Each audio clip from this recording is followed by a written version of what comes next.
Hey everybody, welcome back. I know it's been Hey everybody, welcome back. I was like, Scott, your microphone sounds terrible. Why do I? we all heard that, right? Yeah, we all heard that. Yeah, for some reason, at that Oh. exact moment, my speakers cut on. Oh, it was your computer. Dude, I'm the one turning red. Yeah. I'm so embarrassed for whoever that was. I was like, at least it wasn't porn, you know. I've been awkward. Hey Hearing everybody, Scott's voice over a bunch of moaning in the background. Yeah, It was literally, I looked over and I could see the overlay going away, and I saw a little notification pop up, and I missed it, and then I heard the voice like, "Oh shit!" We've been in a call chatting this entire time. That's the first time we've had any kind of audio blip, and it's right when we went live. That's so funny. yeah. That is very, very, very. That was funny. wild. Oh, that was good. I enjoyed that. Thank you, Keegan. What's up, Hey everybody, welcome back. Nice. All right. So yeah, cool. We haven't played for a minute. We're back in. Last session, bunch of shit happened. I'm gonna keep that description pretty quick for y'all. In short, the crew finally went ahead and broke the curses. It was not without a significant amount of effort. Granted, the stuff at the NPCs, like 2 of the 3 curses that they broke, were pretty easy. It was lots of description, a lot of chatter, but kind of like just a D20 roll. I want to be clear about why that was. They busted their asses for IRL about 2 years to build up to that point and did everything they could to prepare those NPCs in every way possible. Even if they rolled natural ones, they had a way to correct course there. They put in the effort. Those were pretty easy ones because they set their team members up for success, those NPCs up for success. That said, then they had to deal with their own problem, which itself was, I thought was going to be a bit harder than it was. It's not that it was easy, but like a couple of times they surprised me with the approaches that they took. Jaaek was probably my favorite one in that there with his whole, I go in and I just run up the wall and I'm going to pass all my checks to like jump and skirt across or whatever it is I need to do. And then I'm like, hey, I'm going to go ahead and I'm going to grapple you. I have fully prepared to fuck you over. I am ready for this. And he's like, hero point? And I'm like, no! That was a great moment. It was Twice that hero point runaway has surprised you. We each had a moment there. I forget what the first one was, but I was like, we should rename the session because Keegan did something. Yeah. Koa's like, I'm going to open this door. I haven't really named the sessions because my brain hasn't been in name session functionality. So yes, we will when I finally get to, maybe after the session we'll do it. But either way, so the last thing I'll say about Jaaek before we move on was it was especially good for Jaaek because he had that moment beforehand where he spent the hero point to make a die roll and he failed by like just barely. So for him to spend the hero point to make a die roll and for it to succeed at such a critical moment, like it just felt like a redeeming moment for him. So that was great. All right, cool. That was good. Yeah. For Keegan, his big moment, he passes an insane number of checks. I was mean. A lot of other people would be judgy about my DM style and requiring you to pass like, I don't know, 17 checks to get to where you needed to go. But it was designed to be very difficult. Like the plan was for it to be very difficult for you. And at the end of it, you turn around and you bust out a wand. And then you pass that check right there too. And just, well, did you have to remind me because it is 2 weeks ago. Did you engulf yourself in flames too? Or Yeah, I got hit. You did, but like then you turned around and you did a second casting across the way. So the wand did 3 casts and you have 1 left, yeah? Yes, correct. Cool. That's awesome. And then so you got to have that awesome moment where you cleared out the room, engulfing yourself in a bit of fire, then ran across the room and turned around, was like a Vada Kedavra, and just like engulfed that whole thing in flames, which had it like spurting and being consumed by fire, even up where Koa was, which was pretty amazing. Unless I'm mistaking Wade's moment, the me having the guy running like, all right, I'm gonna fuck with you a good bit. I'm gonna slow you down. I'm gonna try to eat up some time. I want to, grapple down Keegan's character. I was going into that, and then Wade was just kind of like drop and sprint, and just like, like you would see in like an old Japanese movie, where he just ran by and was like, and then just like stood there for like an extra 4 or 5 seconds, and then the guy like splits and falls down to the ground, or an anime. Yeah, and then is that the first fireball usage? Was right after that you hit the swarm or whatever it was? Yeah. Oh, that's right. That's where you did the fireball. Yeah. use. I was thinking elsewhere. Yeah, That was the very first one, yeah. yeah. That's right. 'cause Yeah, we were just the other like one big was bad not swarm, boom boom. Next. Mm. Yeah, that swarm would have sucked. I'm glad you had that one because that swarm would have really sucked. Yes. Yes, it would have. Oh man. Yes, it would have. I would have been like light a torch and Koa would have just spun in circles with the open barrel, like, please, dear God. Mm.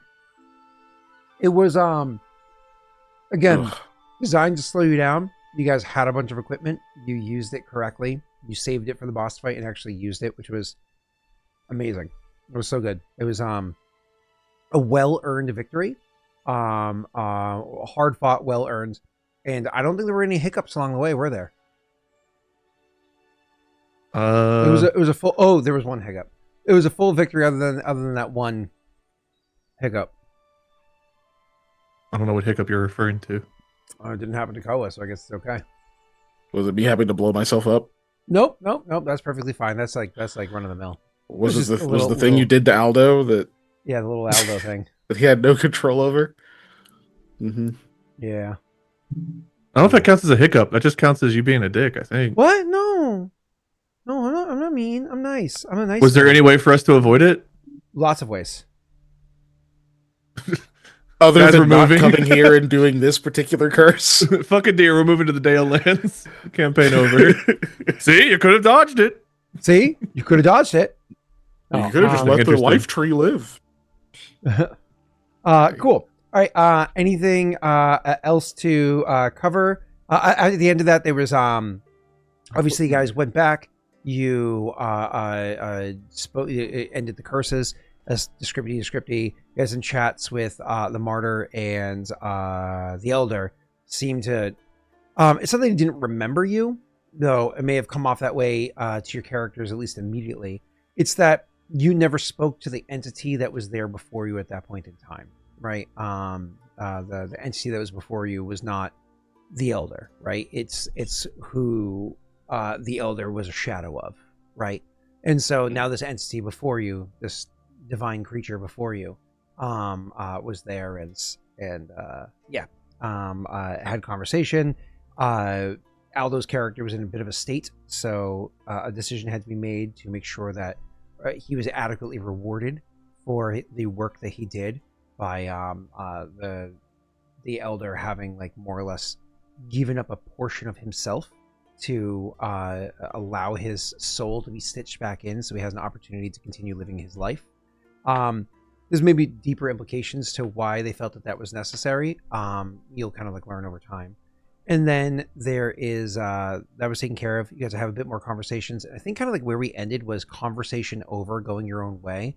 But we all agreed, I think even while we were alive, like I had to snip off one bit there. I was so tired, which was the conversation with the elder specifically about what's her name? Guinevere. Guinevere, thank you. About Guinevere. Yeah, we had a couple more questions for each of them that we were kind of like, we'll fix it next time. We'll just go back. Yeah. So I'm is there any other details to cover? Anything y'all want to bring up at big moments before we get into that RP? Did I cover everything correctly? How do you feel about what was just described there? Yeah, it's fine. Recap. Yeah. I mean, just the visual, like, Koa gets a lot of the glory for battles and stuff, but the visual of Aldo going off on his own, climbing up a wall, making that leap, holding a stone of death while charging it at a life tree, and going past the killer vines, pretty awesome. The visual of Mikhail going underground those roots, fucking creatures swirling everywhere, having to blow them. I mean, you had the fireball wand, but like, just that was a lot of shit you killed with that. So like, all those, like, every character, you know, Koa fought the creatures by the tree, whatever, like, he does his thing, but like, I think each of your characters truly had like an amazing, visually like fucking cool moment that I don't know if your characters will appreciate quite as much, but out of game, Yeah. when those moments happened, it was like, oh, Oh fuck yeah! Whenever you're just like, yeah, this fireball might also blow me up. So be it. Like it was like, holy shit. And then Aldo like, nah, hero point. You don't get to touch me. I don't know. Those were just fun moments. I don't think they needed a little bit more recognition. Those were good Thank moments. They were good moments. Thank you. Oh, did Mikhail's hands get burned? That's right, from holding that radiance crystal and pushing it into the tree. That's right. That was Yeah, the one of your thing. hands is all fucked Yeah. up. Yeah. I was gonna apply an effect on you for that temporarily. I don't think I actually looked that up. You might even remember there's like Pathfinder 1E wounds, like long lasting effects. It might be a Kobold Press or one of those other third parties that I use so frequently they're effectively canon to me. 1D wounds or long lasting things. Is wounds and vigor. Oh man, I actually love the wounds and vigor. We actually discussed using wounds and vigor for this campaign, but we ended up not doing it. Yeah. I don't know if that was the right choice or whatever. I think there was like one specific glaring thing that was kind of like we would have to try to figure that out, and I don't even think it was the barbarian thing. It was actually something else, which was I think it was something else. I couldn't remember if it was non-lethal or I barely remember what you guys are talking about. It's like it's clicking something that existed, but it's not. it was like a different HP system. Yeah.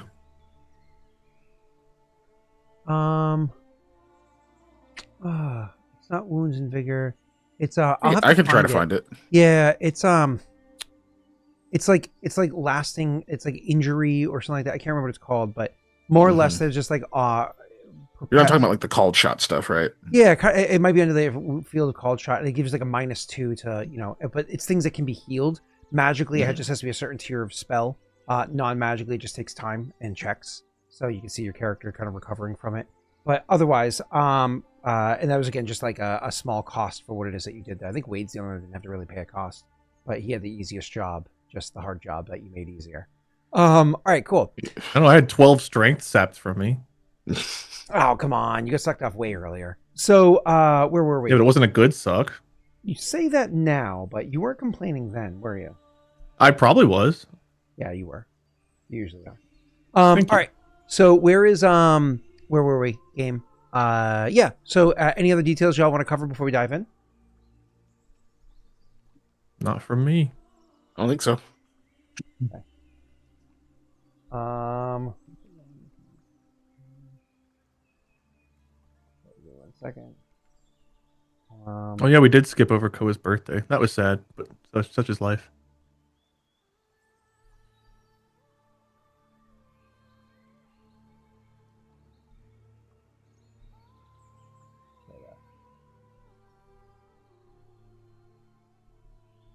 Okay, so Koa's birthday, yeah, we skipped over this because there's more important things. Maybe Koa would just stop for a moment afterwards and cover it. So where we were in the conversation when you went to go do that, I unfortunately think there was like one or two minor elements we did afterwards. So let's actually rewind a little bit for you, Wade.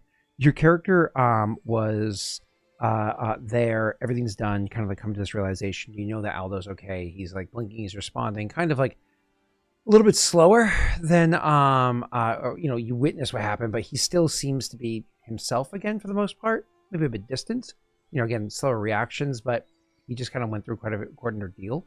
So he's gonna need a minute to recover, right?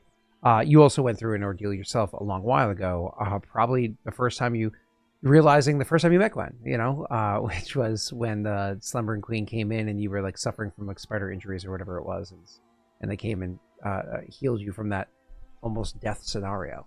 So there you are, kind of like various memories or whatever it is of Guinevere and unfortunately of the Slumbering Queen bubbling up into your mind. You went to him and you asked the question, and I don't remember the exact words, or something along the lines of, you said after all of this that you would give me some blah blah blah, something along those lines, but I'm going to let you refeed that to me to bring it up. I guess one thing he would ask, to each of them before we get too deep into this. Sure. I don't remember if we talked about this last time, but we've called him Elder. So now he would ask, like, do you each prefer to be called Elder and Martyr? Or you actually did ask that last time, and it was one of those things where it's like it didn't really matter. Okay, they don't care what they're called, either one of them. Yeah. It was one of those like that. That's such that's such a mortal concern. Like, am I being disrespectful to you? They're like, huh? Oh, yeah. Hi. Right, you were there. You know, so, He's totally gonna go with Vinny and Ninkaro because he's like, we're buds. Yeah. He's all about respect, but whenever they truly don't care about the respect, he's like, well, then I'm gonna be like, yeah, you were my wedding party. Like, so you think about it this way: if you're referring to them as Vinny and Ninkaro, other people might think of you as being. To others, he'll probably still use those terms, but like, that's what I'm looking for. To them, sacrilegious, right? Sure. Blasphemous. Yeah. Yeah. He also doesn't expect everyone to know because he didn't even know. He thought it was just martyr. So like, he'll still use that. I don't know if we have a term for Ninkaro other than elder. Like, no one has mentioned any kind of anything that. We don't even. I don't know. We don't even know the full implications of him. But no. For her, he would probably still say martyr elsewhere, but like, now when they're hanging out, it's like, I get to call her Vinny. Oh boy. And the elder is just a thing we came up with because we didn't have anything else to call him for a while. Yeah. Correct. Yeah, and you didn't want to use Momeg. Yeah. So whenever he's addressing the Gwen thing, he would have said, oh my gosh. Sorry. Ninkaro, I know we've. What? Sorry, go ahead, Scott. I was gonna do a hard tangent. It's like calling Martyr's brother, like calling you Mark's friend. Damn. And sibling. I don't know if that works quite as well.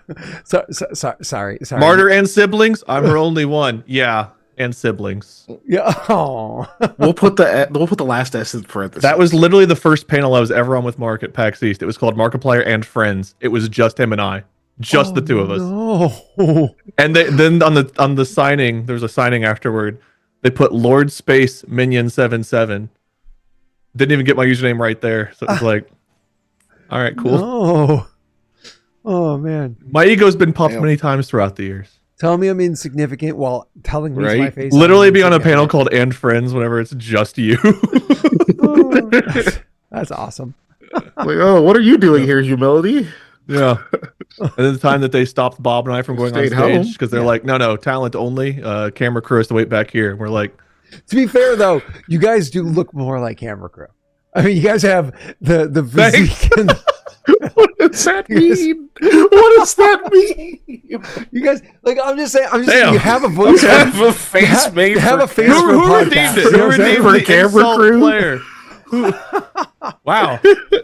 I'm just saying, like Mark's a beautiful man. You know, I feel like maybe Scott's vacation, he left his soul behind. Like, I feel like, you have a face made for radio ass comment. Like, yeah, damn. All right, cool. Your face on a fucking poster hanging up on the wall. Cool. Kate, I don't think I'm loud at all. Molly tells me I am though. Scott, my volume might be a little bit loud to people. Anywho. All right, Koa. you were about to ask the question. Yeah. Go ahead. Ninkaro, I know we just went through an ordeal, and I hate to bother you more, but you had promised when this was done, or the version of you we knew, you would help me with Guinevere, slumbering queen, her illness, whatever it is that's going on fully with her.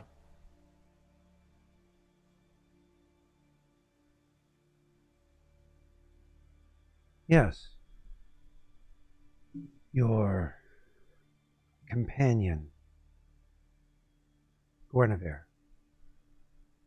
I do recall. She's unwell right now. Very. Your question is? How do I help her? I don't know what... I don't know if the illness and the slumbering queen are all the same thing. I don't know if there's two people in her, if it's one. How do I separate Guinevere and help her be free of the queen and the sickness? I understand. Okay. So, she suffers from a disease. No, you already know this. She suffers from a disease that consumes who she is from the inside. He looks to the martyr for a second and looks back to you and says, from a time long past, this disease has near no way to be cured. It is unfortunately a lifelong illness. There's a way to survive and live a happy life, but it comes at the cost of giving up a portion of who you are. And then actually the martyr will chime in and say, the information you have is maybe a little antiquated. In your absence, there was work done towards the resolution of this by this young lady's family. And he looks to her, a little bit of surprise to hear this. Like again, it's maybe funny for your characters to see him surprised to know something because he's supposed to be divine, but he was removed from the universe, I guess, for some time. And so he looks a little bit surprised to hear this. And he says, then perhaps there is a means of recovery for this. She nods and says, it's not a completed means. It would require her going back to her roots, as well as other events that need to unfold. And she gives him a look that, I mean, even to Koa, he catches that there's a meaning to it that's not meant for Koa's ears to hear, but that something's happening in the background. And so even Koa is given pause before inquiring further. Whether or not he does is up to Wade. But then he turns back to you and says, but that's not the problem that you're asking about. Her disease is a separate issue. You want to have the separation between her and this entity that's come to reside inside of her. Selfishly, I desire both. I want her to be free of both. But one is more critical than the other. Unless the disease will kill her without... I don't know. She can survive if she's willing to give up the magic. She can't give up the magic because of the connection she has. I'm realizing now that we've spoken of this connection before.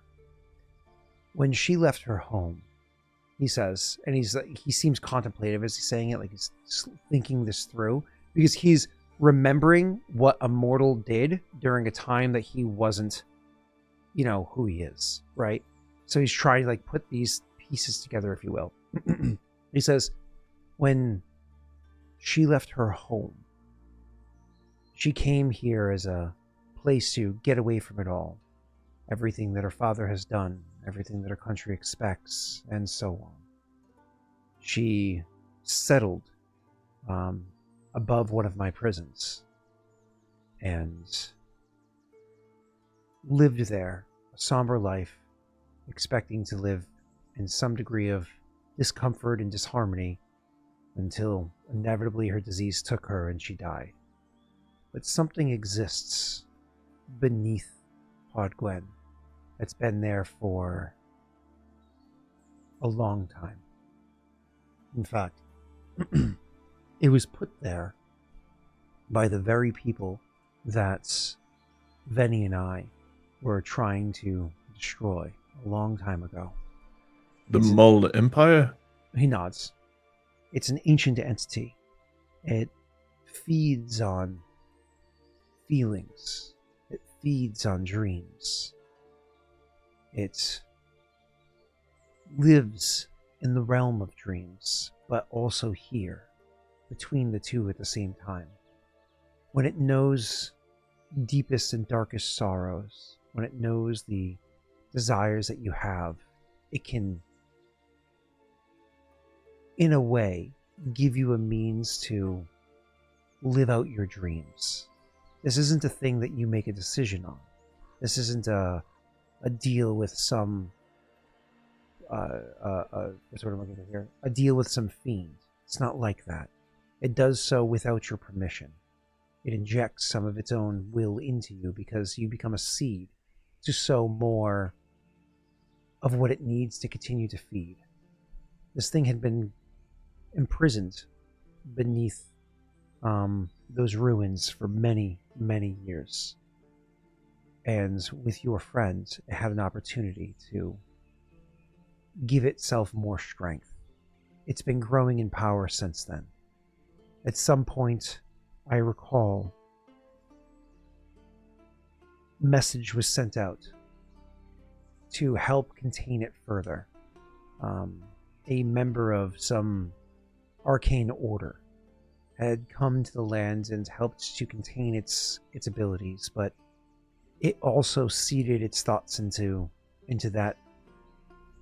It was a gnome, he says, like realizing. Seeded its thoughts into that gnome, made him strange, eccentric, modified him. He's no longer around. With him gone, and this slumbering queen no longer feeding it, it's been gaining enough strength, but now is being starved, and is no longer imprisoned, actively being imprisoned. It is trying to push itself free.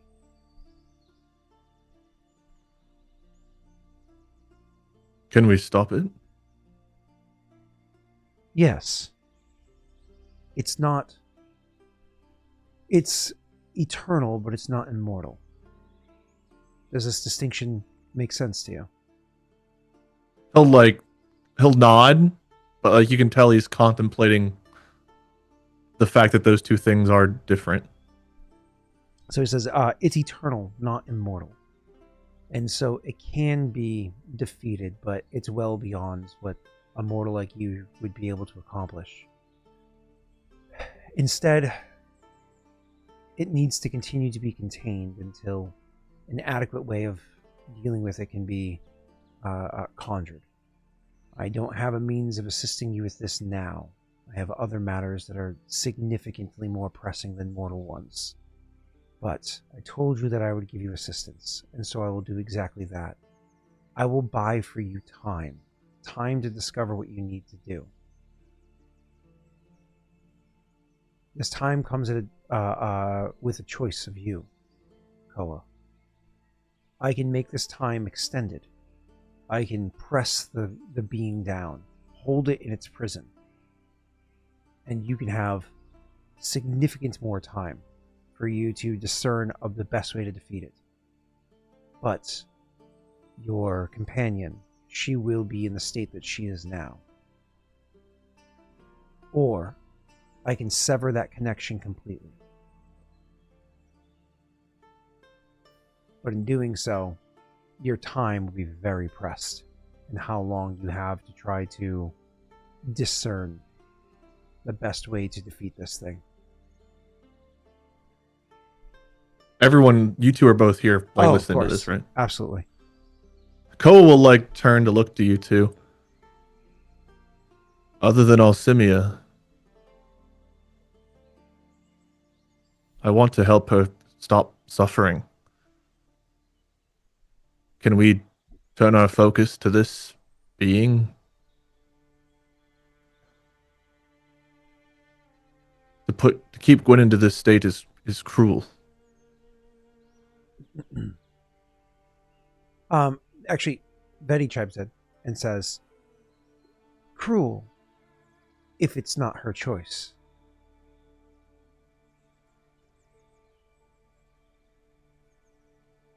How do we ask her that now? He says, he looks to you and says, I do not need your response now.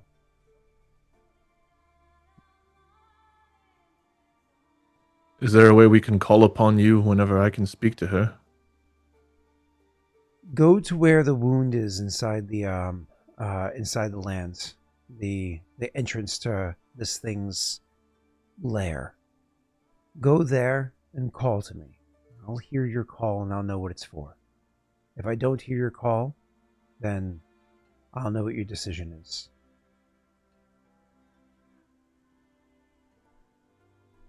Koa's confused by that answer, but he understands. Go there and call to him. Mm-hmm. He looks again to you two to see if you have anything to add to that, because that was a lot. Mm-hmm. You can see Aldo looks he has a completely different expression on his face than you've ever seen before. Like, he doesn't, when you see somebody, but it's like it's not them, that they're wearing an expression, like a face that is not familiar. That's what Aldo looks like right now. He spends an I extra think moment it- looking at you while Yeah, I was gonna say, I think it deserves our attention after Alcemia. Yeah. He's also looking at Aldo. It's only right. we do have mortal concerns that we won't ignore, but if a few mortals can assist you, I'll look to both of them. Well,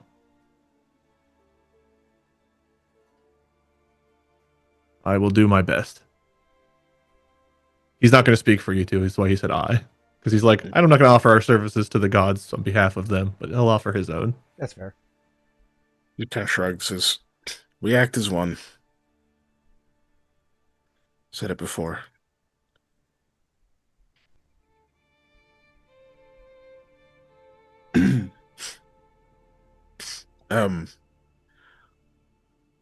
I do have a question about our current state. Said we were bonded or connected at a soul level. What does that mean once one of us dies? We are still mortal, after all. Benny would kind of like steps in and gives you a soothing, partial smile, and says, "Do not worry. You will feel deeply for when one passes, and you will feel it more than perhaps any other mortal has. But they will not take you with them. That's a journey for each individual. It's not meant to be one that you go on together." Thank you. Do me a favor, because you're really good at this. Go ahead and roll me a sense motive. Okay.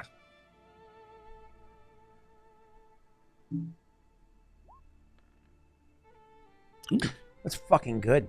26 to read the divine entities in the moment. Are you happy with your 26, or would you like to modify that? She's got to be friendly, right? I'll keep it. Right. Yeah. So, oh no, this is, sense motive has nothing to do with how friendly they are. It has to do with how good they are at hiding there. Oh. Yeah. Yeah, I'll keep 26. Yep. And that's fair, because it should be higher, but you have a connection to him that makes it so it's easier for you to Anyway, so you are when she says this is a journey that you know, blah, blah, blah, blah, that whole bit. You can see that he is watching her and doesn't agree with what she's saying. Like, clearly there's some sort of a fucking gnat flying. There's some sort of a disagreement between this, but not disagreements. Like, not necessarily that he disagrees with her opinion. Maybe just disagrees with her statement in general. I don't know. It's pretty subtle. You don't get like overall what she's saying that he disagrees with. Just there's some like, this is not a settled matter. Okay. Which is scary to have people disagree on what's a settled matter for your own eternity. But you know, right. Anyway. He still says thank you, and then he pauses and says, "You both think that?" He will then look to you with like a sharpness that you feel like deep down, and you realize the only reason why you're able to pick that up is because of that connection between you, and so that sharpness you feel from somewhere within you, that you have that connection. So like there's a sharpness in there. Remember we talked about what did you take from the spite, Mm-hmm. right? Like you can feel like a flare up of you know, some of what is him there. It's very sharp, very icy, like it's almost physically painful for a moment. And he looks to you and he says, things need to be attended to that are more important than mortal matters. Reiterating what he said beforehand, but very obviously leaving it at that.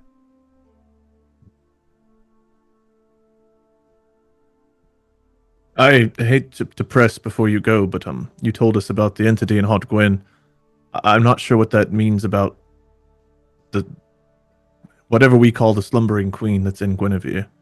Other than that she was helping stop that creature, she's still another entity in Guinevere. I don't understand. He turns back to you. That pain in Mikhail subsiding as he does so. And as he turns back to you, he says, it's a confusing matter. It's not an entity that exists inside of her. It is literally her dreams. It's her dreams manifested. In her, it's why the two of them can't be side by side. She fights for waking. This entity exists when she's sleeping. And the only way to stop it is to stop this entity? Which entity are you referring to? The one that's conjuring the dreams, or the one that is her dream? To get rid of the one that is her dreams, we have to stop the one causing them? Correct. You could kill the one that is her dreams, but do you understand the implications of destroying someone's dreams? No. Bad things. Expand.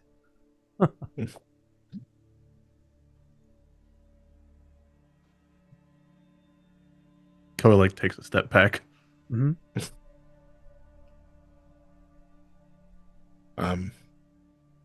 And Aldo, he's fine now. The martyr actually will place a hand on his shoulder, which is like quite balming. It actually makes him feel whole for a moment, just because like her presence, just like the healing nature of who she is, just like the almost like big sister kind of like feeling that she gives, that like I feel safe here. This is a safe space, if you will. He kind of feels whole for the moment that she, puts her hand on his shoulder, and she says, Aldo is with us, and he'll be with you as long as the three of you choose to be together.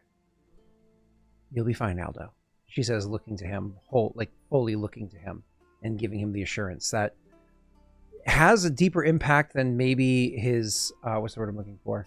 Kind of like cynical nature would have expected. It's weird hearing the name Aldo said from a creature like this. Mm-hmm. Getting, I guess, that kind of reassuring feeling. It's probably the first time he kind of really looks to them, and it's a very, very subtle, it's an extremely quiet, barely audible whisper. He just asks her, "Where?" Just where? What? Where? What? And why? I can assume what you mean by where. So with that assumption, because I don't think you intend to expand on it, so let me just absorb this for a second. She says, nowhere, nothing, and because you tried. Sometimes the best deeds are the ones that are the most punished. The rewards are reaped by all around you for the sacrifice that you made.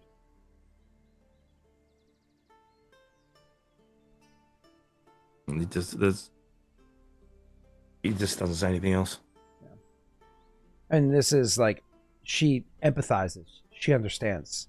She's literally known as the martyr. Like, sacrificing for others' benefits is what she's known for, not just in like, talking. Like, it's legitimately something that she's known for, right? So cool. Anything else? Not for me. No, just to get the implication so I don't have to keep going into it. He's for Gwen, he's saying we can kill the entity to stop SQ, or we can kill SQ, but that would have consequences. For Gwen, we can kill the entity, kill SQ. Yeah, the destroy the dream. Yeah. He's not saying, but if we stop the entity, that would stop her without having the side effect of destroying her dreams. Correct. Yeah. More or less the hold over them would go away. Yeah. But he's also saying, like, this is beyond you. This is just simply factual Sure. beyond what Yeah. you can handle. Yeah. That's fair. I just want to get the baseline of we have two ways to help her, one of which has consequences, one of which is just a lot fucking harder. Yeah.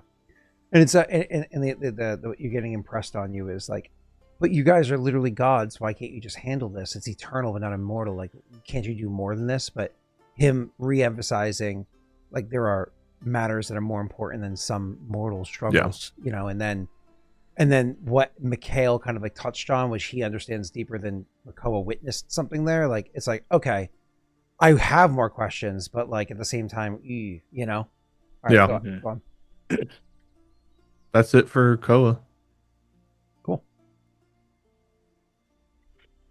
Yeah, that's it.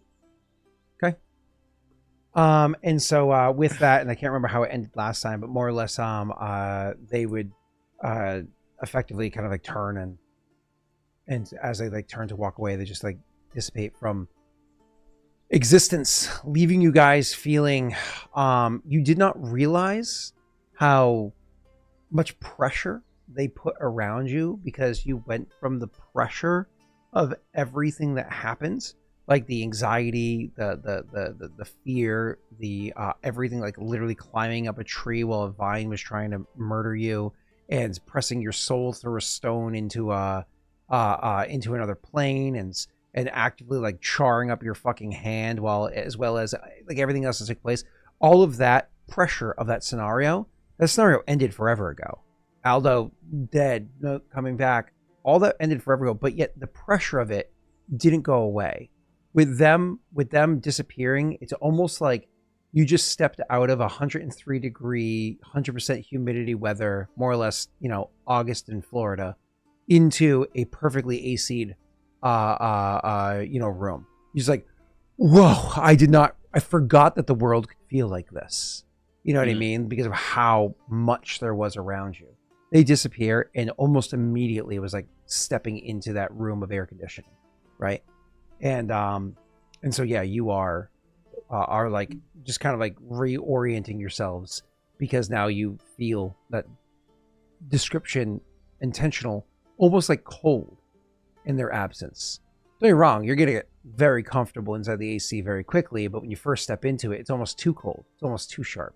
And so your characters feel almost cold with all that pressure gone. All right, go ahead. Appropriating my weather.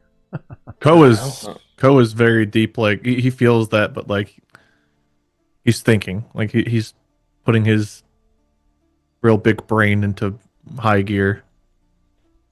Aldo reaches out, like as they, you know, just more or less fade from existence. He reaches out towards where they are, and we get that feeling, and it's like he doesn't want to be there, but then as it kind of just stays, his hand drops.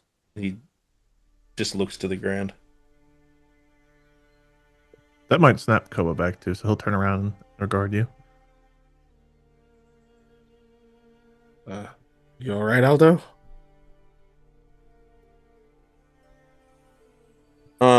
Looking at him, like he obviously heard what you said, but he doesn't react to his name. As well as you can see on his face, like that's what Aldo looks like, but that doesn't look like Aldo. He'll put a hand on your shoulder. Buddy, you in there?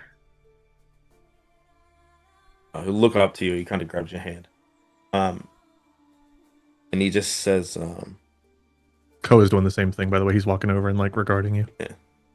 Mikhail? Yeah. Koa. Yeah.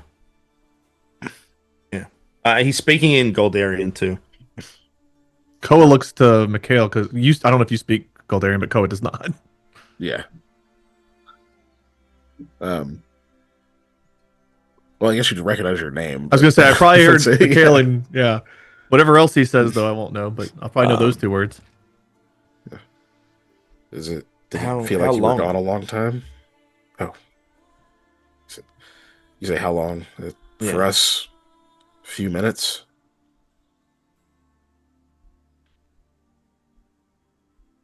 Where? The We're at Twisted Grove? Grove. we broke the curses, and then You you see, were. yeah, it's recognition kind of as things are coming back, kind of thing. I'll show him like where the tree was. Like, yeah, you climbed up there when there was a tree. What's it Which I look guess like, is gone Scott? now. Yeah. That's a really good question. So, which tree? I assume you're looking at the big tree, right? Yeah, because I think we're still in the courtyard, aren't we? Correct. So the big Yeah. tree's first of all missing its giant arm. That's crashed down into the ground. It's destroyed some of the structure Excuse that's me. over nearby. It's collapsed some of the stone or whatever that's over there. It being like a hand holding up more or less like not a mini forest, but like a patch of trees inside of it. So all those trees have collapsed and broken and so on. So this is a bunch of like fucking wood everywhere, right? Which is sad. The tree itself, even though it's tail end of summer, if I remember correctly for the season right now, the tree itself looks like it just hit early autumn. Like its leaves are starting to change colors, which it's never. You guys don't know this, but it's never done before, right? At least as long as the balance between the trees have been there, it's never done before. So the leaves are the green is kind of fading, other colors are setting in. It's not actively like, oh, the leaves are falling or anything, but that transition is happening there. As for the other tree, well, I mean, the other tree is still on fire.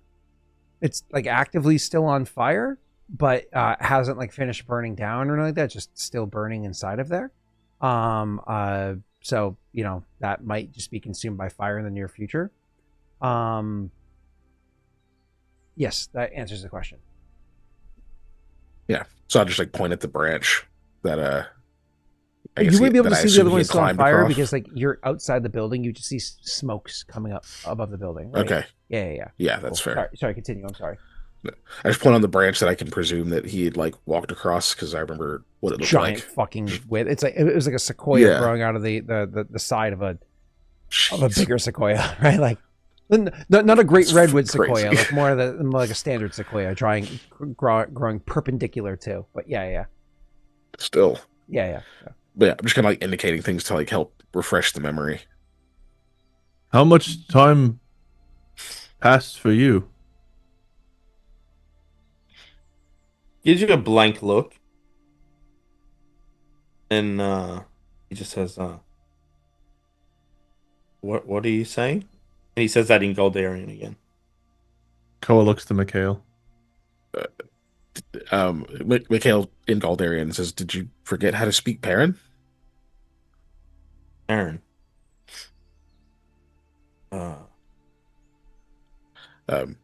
He'll just say, "Do you speak Perrin in Perrin?"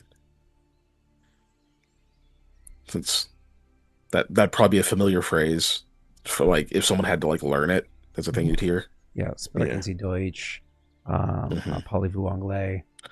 Habla español, that kind of thing. Yeah. Chupa mi huevos, Mikhail, does he know how long he was gone after during the pause? Because he doesn't know what you said to Mikhail, and Mikhail didn't like. Well, you heard Mikhail and Perrin say, "Do you speak Perrin?" Yeah, but he thinks maybe he answered you, so he's like, does he know? You get like a very slow nod, and in Goldarian he says, "I think so." You're speaking Galdarian, which Koa doesn't. Do you say that in Perrin? I do, because I'm testing Okay. to see if he keeps up. It's very slow, but you can see it's like he starts once again kind of nodding. He was asking how long it was for you. How much time? Since you took the crystal to the tree. Then in Galdarian, how long passed since you took the crystal to the tree? He gets like distressed and just starts shaking his head. Just too long?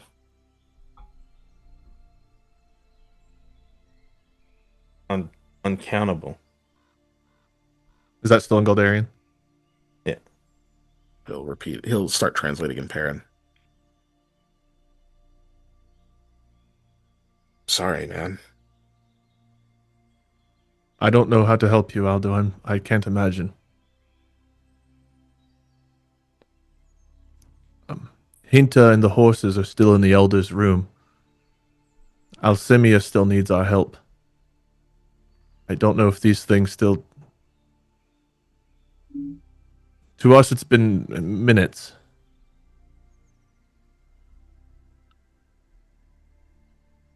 He'll reach for your hand, kind of. He'll give it gladly. Yeah, and you can see just being in you guys' presence is like it's comforting. It's obviously not as comforting as it was with the two siblings, but you can see he finds comfort in it, and he just nods and he says, where are we going now? Where are we going?" In Goldarian again. We need to get Hinta and the horses, and then then he repeats in parrot what you said. And then Leshev. Then the mountains. For Alcimia, the bird, smart bird, babies, Leshev, the eagles, then the eggs. Yeah. Yeah. Okay. That lead the way. Kind of just pats you on the back, and he'll take point for now since you're holding Koa's hand. Koa will ask, do you need me to carry you? He shakes his head.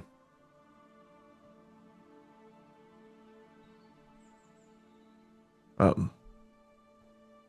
what it's worth, you did it. You got the crystals where they needed to go, and you did it. Yeah. Yeah, we did. Still doesn't feel real. We're walking to the Elder's room at this point, Scott. Mm-hmm. Is the courtyard outside, talking. or is it inside the building, or is it outside? So sorry. The courtyard is outside, inside of old walls, which many of those walls crumbled when either the tree directly hit it or some of the other trees hit it as it fell off the hand of the tree. And where those hit, they unfortunately damaged the wall further after an eon of standing there. And then some of this damage also hit the side of the building and did some legitimate damage to the building itself. Not that the building's fallen or anything, but so you're outside the building. As a reminder, you guys came into walls, and then there was the courtyard inside of the walls, but outside the building, and then there was a front door that you can go into, or there was the way that Aldo did multiple times, including this time, which is over by where that balcony, that indoor balcony was. My imagination is you're going into the front door now, because it's literally around the corner, go through the front door, there's a second front door, and that brings you into where the actual tree is. Yeah, I just want to know if we're outside enough to where we would see if there's still all those fucking vines everywhere. Yeah, it's a great question. So you don't even need to make a perception check to look. You can, because you could find them. Perception checks more how do I avoid them, right? But yeah, you can go over and you can find one, and they're called razor leaf, right? And the simple answer is yes, there is still razor leaf out there. Absolutely, it is. And when Koa, of course, is concerned by this, he bends down to check on the razor leaf. The razor leaf is still razor sharp. It is absolutely still razor sharp. That is definitively true. But it's no longer animated. Yeah. It no longer stiffens as you go past it, and no longer has like cutting you with a paring knife. It's more like getting cut by cardboard, right? Ow! But pants could protect you from this most likely. If you had thick pants, you can be protected from it. Or a dense fur. So our horses and stuff will be fine getting out of here. With that leg protection you gave them would be 100% fine. Without it, would most likely still be fine. You know what I mean? Yeah, because okay. a dense fur would help, but horses don't have a super dense fur around the ankles. It tends to be a little bit more thinner or whatever down there. So unless you're a Clydesdale where it's super fluffy, right? Sure. Okay. Just wanted to know before we go and try to leave here. Yep. Koa just taking a look. Okay. Yeah. So you bend down. I imagine you look at this and you point. Actually, wait. Roll me a nature check because you're actually good at that. Ooh. That's a really good Pretty result. Are you happy with the result, sir? Yeah. Cool. So with your nature check that's there, you are able to see that these plants they're like still quite alive. It doesn't look like they're starting to wither or die or anything like that. They're giving no signs of like say stress to the plant. Like you see how the tree is already looking like it's early autumn, like late summer to early autumn.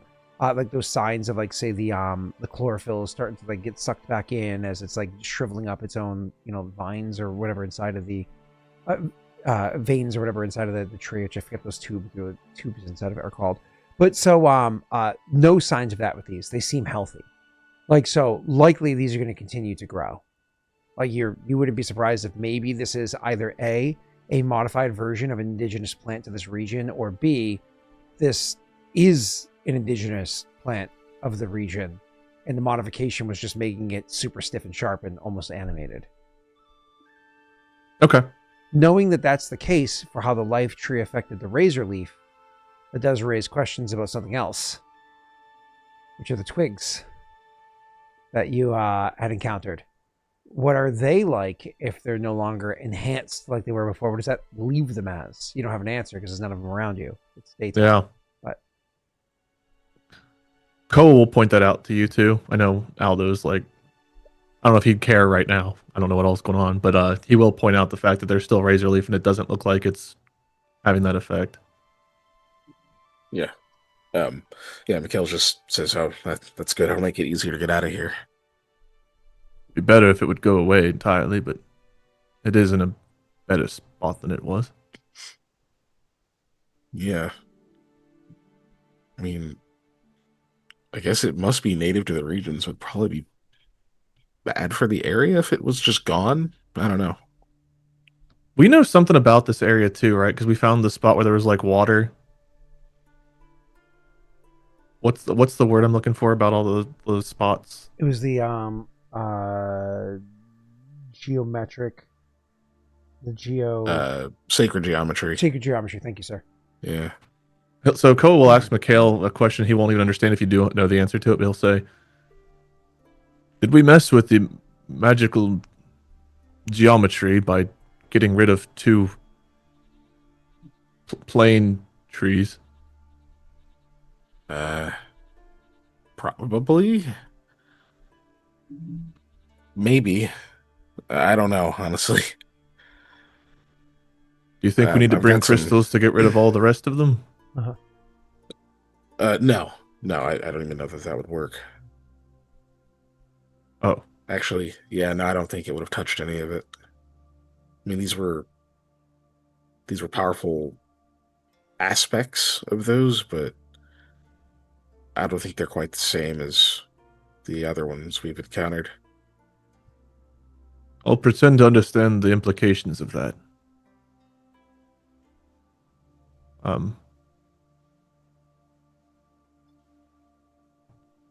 What a day, huh? He says, and then he like looks at Aldo like, fuck. Not knowing how like long that was for him. You said minutes. No, yeah, it's like literally sunrise. It's like, what a day. one for the ages. It is, yeah. To be fair, your characters were all up for like the last long ass time, right? Like it makes sense that you barely slept the last 24 hours. Go ahead. Yeah. But that was a lot to do. Yeah, he just says, yeah, that's one for the ages.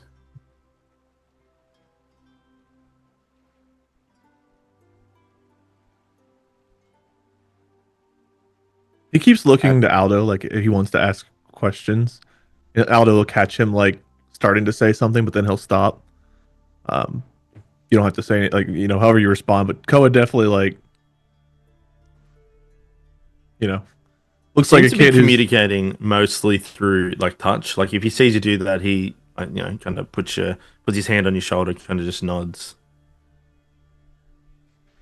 Koa appreciates it, but he's also like, that's not really an answer to what I was going to ask, but this is nice. Like pat you back and smile, but Yeah. like you can tell there's more on his mind, or at least if you were fully normally you would. Again, I don't know what's going on, but Yeah. Still though, you would be looking at somebody as though like it doesn't look like Aldo. yeah. So that hasn't gone away. There's none of those familiar expressions or, the way he normally is. It's just like it's another person's wearing his face. He's gonna offer you like a wine skin, but not with wine. He's gonna offer you water and see if you take it. You see him take it and just kind of doesn't, without smelling it or anything, he just opens, he looks, and he drinks the water. That's the first time I've seen Aldo drink water. I have friends like that. Like, I have people that I know that if I've ever seen them drink water, I'm like, "Are you okay?" Like, because they just don't drink. Like the idea of the clear water from tap or bottle is just no. They can't do it. Mm-hmm. It's always weird to me. Water Yeah. skin weed. Why? What did you say? I said a wine skin, but I was like, well, I meant water. I was like, a wine skin with water. Well, hold on. Who's it belong to? Because if it's Aldo, it's a wine skin that might have to have water in it. It's Koa's water skin. Yeah. But Aldo buys so many wine skins, don't you just keep those so that you can recycle and rinse them Yeah, out? but this was like very obviously water to see if like Aldo would Yeah, drink water willingly. I'm just being. The same But you're thing. probably not wrong. Just yeah. He'll just let you hang on to it for as much as you want to drink, and whenever you're done, he'll put it away. He won't say anything. It was just an observation to see if you were like pointing to like nah the wine skin. But when you just drink the water, he's like He just has a drink and he gives it back, and probably continues walking after Mikhail. Koa takes a swig. You think just to enjoy the water, but he's making sure it was the right skin. Then he'll put it back. So we're like soul bonded now for ever. That's something. There are so many things that are beyond anything That's one of them. Yep.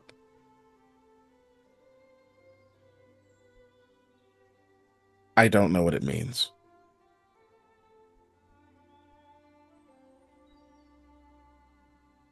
And it bothers me too. In Goldarian, he says, feels comforting to me. Koa looks to Mikhail. Feels comforting. Yeah, I guess it does. But what does it mean? I don't know. Lots of things feel comforting, but they could be bad for you, or they could. I don't know. It just bothers me. We have to kill a non-immortal, eternal being to save Guinevere. That bridge cross when get to. We're about 3 bridges away at this point, so Yeah. like actually So we me gotta first. go across the one and then gonna come back across and then not many. It's soon, We could maybe do that we could do that in 2 bridges. But 2 bridges. but yeah, it's a lot to take in. I thought I had more questions, but there at the end didn't seem as open to them. So the question that you posed last time, I think it was Aldo who posed if they were both mortal, and Benny said yes. I'm assuming that still happened, right? Yeah, that was Mikhail. You posed that question? Okay. Yeah, because that was like kind of a religious debate over Sure. whether or not they had been mortal. So since you asked and Vinny said yes, Koa will oppose. Does that mean all of them were once mortal? Thought about asking that too. Seemed I less don't know. important given the circumstances, since I don't even understand. If they'd said yes or no, what would that have changed? And I guess we could find out if that's is it still a thing that happens? Do mortals become gods? Can they? Is that door closed? I don't. I mean, I guess I have some ambitions, but that's not a thing I want to stumble into. You know, keep crossing new ground, and we don't know what it is we're really doing until after we've done it. Well, now we have to go to a place that is, even though the curse is broken, still cursed, to not deal with the curse unless we have to, but to help a super strong, smart bird that may be dealing with wyverns. Yeah. So we can go fight a monster in a hole to save my fiance. And then maybe if some divine entities need our assistance, we'll be around for their beckon. They did not seem to even acknowledge that offer. Koa acknowledged it on their behalf to. It was very I nice offered. of you. They'll probably call Koa. It was very nice of you. Yeah. Let's hope they don't ever call that favor. I don't know what kind of things that we would need to help a deity with. Well, we just Other than what we did. just did. Yeah, I don't want to do that again. No. And he'll make like a quick side eye glance toward Aldo, but then not say anything else. Because like we were about to complain about dealing with it. It's like, well, also this dude might have just lived like 1,000 lifetimes or something. Like, right? He's not even speaking the right language to Koa anymore, so he's very confused.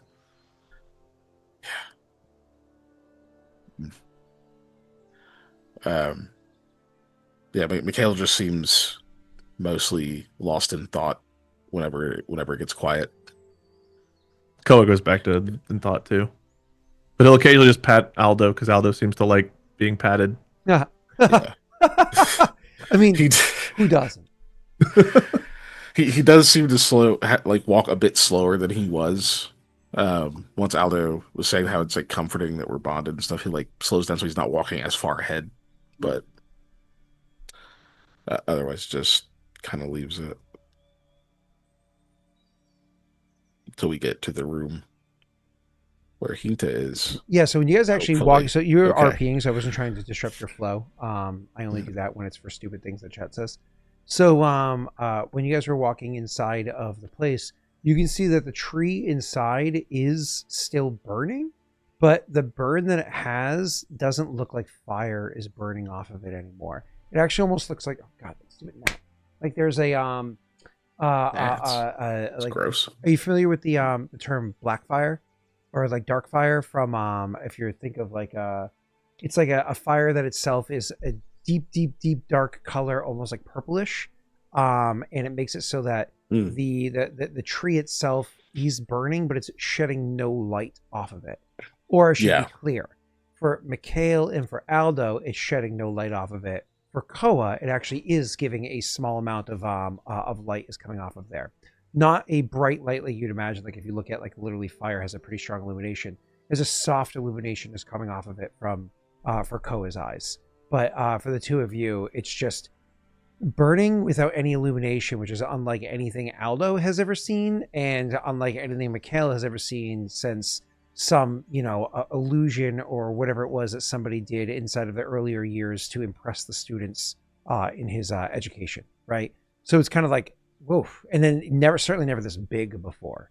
The concern that you immediately have is, if this isn't actual fire, does this burning ever consume the tree? And so therefore, how long does this last?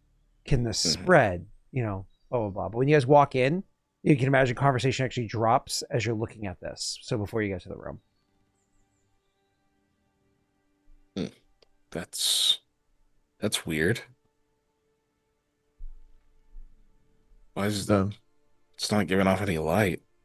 Is that going to be a problem? It is. It's giving off a little. Well, maybe to you. Well, it is very, very little. Does Koa know anything about this? You said they wouldn't know. Is this a nature thing? It's definitely not nature. It's at best, it's like a spellcraft to understand. But it's, Okay, so Koa definitely don't know. Yeah. But can I try that? Sure, go ahead. You said spellcraft, not Arcana. Okay. Spellcraft, correct? Yeah. That's a pretty solid roll.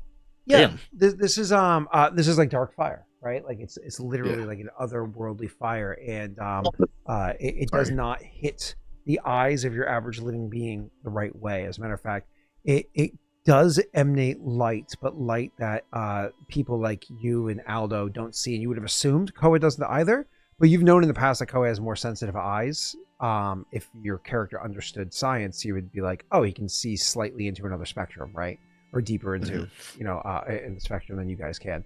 And that's kind of like what's happening here. Is it's almost like burning in like ultraviolet, and Koa can just see like a little illumination coming off of it. So if you guys were like here and it was pitch black dark out, the two of you would not be able to, fire doesn't make noise. You wouldn't be able to see it, so you could like literally walk up to it and potentially burn yourself on it if it emanates heat. Whereas Koa would actually see a glow coming off of it. Okay. But it's daytime. Do I know what? Get that. Do I know what that implies as far as its other properties go? Like, does it otherwise behave as normal fire, or? Oh, normal fire. If this were actual like regular dark fire, normally it would burn and could hurt. Not fire. Actually, just cold damage normally. So it actually just cold as opposed to fire damage. But saps heat. Yeah. Saps is supposed to NH, yeah.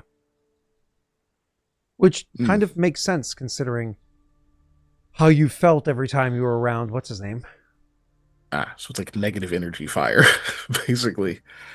Okay. But we're sure the trees It's actually cold. both trees are dead, right? We're sure that was successful. They're Whatever's happening here. no longer doing what they were before. And they both seem to be dying. Whether or not they truly die is different. You haven't. Well, how do we tell that the dead tree is dying? Right? Yeah. All right. Yeah, it's some kind of dark fire. I remember a little bit about it. It I guess some creatures can see light off of it. I didn't expect you would, but I guess you can see a little. Creatures and people, I'd like to say, but understood. Oh, sorry, I was using a general term. But it would be it burns cold. It's not. It doesn't give off heat. I used oil in a normal torch. Yeah, it's not a normal tree though, so I'm sure that has something to do with it. But do we need to put it out? Is it going to be a problem? I don't know. I don't think there's much we can do about it right now. Maybe just let it run its course.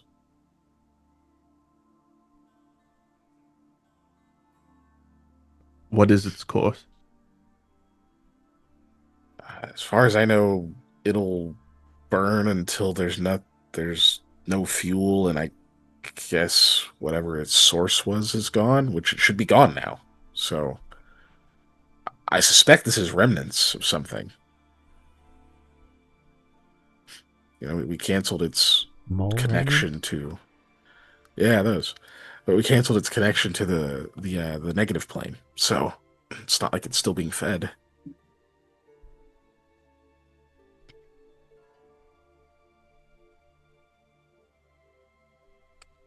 Yes. That's the best I can give you. Yeah. What did he say? He said, "Let's leave," and I agree. Oh, Pat Aldo. We'll just keep going. Okay. He does like look back at it a few times just to see if he notices anything different, but I assume not. It keeps going. You make your way around the tree for the first time, being able to appreciate the amount of damage that Koa had done to a tree that dents the iron that's slammed against it or the steel that's slammed against it, and is resistant to fire and whatnot. And you can see like the amount of damage he did to it was genuinely like fairly impressive. Like, holy shit, he must have been throwing quite the fit. Like, I haven't gotten laid in so long, and so, taking it out on the tree. So you guys make your way up the stairs, past all the dust that you're walking through. The assassin vine that's up there, it's not currently doesn't have vines hanging off the ledge inside the roof at the moment. There's just smoke kind of going up, if you will. And then you guys are make your way down the hallway and into to the doorway that's there. It is important to note that as you're walking, you can see that because of the loud boom that happened from the giant tree that hit the old walls from the side, some of the stone in here does have cracks inside of it. But despite the fact that the stone has a couple of cracks inside of it, the cracks are not too deep or too concerning. It literally has metal woven through. So whereas the metal would have maybe enhanced the amount of vibration that came from the big boom as the thing hit the side of it also would have reinforced all that stone and made it stronger. So don't think like, oh, and the building collapsed, right? Like, by no stretch of the imagination is that a concern. Electrum may be a soft metal, but it's still a metal that's holding the stone together. It's giving it extra, if you think like railroad ties, how they take the steel, the S-shaped steel, and they hammer it in. Hey, speaking of railroad ties, what's up, Patty Cake? So the you guys make your way to the room, and of course the door there is shut. The way is shut. Is that from? The way is shut. It feels like, isn't that like Lord of the Rings? Is that like Lord of the Rings? Mines of Moria? Yeah, okay. Right? Yeah. No, yeah. Yeah, it's Mines of Moria, right? Mm. The way is shut. The way is shut. Yeah, because they're reading through the book. The book of no, isn't the way is shut? It was made by the dead, and the dead keep it. The way is shut. That's the dead pass. Oh, you're right. Yeah, that's yeah. That is not Moria. Yeah. Okay. Cool. Sorry. I open the door. Yep. You open the door, and you actually see Hinta is over like leaning against the table, and like when the door opens up, she like looks up with like shock and whatnot, quickly grabs to the weapon that's at her side and raises it and takes a step forward and realizes that it's the three of you. And then she like stands down for a second. She's like, oh, you're at ease. We're alive. There is so much that happened. In here? She looks perplexed by your question. Yeah. In this room? Like what? He'll go in and starts preparing to like help remove the horses and stuff. Yeah. She goes, well, she gestures at one of the horses and says, well, if you put everything else aside, that one right there kept kicking the other ones and neighing and, like just kind of getting into more or less a lot of shit was happening out there. The horses are just animals are reacting to it. She was shoved in a small room with a bunch of horses. What horse was kicking the other one? We will say it was Mikhail's horse. No, Mikhail has a very even-tempered horse after the donkey. We'll say it was Aldo's horse was kicking. Certainly wasn't Lane's. She's very well behaved. Right. Just watching the other two freak out. Yep. So she's points at that. Then she mentions all the noises that were heard. At one point in time, you guys were gone for so long. She went out there to see what was going on and saw these strange, like almost like she called them like plant demons. She saw starting to like crawl out of like cracks in the ground that were over there. And as she was trying to handle that, then she heard the loudest boom, like thunder was clapping within the building itself. And she heard cracking and booming and all this stuff. And she like ran to get back in here from it. While she was inside here, the entire room itself, the table, every seam inside the table, the walls, all the seams inside the walls, everything just lit up with this insane glow inside of it. And she was kind of like, she was like the glow itself. At one point in time, it was very, very, very cold. I thought I was going to die. And then later on, she was like, it was very, very, very warm. And it, made me feel, rejuvenated me for a moment. But otherwise, she was like, I don't ever, what the fuck is this? This is some otherworldly stuff. And so you're realizing that, oh, okay, yeah, well, she was literally like 200 feet that way inside of like the epicenter of everything that we've been working on for however long. That kind of makes sense. Yeah. Yep. Yeah, Mikhail's just like listening. At some point, he'll probably stop loading things up, whatever. He's just kind of been like keeps wincing, and he'll pull away and like bandage his right hand. Mm-hmm. And she finishes, says, "Yeah, that makes sense, actually, given everything else that was happening. Look, the mission we set out to complete was successful.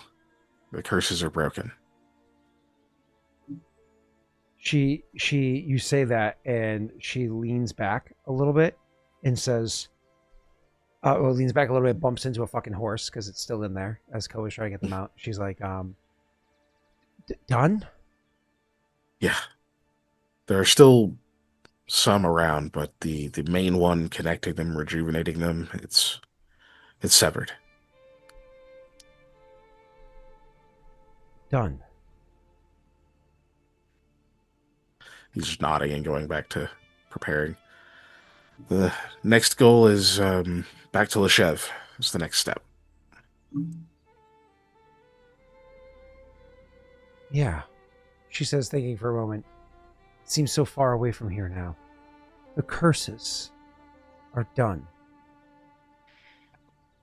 Yes. Wraithblade Keep, the one beneath Hot Gwen, this one here, Twisted Grove, and that means the curse of the Shattered Throne is broken. If you know all the legends. She nods and says, I am from here. Then to Leshev it is. And she kind of like goes to grab her bag and then seems to like internalize as she is like kind of like deep in thought as she goes to grab her supplies and everything she needs. Now she's where we are. Nice. All right, cool. Anything else your characters are doing? Koa's getting everything ready. He'll check on her. Like he'll unless Mikhail says it, he'll be like, it's probably best we keep this to ourselves. Like trying to be responsible about this curses being broken. That's the only thing he'll like, unless she says anything else to him. But he'll emphasize like she broke the sword and like she had a big part in doing it. He'll give her all full credit for that. He's just happy it's all done, but he's happy to build everyone else up about it, especially her because she took a big toll from traveling, and then Aldo for his condition. So he's just hyping everyone up and packing up and trying to be as jovial as he can. Even though I think if you guys were really paying attention, you can tell that this whole thing with the fact that the gnome and the color stay and this thing with the dreams and Gwen, Nesky, all that is combined is definitely dominating Koa's thoughts. Yeah, that makes sense. Yeah, makes sense. Yeah. Yeah, I don't know how much would even be said while we're like packing up and everything. Just there's so much happened. Yeah, he's like, this 700-year-old thing, we did it.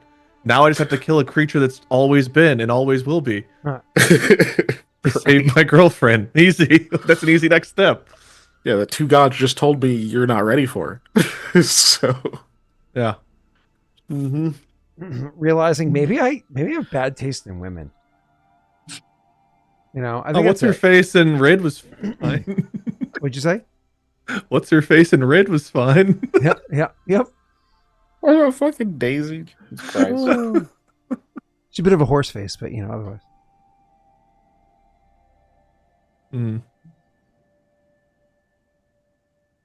I just don't want to know what happens if she gets the last Valiant Stone. And snaps her fingers. I am inevitable.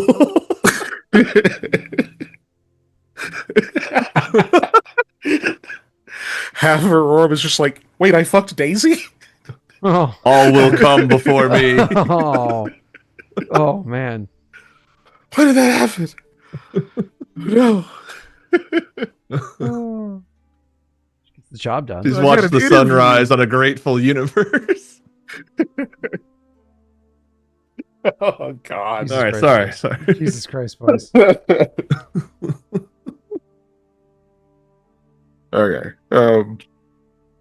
Yeah, I guess any complications when we leave the grove? So, as I said, like there's those things when she goes out and she sees the burning tree. Actually, let me just confirm one detail. Now that I said that, did I make a modification inside here? I don't remember. Hob. She's a hobbo. The hobgoblins. When she walks out there, she looks at the tree and she just like stops and marvels at it. And she's like, "This. It's so bright." Koa looks taken aback by that because to him it's dim light, right? Yeah. Oh, right. Your eyes would be much more attuned to darkness, right? Huh. Is it bright to you, Koa? A little. There's a little.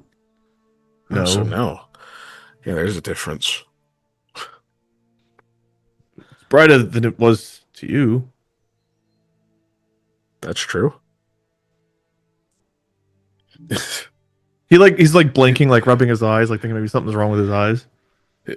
He'll explain the stuff about Darkfire that you told me to her as well. Okay.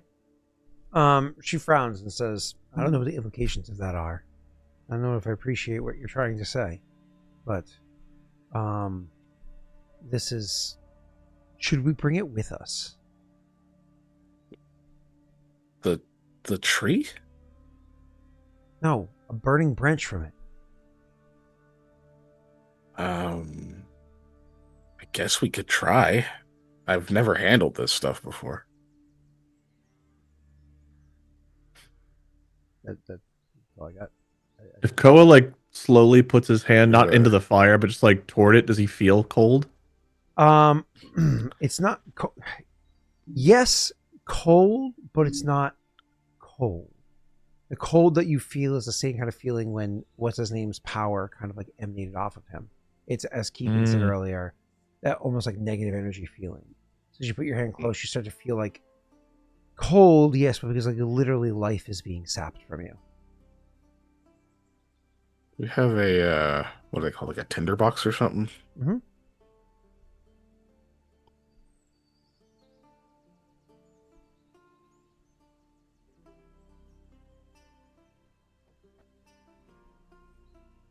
Is that the end of your questions?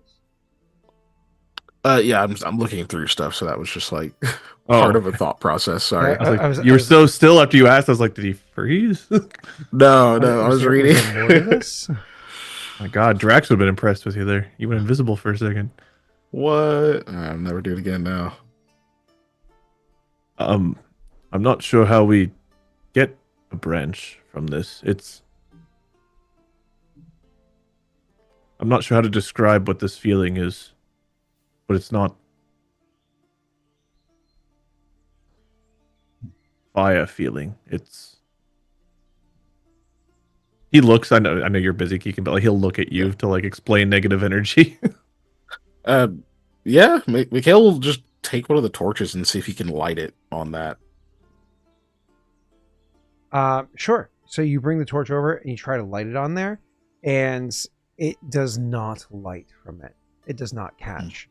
Unfortunately, just kind of like getting close to it, you still also feel that kind of like sapping feeling coming from it. Yeah, it doesn't take. Yeah, I don't know a safe way to transport it or even collect it. I guess I'll look around. Is there a branch where it'd be feasible to like grab it without quote unquote burning myself.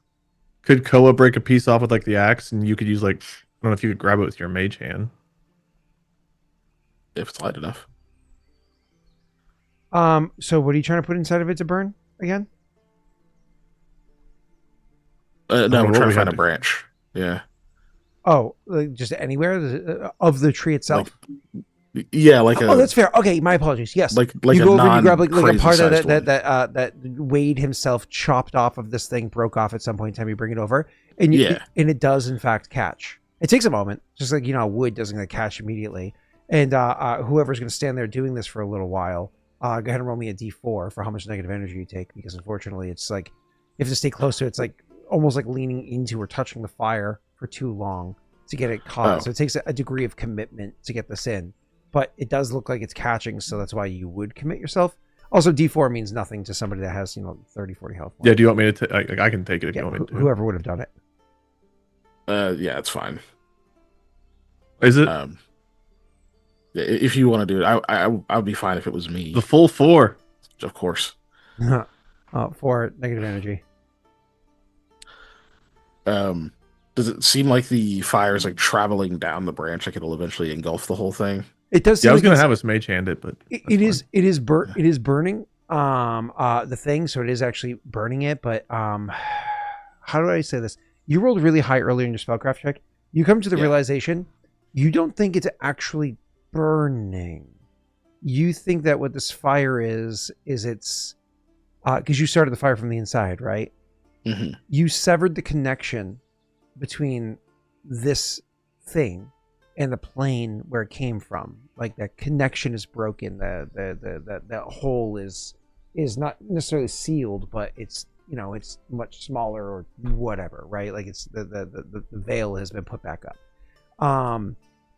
And because of that, this thing no longer has what it needs to survive, so it's breaking down. And so it is like a almost like diffusion. This like very like dense mass of negative energy, of like physical negative energy, is like diffusing into a world that's full of positive energy. And so with your like realizing that this is happening, it does give you pause for a second and think about what's happening outside.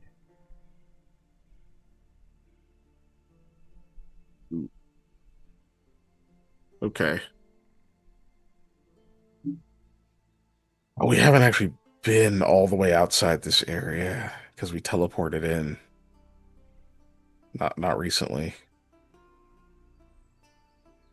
Okay.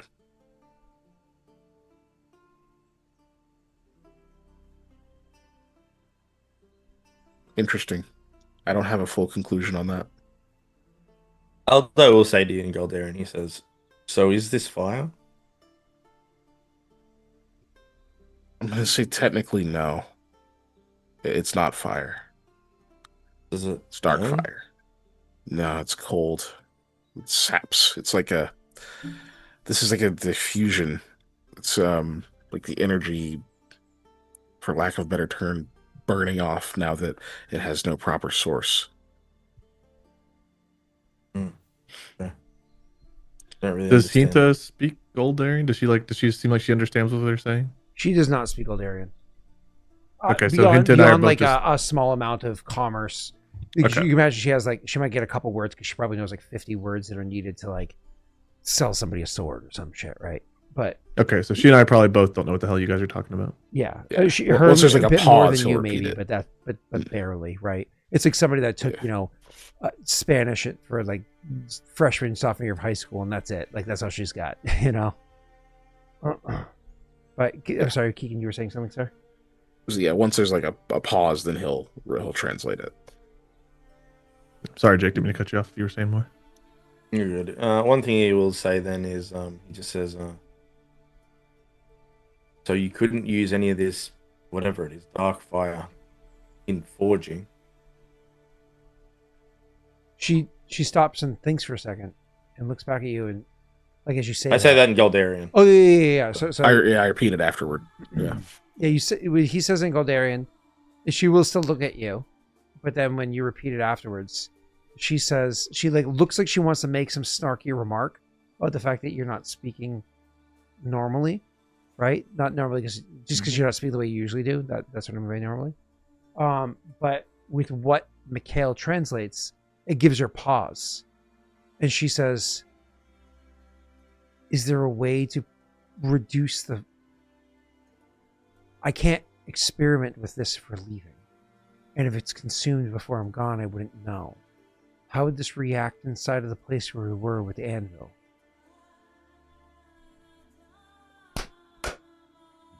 I'll get it eventually. I don't know. When the dark fire consumes the tree or whatever it is, will there be like coals left or anything? You know what I mean? Yeah. I don't know exactly how it works. Embers and the like. Repeat. And the answer is I'm not sure. I don't really have any experience with this. I just remember reading a few things and maybe a tangent off of a lecture, but nothing focused.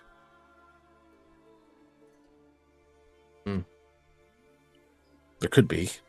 It behaves in some ways like fire does, but he shrugs. But this is the valuable. tree's way of disappearing. So whenever it's gone, it'll be gone. Right? Seems that way. Like, I don't know if it'll leave coals or anything like that that can be used to stoke dark fire. I guess we'll find out.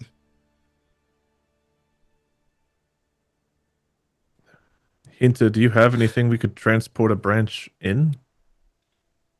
Koa's looking like he'll test like poking the fire stick with like some of his other supplies to see if any of it catches. Like She gestures towards your the cloak or whatever that you have with you.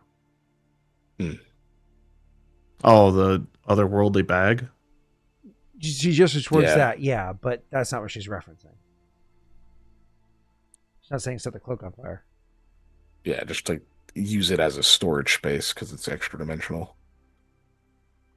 Would I that guess we could. react to it? Shouldn't. We have the lead box. That's what she From was the referencing. sword. Oh, Yeah. Yeah, I was going to say he takes it off and we'll pull out the lead box. We could try using this, like you said. can you with your hand? Oh, yeah, that'll probably be a lot safer, right? Sorry, I wasn't thinking. Yeah, I'll mage hand. I guess we'll try to collect as much as we can into the lead box. Okay. So unfortunately you can only grab pieces that are not burning, I imagine, that Koa had broken onto the ground. Can the mage hand not grab parts that are burning? It can. As long as it Yeah. weighs less than 5 pounds. Yeah, Yeah, I was but gonna say, can yeah, Koa use probably like one- the axe to break off parts that are burning that are small enough? Sure, but so the Yeah. intention is to bring the fire, not the fuel. don't know. Basically half and half, I would say. Right? Well, won't it all ignite Some if we of- just put it? It's going to ignite itself if we do. We could separate it. I guess this part that's not. Well, yeah, we don't know if it's going to catch though. The part that isn't already lit. I guess it could catch. We could ask Kinta. She's right here. We could ask her what she'd prefer.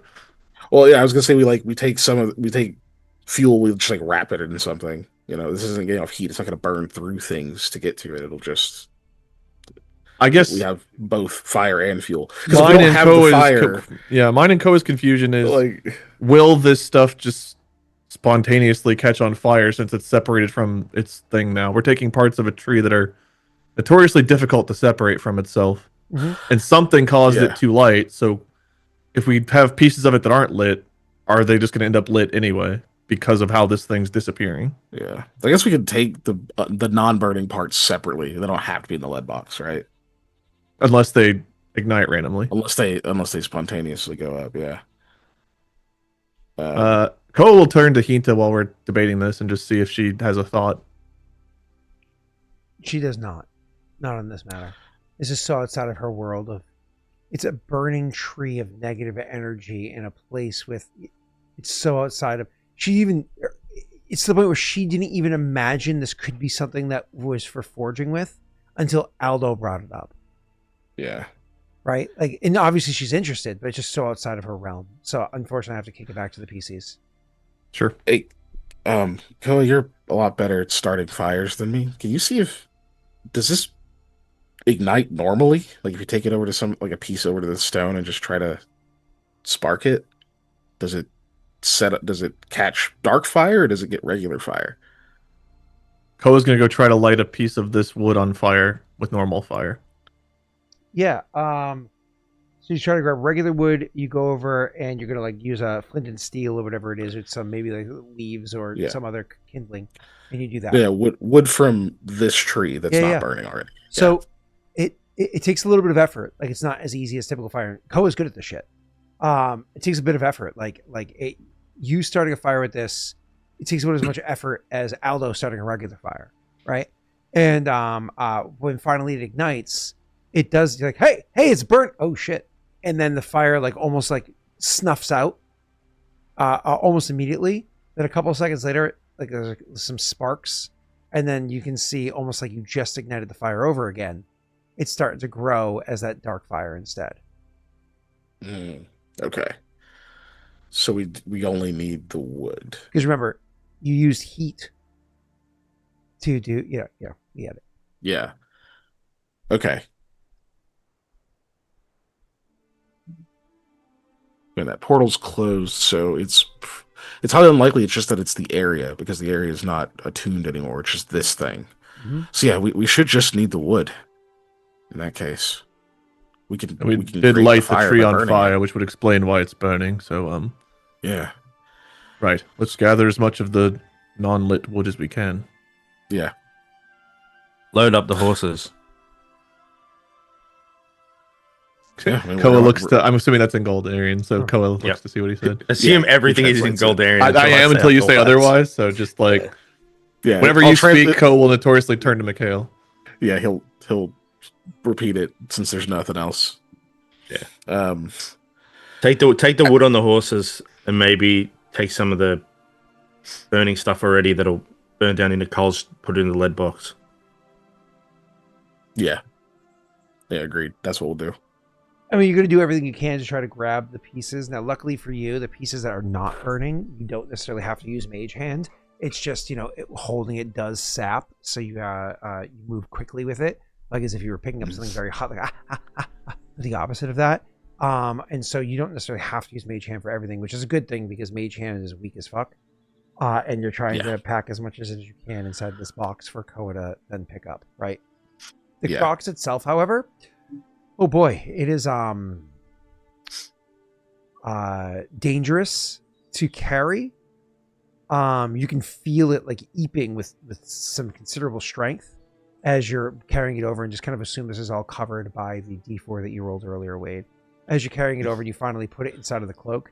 But once you have the cloak properly folded up, it feels like it's still emanating off of it until like the numbness finally goes away. And then after like get your full feeling back into your hands and arms or whatever, when you pick up the actual cloak, it's like, oh, okay, no. The combination of being inside the box plus the cloak, you're actually okay now. It doesn't seem to be affecting the cloak itself, does it? No. The cloak doesn't have energy to be negative against. Okay. Negative energy doesn't really affect inanimate objects. It's a thing that affects living and unliving things. The only reason I ask is because this was once a creature of some kind. Correct, but it's not unliving. It's sure. Yeah. That's the difference between unliving and not alive, right? Just want to make sure that we're not destroying our bag. Yep, you're good. Right. This thing's like a Coachella or something. Yeah. So he'll grab a bunch of the wood. He'll put that in there, and the wood itself that's not lit, that's not going to affect the horses, right? The wood itself is not lit, should not affect the horses. It's all inside of the box, right? The lit stuff is. Unlit wouldn't be. Oh, the unlit is what I thought you were shoving inside of the box. I thought you were leaving the lit behind. That was my own mistake. Even the unlit stuff is absolutely fucking with the assumption that it was unlit going inside of the box I was describing. Okay, if the unlit's affecting us, then I'll have to. We'll revisit what we're taking. Yeah. Because it is. Yeah, like when you fold it all inside the cloak, it removes it from this world, right? And so it becomes safe. You're putting it into an extra dimensional space. Okay. I think we may need to only take unlit and as much as we can fit in this box or bag because Yeah. I feel If the drain's happening from the non-lit, that'd be an issue. I'm just trying to think. Is there a way we can take like some sample of the fire, even if it's small, but it's probably dangerous as hell. Nah, I think we just have to leave the lit stuff behind. well, we know that we can light it now. Yeah. Yeah, I think we have to do it that way.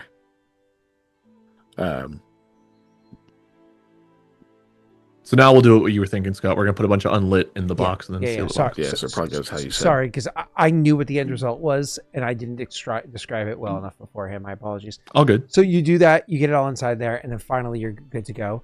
And it's after you guys are finally leaving or whatever it is, especially with how extra, because like Aldo doesn't talk a lot, at least through RP, but you imagine his character does say words. Aldo, I imagine, is not even doing that right now. And beyond that, he just seems very distant. So as you're leaving, one of the things that she would say, like literally as you're walking out of this burning place, and there's one last look back at that burning tree as she goes, she kind of turns to Mikhail and say, "What's up with him?" He went through a pretty crazy ordeal. Yeah, I think we all did, but at least we're speaking the same language to one another. His was different. He like you can tell he's like she can tell he's trying to think of like a way to explain it. Mm-hmm. Then he'll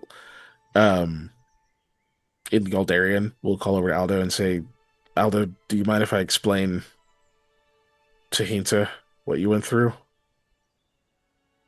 He looks back at you and he just goes, like, whatever. Koa gives you a pat.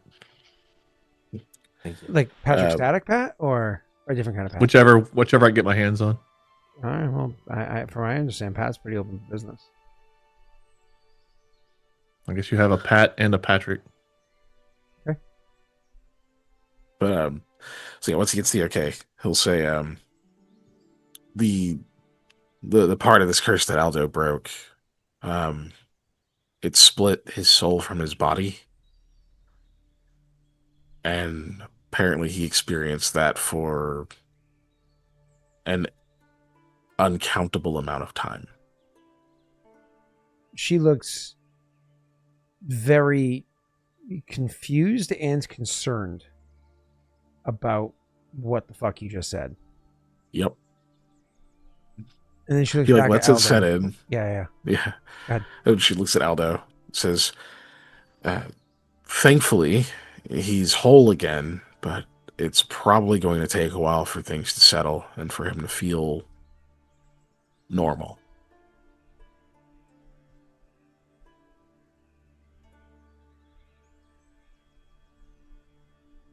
Will he be normal? Allegedly.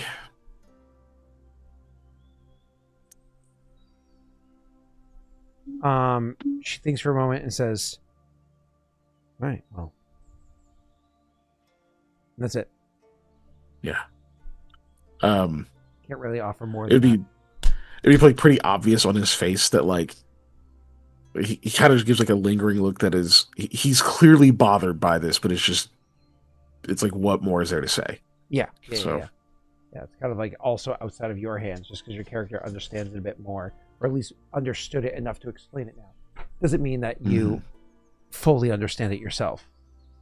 Yeah. So, and Hinta's an ass, but she's not an idiot, right? So she gets that. All right, keep going. Your characters leave, and as your attention's drawn from that, you probably would have your own attention pulled.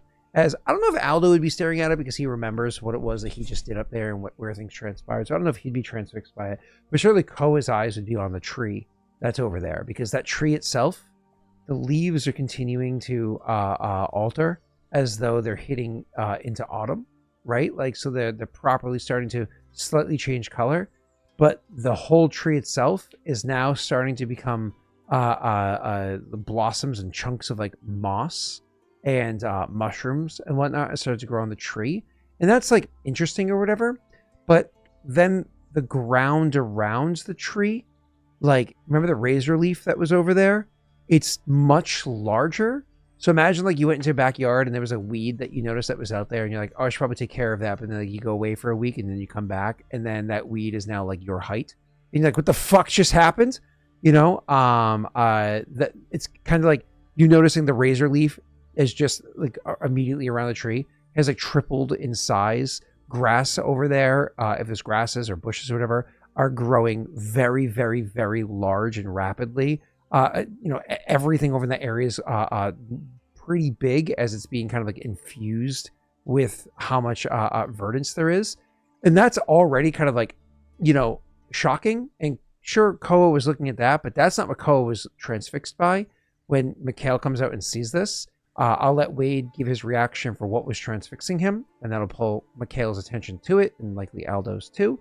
That's because Koa just saw a squirrel jump out of a portion of the tree and go over to another one, but that squirrel's the size of a small dog.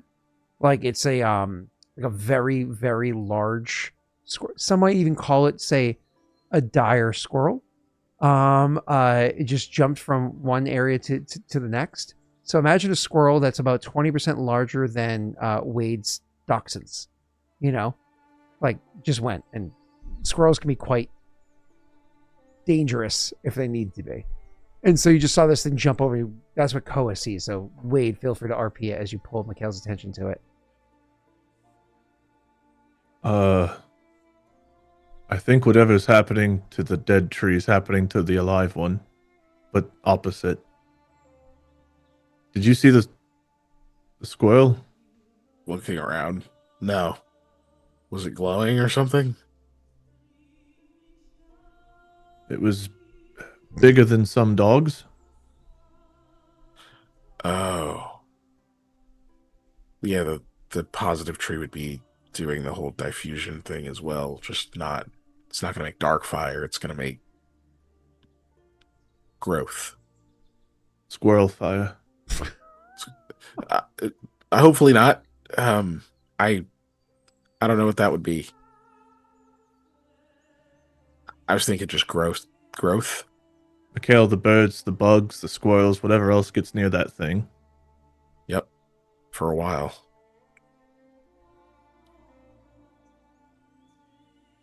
It could have been worse, apparently. If we had just only taken out one of them. I'm glad we did both. That's a pretty big squirrel, though. Should we try to catch it? He shakes his head. Are you afraid of squirrels, Koa? It's just no, but the big one is weird, with bigger teeth. More food, I don't know that we should eat anything that's getting. He doesn't know the word for radiation. Energy? I'm like, radiation. That's not a word. Yeah. Nuclear diffusion with positive energy. I don't think it's not going to hurt us unless you gorge yourself on it. But no, fine. Point taken. I just wonder what. As soon as Aldo goes to speak, Koa goes dead silent. Aldo says to Mikhail, he says, "Tell Hinta to go stand under it." But what under the squirrel? He didn't see the squirrel. He goes, "I didn't see the squirrel." I still don't know where it was. You think the tree is making things bigger? I think so, yeah. Or at least the excess energy coming off of it. Why don't you test it?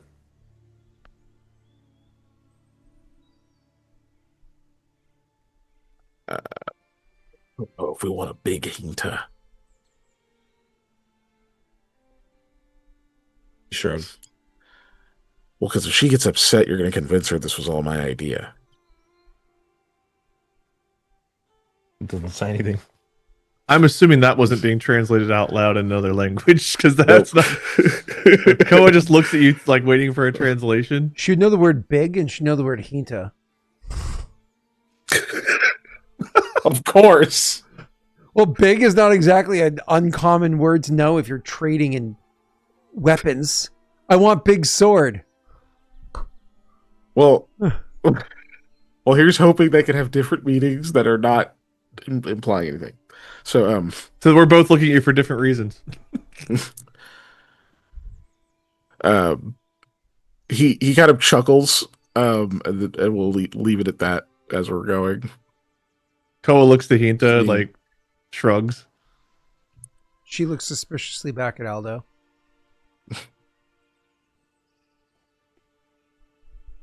I mean, Aldo doesn't even pay her any mind. Yeah, makes sense. Checks out. Ultimate poker face. All right, so we leave. Away Yeah. from the two trees, like if we're looking outward, does anything look any different? I mean, so you imagine that the you don't quite know what's happening inside the building, because you were somewhat protected from what was happening there because of like him giving a portion of himself to split between the three of you. The radiation coming off of it, you were resistant enough to that it didn't affect you right away. But obviously, as you were collecting the stuff, it would have affected you more. It's going to be a rough day for Hinta when she realizes she doesn't have the same kind of endurance or resistance to it that the three of you have. That being said, so there's stuff happening inside the building that you just can't witness. But outside the building, just as you're walking away, you'll notice that the trees around the place are growing taller and more verdant and whatnot. Now, you guys did hear about what happens if you were to destroy this unbalanced, if you were to break one of the trees instead of the other. It does give almost like a shiver down the back of how much bigger one of these effects would be, or how much more rapidly it would be growing, or how much more widespread it would be. You have no idea. Because if this is both sides are severed evenly, and both sides are dying evenly, and not like one side is continuing to go unchecked for a long time, woof. So, but you're able to see this like literally as you're walking away. Occasionally, you can look over your shoulder and see like trees growing above the others off in the distance, which is like hot damn. But other than that, no. Once you get out of the vicinity of its radiation, kind of like growing things, the razor leaf gets back to shit, it caught my ankle. And you have to adjust your pants or your boot or whatever it is that's there, and certainly whatever you have on is going to get a little bit cut up or torn up or whatever, but not to the point where it's any damage worth noting, just to the point where it'd be either uncomfortable, if not painful to travel through. So kind of like affecting traveling speed, but since time is not of this critical essence at the moment, it doesn't really matter so much. The direction your characters are traveling, to be clear, I believe your intention is to head westward, right? The Chev, the same yeah. path we usually go. Yeah. Oh, so down to It's like west southwest or whatever. Yeah, down to the area first, and then kind of like from there. I did update the map after our conversation in chat. I just did not add the elements back onto it to make it easy for you to view.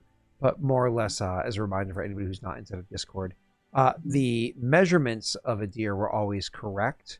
And when I was measuring distance of travel, so from like say Hodgwen to the crack or whatever it was, all that was always like correct if you just like use the unclicking measuring tool.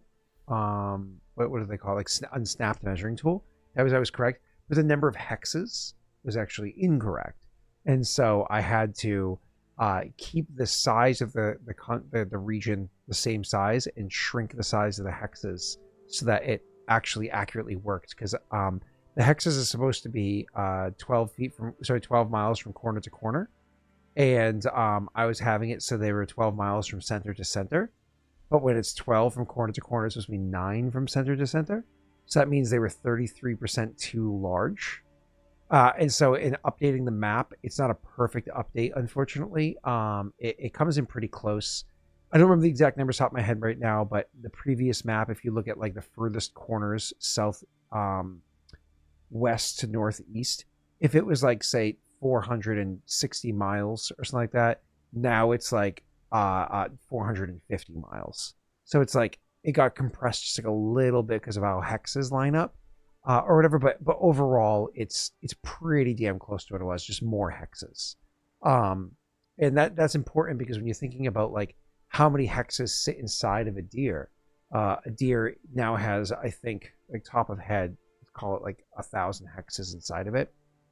When you look at the rules for kingdom building, for what's considered like a legitimate like country, I think it's when you hit 100 hexes or something. So it's like it gives you room to properly grow inside of there and allows you to have like the other city states have proper regions of influence. So it's not like Leshev is 1, or 2 hexes. It's like Leshev is actually like 5 or 6 hexes or whatever it is that makes sense. They would have an area of influence of where people pay taxes to go there and do trade with and blah blah blah blah blah blah blah. Right. I think I kind of like belabored the point enough. So your characters are making their way down there. We already know that when it was dangerous, you would leave at like dawn and run to just get barely to the outside at dusk, right? Not like run, but you'd move hard and move fast. I don't know if your characters will be moving at the same insane pace. First of all, you're certainly not leaving at dawn. You've spent a considerable amount of time here, 2 hours or so after dawn with everything that's transpired. You've spent here before leaving, and then with Aldo in his state and having Hinta with you or whatever, I think you just get moving at a normal pace. And so I don't see you getting all the way to the safe rock by sunset. I see you probably getting most of the way there, about 3/4 of the way to the safe rock by sunset. Does that make sense for your, to all of you? Or are you saying, oh, fuck no, we would still be full tilt sprinting? Do we see anything along the way? Any of the creatures or whatever? You normally don't because it's full daytime, and it's pretty rare Yeah. to see them because they usually before sunrise run their way back to the castle and bury themselves in the grounds around the castle prior to or around the time of sunrise. I don't know. I could see us trying to hurry to the safe rock just because we're not sure what to expect at night since we just broke the curse. Yeah. But yeah, no, I think we probably would, honestly. I It kind of should be think we would fine, too. but precautions, Aldo would go along with the other two. Okay. So yeah, we probably at least hurry to that and then stop. So you would want to sprint to that rock area, yeah? Yeah, Yeah, do we just make in that case. with just a hustle, or do we have to push? Oh, you have to push because you started so late and everything. You already had to push before, so you definitely have to push. And the pushing is hard because of Hinta and the horses, but we can certainly roll for this. Well, I can't. If we're gonna be damaging the horses, I can't push. Yeah, I was gonna say if it's, Nightstorm, they can't take a push. Their HP is too low. yeah. I remember everybody else being kind of weak. So no, you're right. We probably wouldn't then. I'm sure we would at least get the hustle in there, but like we definitely wouldn't push. Yeah. Nightstorm took too much of a beating from the teleports, I think. And I know Hinta was. I remember her being in bad shape too. Yeah. You used a potion on her. Yeah, I just can't remember how much it healed. So, I think it was like just enough to keep her up, if I recall correctly, because she took like 10 damage or some shit. Yeah. And then she took more negative energy and more positive energy while she was inside of that room with everything that transpired. Oh jeez. Okay. Yeah, I so feel like she I didn't heal shot you. Nightstorm properly at some point because I don't think Nightstorm should only be at 2 health. Nightstorm got pretty fucked up by something, but I don't know if 2 health is correct. Oh, Scott.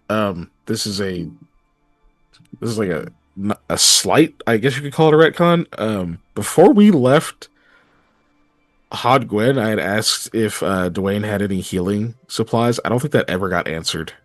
That was like one of the downtime things I was doing. Oh, I think isn't the rule of Dwayne though? Same as I have to update you with Talia's abilities and everybody else's. Which we can worry about not this session, probably after next session. His is like he generates like one a day. But I'm pretty sure he has to be traveling with you for it. Yeah, no, this was during downtime. Yeah, this was that week of downtime. No, I know, but I think you get it for free specifically when he's traveling with you. Why can I not see his character? You get like one free use. All right, there we go. Now it says you here, said you get like one free use from him when he's traveling with you. Yeah, so you don't take it from him, but you're saying like, does he have one in general? I'm not talking about his ability. We just mean, could I take supplies from a friend of mine? Yes, because I assume he would be the type of person who might have gathered some things. Sure. Because my healing kit's empty. Yeah, that sounds fine. How much do healing kits cost in general for you to have? Because you have a regular healer kit or masterwork? It's regular. How much does this cost? Base cost is 50, so it's 5 gold. 5 gold? Yeah, so those are expensive. Yeah. So you're saying more or less, does he have a gold piece worth of for 2 or 5 silver worth for 1? Yeah. Yeah, I'd say he would have given you 2. That's fine. Okay. Thank you.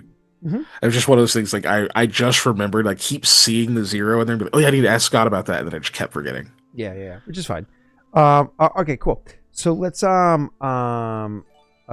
get to next things here, which is so you guys are pushing. So you're not pushing to get there. You're going to stop at the 3/4 mark, which is already a push for that one hustle or whatever it is to get there. And everybody's exhausted when you finally settle. But unfortunately, it's already a little bit after sunset when you're even setting up camp that's here. And the idea of that being, well, at least then we'll know if we have to run before we go or whatever it is. And you're going to be hyper cautious and stuff. But I guess 2 feet, dive in the water and see how it how things are kind of like turning out with that being dead, the trees being destroyed, the curses being broken. To that regard, I imagine you have watches set up. Clearly, Mikhail and Wade, Koa, I should say, are going to do watches. Is Aldo as well, or is Aldo going to remove himself? And unfortunately, Hinta is fucked. And Koa will make sure Aldo removes his watch. He's not going to let Aldo. He's going to let Aldo get as much rest as he needs. Yeah, unless you fight, but Koa is going to want you to rest. Yeah, no, you won't fight. Yeah.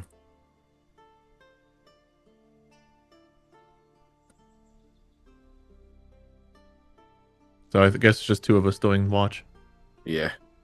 Okay, sure. So you guys are doing your watch, and as you're there, you're probably gonna have to do extended watches, so your character's gonna be tired in the morning, which is fine. Wade, can you go ahead and roll me your perception check? Because I assume you're going. No.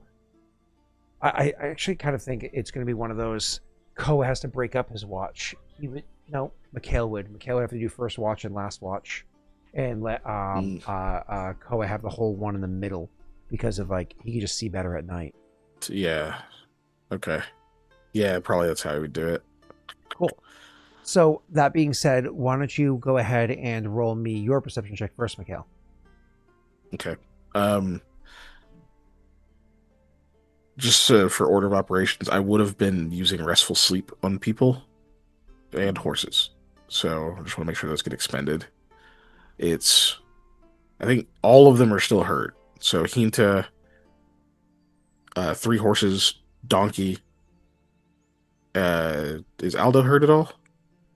No, he's not. Okay, so it's 5 targets. So I got to do 2 casts. There's the boop. Okay, and then you said perception. What does that make them heal? Just doubles their natural healing. Nat 20. Wow, that's amazing. So double their hit dice or level. Yeah. So Aldo would heal instead of regular. 8, and Hinta would heal 4 or whatever.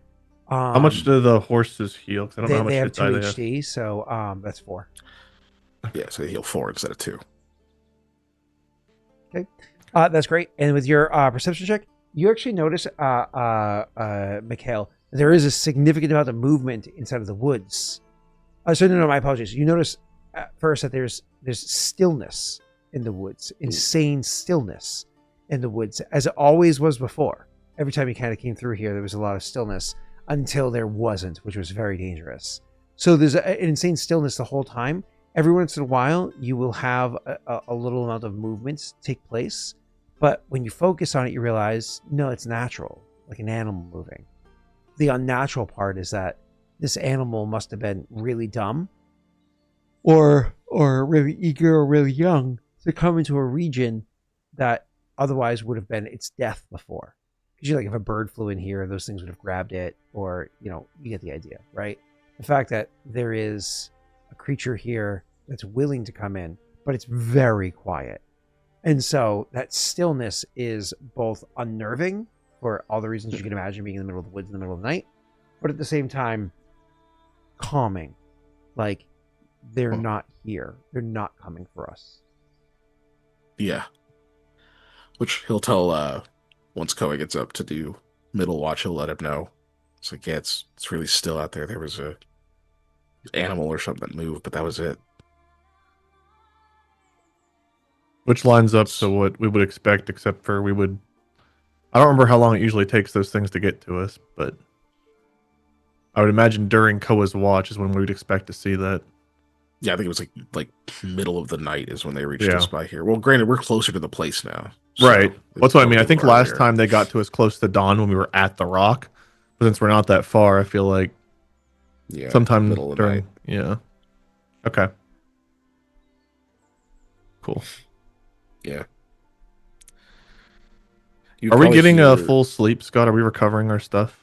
So the two of them, Hinta and Aldo, are absolutely going to get their full sleep. For the two of you, if you're willing to drag ass the next day, to not get up and get out as soon as possible, to feel like we can have a late start. Honestly, Aldo could probably use a sleep in. Hinta, this is probably more than she's ever had to deal with, or at least in a very long time. Certainly nothing magical like this before. And I could use the time too. If you're willing to take that drag ass approach, like it's a Sunday morning, then yeah, absolutely, you can have everything. Yeah, you have your full recovery. I mean, it doesn't take that. Can we get to Leshev same day still? No, it takes a few I think days. it'll be 2 or 3 days still. Yeah. Oh, but I'm okay taking a late start one day. To the camp yet? You know what I mean? Yeah. I could totally see your characters not doing that, Wade, and then literally getting to the camp like by noon, and then just literally spending the rest of the day at the camp. And like the camp is like a legitimate. All right, everybody, let's fucking recover for a minute. Because that's what you've done a bunch of times in the past, is you've spent like an extra day at the camp, unless you were like sprint. So I could see going that I'm route. okay with the late start, and then maybe doing that. We can RP that out when we get there, but I think with the late start to make sure we get our recovery in, because I think that we could use it. Yeah, so we'll do like a normal start today and spend the recovery at the camp. Yeah, is that what you're saying, or no? Yeah, I was gonna say, we could do a not late start this time with the expectation that once we get to the camp, we'll take a proper rest. Yeah, and then you can sure. cast your spell again, and so more or less with that assumption, you cast that spell again on them. They're able to heal double again, which is great. And then feel free to have RP. So you guys. Okay. Do I need to roll for my watch and stuff still? It was covered by Mikhail. You have nothing to be concerned about. He covered it for you. Cool. Okay. One thing both of you would notice during the user on watch, Aldo seems to talk a lot in his sleep, and then it's in a bunch of different languages, and sometimes all of them together. Like it just is, yeah. Is there anything sensical about it that, like Mikhail, since he can interpret most of your languages, or is it even languages that he wouldn't understand? I don't know what languages he speaks, but they'd be everything that Aldo speaks himself. He is right there. Yep. Koa knows one of those. What do I bloop this? Yeah. Koa knows one of those. Oh, damn. Yeah, so you'd be getting like different all, phrases and things in all of those things, as well as at times Mikhail, I guess, would pick up, especially that it seems to be mixed together and it's just nonsensical. Okay.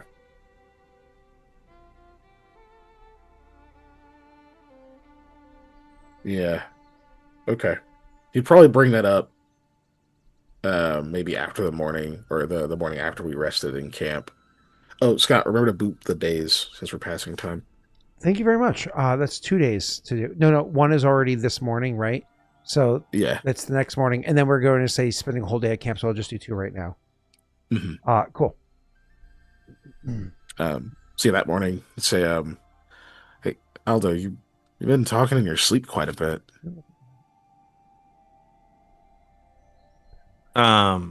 When you call his name, he doesn't react, kind of thing. He'd probably pick up the habit of like getting into getting into your eye line when he calls you, or like putting a hand on you. Yeah. So say like get like a touch on the shoulder. No, he looks at you and he says, Oh, that's right. You guys are in early autumn, so when you see the tree starting to do that earlier, it made sense. I'm sorry, I just the hand touching you. Go ahead.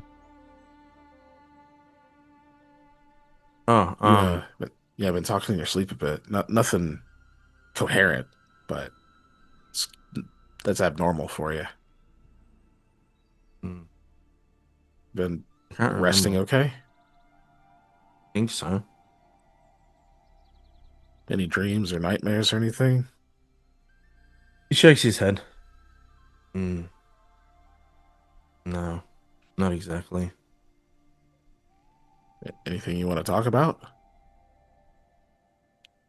Kind of shies away from you. Kind of just shakes his head. Oh. Gives you a nod. He says, "Well, if you change your mind, either of us is here, you know." Thanks. Appreciate it. Yeah. Tell him we're here for him. Says, yeah. And Koa wants you to know that we're here for you. He gives you a pat. Which Pat? Both. Nice. He just nods. Because for what it's worth, I'm sorry you had to deal with that. If I had known, then I don't know, maybe I'd have done it myself. I don't know how we would have changed it, but we wouldn't have made you make that sacrifice, you know? Yeah, it is what it is. Yeah. It's fun. Just in our downtime and stuff like that, Aldo would ask you questions like, how long were we together for? And like he'd be asking about like more or less what we've done and how he is. Oh. Yeesh. Both of us or just Mikhail? He'd be talking to both of you, but he's still just talking golden for some reason. Sure. Koa's going to embellish the good parts, just to be honest. Honestly, I was always there when you needed someone. Always. No, he's going to tell about the good. He focuses on the good in them. Yeah, you'll notice you love my when girlfriend. He does ask, she's your favorite person. when he does ask questions, they're more targeted at like himself and like what he did there or what he did there or just those type of things. I don't know how Mikhail will answer, but Koa will be honest, but like he'll definitely like embellish the moments where like you took the better path even whenever the other one was tempting. Like you would start to go and then you would stop. Yeah. No, Mikhail would just answer. He would always answer honestly. Just at first, there'd be like a clear like he's kind of taken aback by the questions, but after the first couple, it's just he would just answer you as many times as you ask. Yeah. Koa would ask why you're asking these questions. I don't know if you'd answer him, but he would ask why you're wanting to know. Like, have you forgotten yourself? Like, he's confused. He just says that it's hard to explain. I feel so removed. Yeah. The one thing that Koa will say that I don't know if it'll cut you deep or not, but he'll say like, it did always seem like there was something that troubled you didn't want to talk about, but he doesn't know any more about it. You seem to get recognition from him, but he just nods at you. Like he knows what you're talking about. Okay.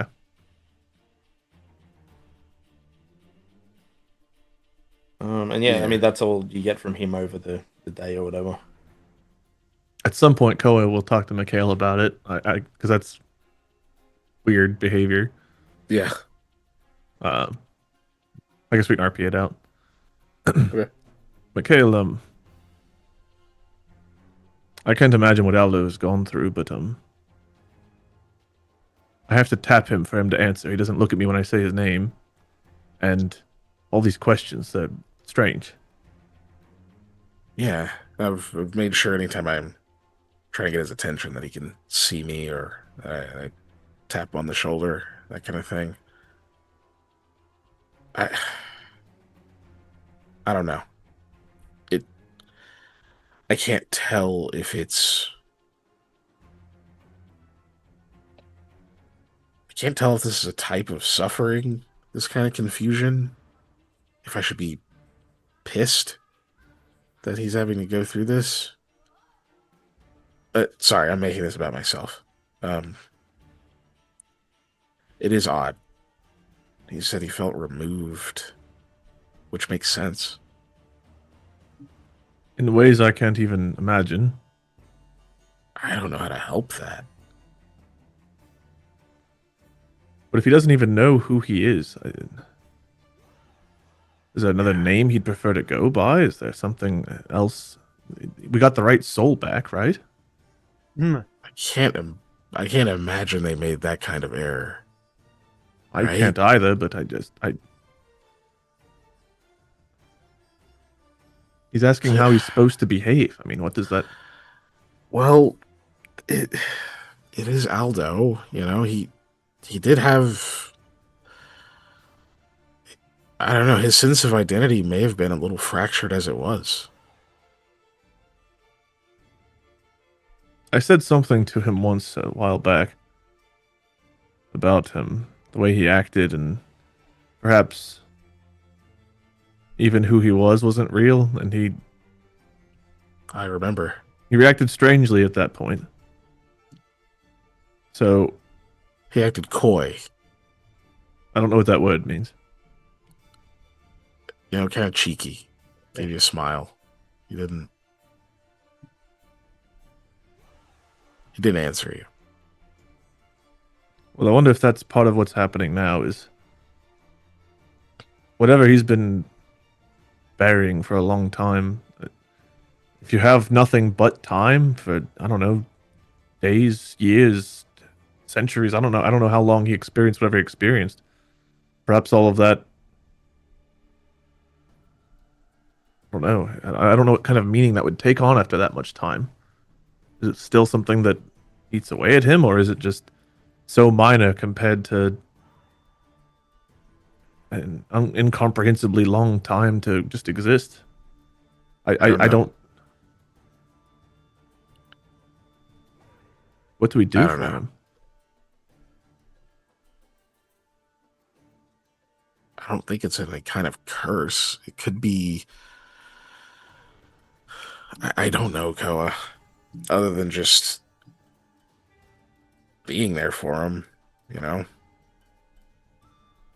I keep feeling like maybe it'll all start to click again. Like he seems to get it as he asks questions and we answer them. Like maybe he just needs to rebuild all of it. How insignificant would time feel if you've experienced an infinite amount of it, though? Very? I don't even know how to answer that. I mean, whatever questions we're asking about him, it's like at this point he's had to ask himself. And I'm assuming there was nobody else there to answer it except him. Maybe different aspects of him. I don't know. He's had all of the time in the world and more. I don't think a person was meant to experience that. Well, I want to ask him these things, but I'm afraid of causing him upset, Yeah, it's better to let things move at a pace that makes sense to him. I don't know what that is, but I will keep trying. He likes the pats. Yeah. I mean, I've asked him stuff that he wasn't comfortable answering, and he just shakes his head, and I just leave it alone. You know, and I don't follow it up with another potential question that's upsetting. I just leave it at that. I'm not as good at that part, but I'll try. Well, let's say you've got 3 questions in mind, and there's a potential for any of the 3 to be upsetting. If you ask one and it upsets him, don't ask the other 2. What if I want Not- answers to the other 2? I wait. Right. Of course, yes, exactly. You can give it a day or 2.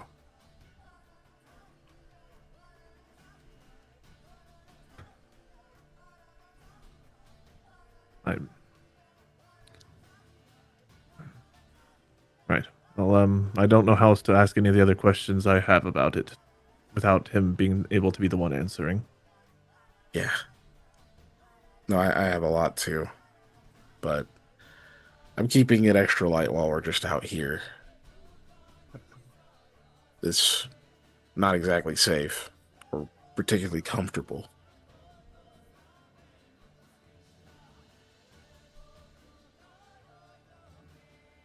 Well, thanks for chatting, I guess. Are you doing all right? No ill effects from what you experienced? Hey Scott, is that wound on my hand healing normally? So the answer is yes, it's healing. Yes, it's healing, but granted, it's been 2 days and you've never had to deal with a wound like this before. You would have hoped there'd be a bit more progress. That not even all the scabbing has settled in right. So it just feels like, if I were to put this in a different system's terms, this isn't lethal damage; it's like aggravated damage. Like it's World of Darkness. yeah, it's like it's just this is otherworldly injury here, and it's going to take time for your body to even fight away or eep away, or I should say, for the energies inside of it to be chip away enough that your body can do healing behind it, right? So it's this isn't just a normal injury. Okay. So it's healing, but not normally. So it's not like a normal burn. It's just it is taking a longer time. Yeah, it feels it still feels fresh, but you can see that there's some scabbing happening, that your body is active. It's just, man, as a trained physician like yourself, you're like, I don't even know what to make of this. Like, I understand that this is otherworldly because I fucking knew more about that than anybody else, and the crown and the But as a trained physician, you're like, shit, you know. So you get it. Oof. It's a good thing you're the one analyzing it, right? But yeah, you know who could probably help you? There's another trained physician who's really good at otherworldly magical stuff. Yay. He'll unwrap the bandages off of his hand. And he's like, just this. Kind of shows him. It's whenever I was pushing the radiant crystal into the tree, it got really hot. It felt like it was burning into my bones or something. It's taking a really long time to heal. It is healing. It's just, yeah. You're the closest thing to a doctor I have to recommend you to, so I imagine. I'm aware. But I can give you, and he'll pat you on the shoulder. That, if it helps. That's called good bedside manner, Koa. I feel better already. I'm realizing I lack a lot of the skills that would be helpful for some things.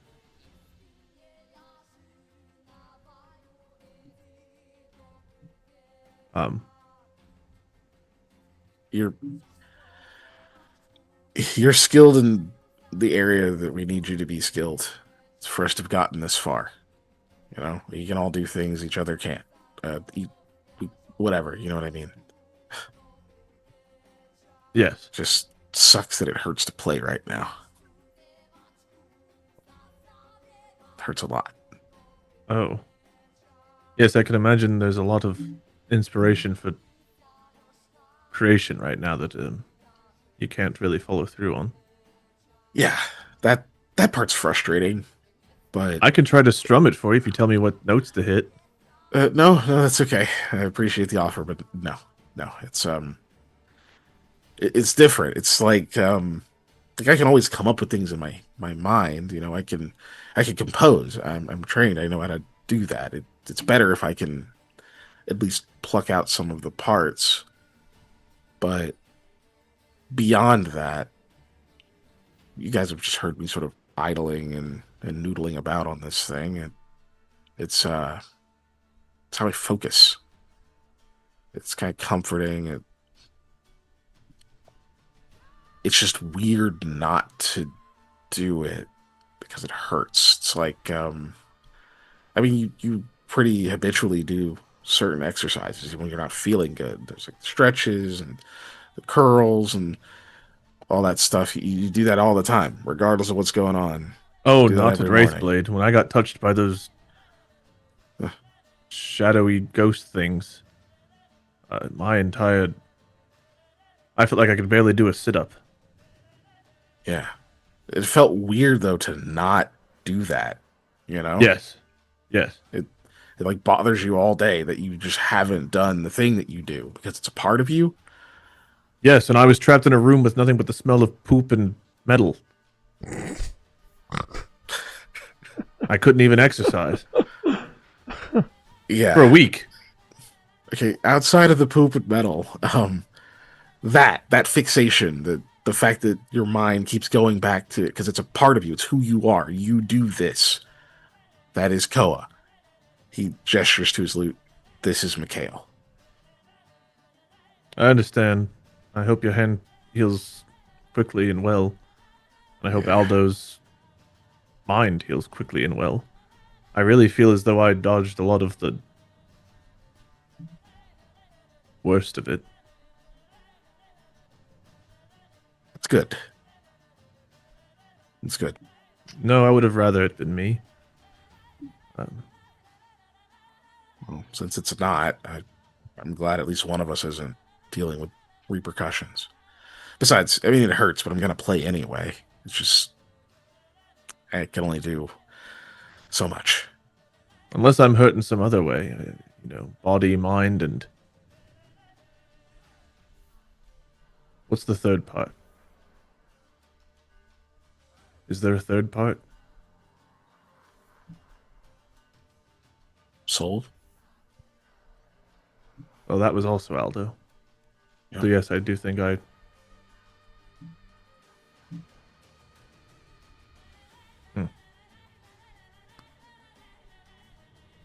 Well, if there's anything I can do, Mikhail. Yeah. Just listening is nice. Thanks. I'll be all right.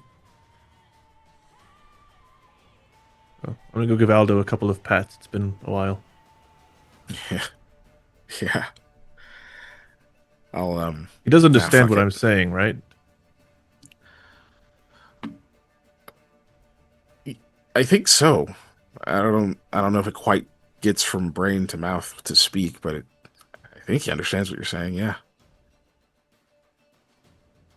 He chimes in. He's also the type that if he was just pretending to understand me, I wouldn't be able to know. He's good at that. I have no doubt that if he does recover, it'll be a few days before we realize it. Because he will con us. Which will be good. We'll know he's back to normal then. Right. Excuse me. Yeah. Well, hopefully a few days we'll be in the Chev. And with that, he'll kind of like turn and wander off.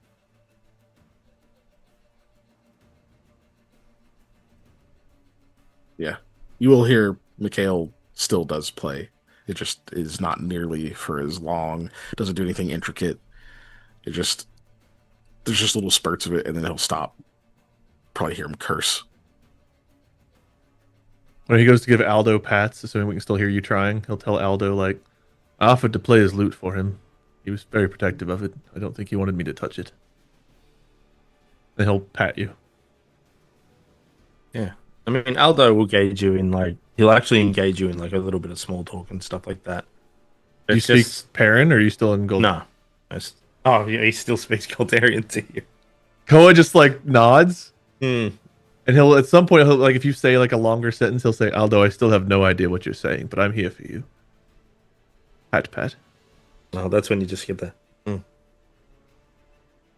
can get smile Mikhail back. to translate. He just waves you off. This was nice. He'll just pat you and sit there. At one point in time, while you guys are at the camp, because she's feeling better after 2 nights or whatever of, like, she's actually going to come over at one point in time and just like hurl the axe over towards Koa. Not at Koa. It's not like one of those that lands at your feet. She's not an idiot or that deft of accuracy. But she hurls the axe over at Koa, so it like clatters to like a tree or somewhere nearby, and it like clinks off or whatever, skitters by.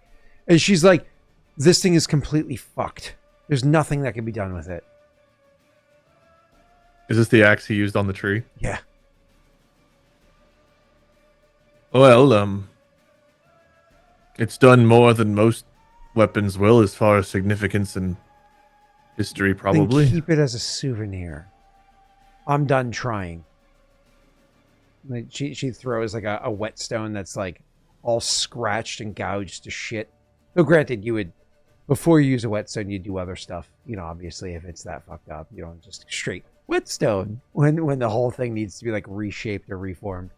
But she hurls a piece of equipment over at your way that's clearly like just broken. He'll like he's got this habit after talking to Aldo, he's gonna pat the axe. Oh.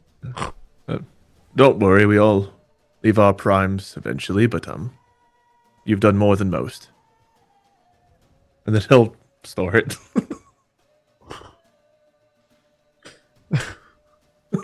Did he just tell the axe that it went into menopause? Like, what was that? Well, she just called the axe useless, and the axe just broke. Are the you fucking saying curse someone was in shattered menopause through. is useless? No. Well, no. I did tell Molly that if I ever move out, it will only be for the period of time that she goes through that. I went through it with my mom once. I don't know if I can do it again. It's like in sickness and health until menopause do us part. For a short time, you know, until the rabies wear off. Sure. For a short time. Gonna upgrade to the newer model. No, typical man. No, so anyways, you guys have your little RP or whatever it is that's there, kind of like rebalance yourself.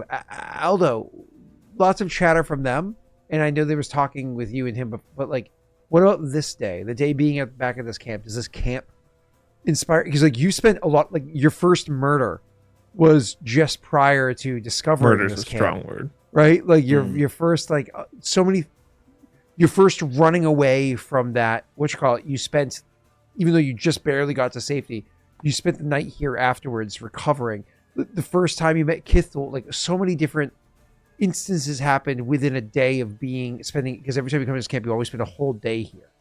So this isn't just like a pass through, right? So does this help Aldo change in any way? Does it continue with the dreams? Like, you don't feel free to expand. You don't have to. Well, I mean, you can tell during this day that they're at the camp and stuff like that. Like he is, like I said, asking more. He's inquiring and kind of piecing things together. He doesn't let on a lot. He still seems to be just speaking Goldarian, but it's very contemplative.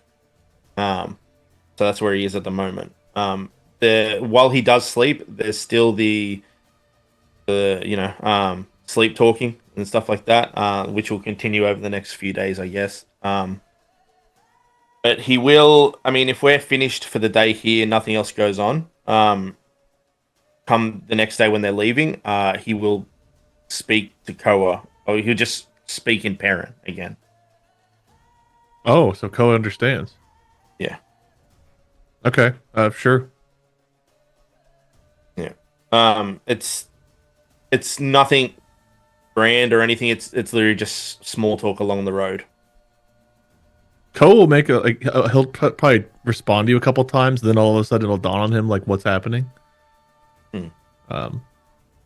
Aldo, I understand you again. Yeah, just took me a minute. It's the way the words were. I knew what you were saying. I could understand what you were saying. Just needed time to understand how it worked. Now that I can understand you more directly, how are you doing?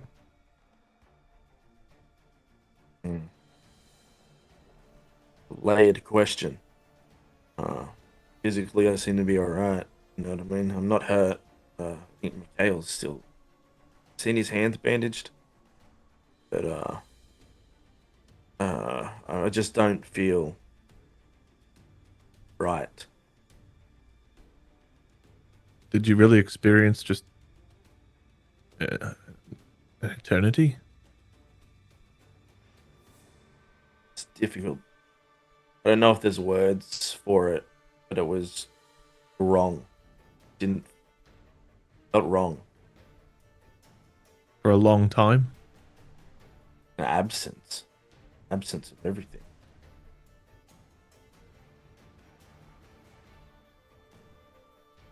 Well,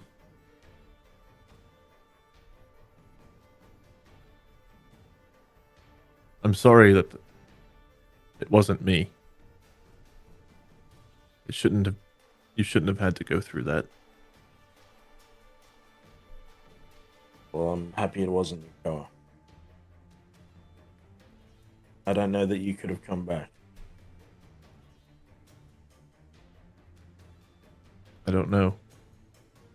Mikhail with his hand, and you with whatever you went through with your soul, your mind, whatever it was.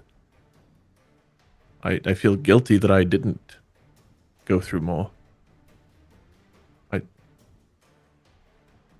Better to happen to the one that was already broken. See you break.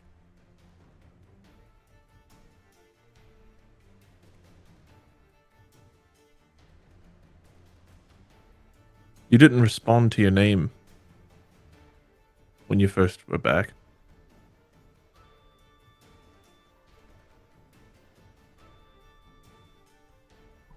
Maybe another time. Mikhail told me this was the part where I stopped asking questions for a couple of days, so I'm going to do that. He's the smart one. Yes. Oh, no offense. No, none taken. That is just factual. Yeah. But me not asking more questions isn't because I don't care. So if you do want to speak on anything, but I won't pry. For 2 days. I'm thankful for the both of you. We did do something extraordinary.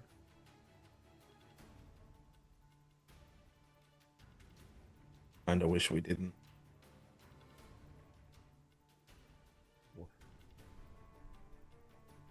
I mean, chat, they like give you when you say that, Koa will give you a hug. Like honestly, that's such a sad thing to hear. It's rough. I hope that given a bit more time, you feel differently about that. I can't imagine what it would take for me to feel that way, knowing what we've accomplished, but I can't imagine. What we did will hopefully change millions, millions, even thousands of lives.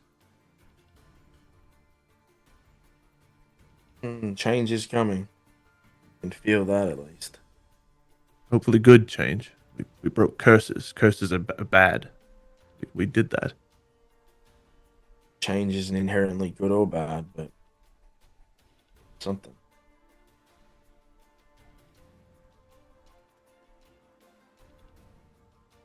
Well, there were people who needed help, and there were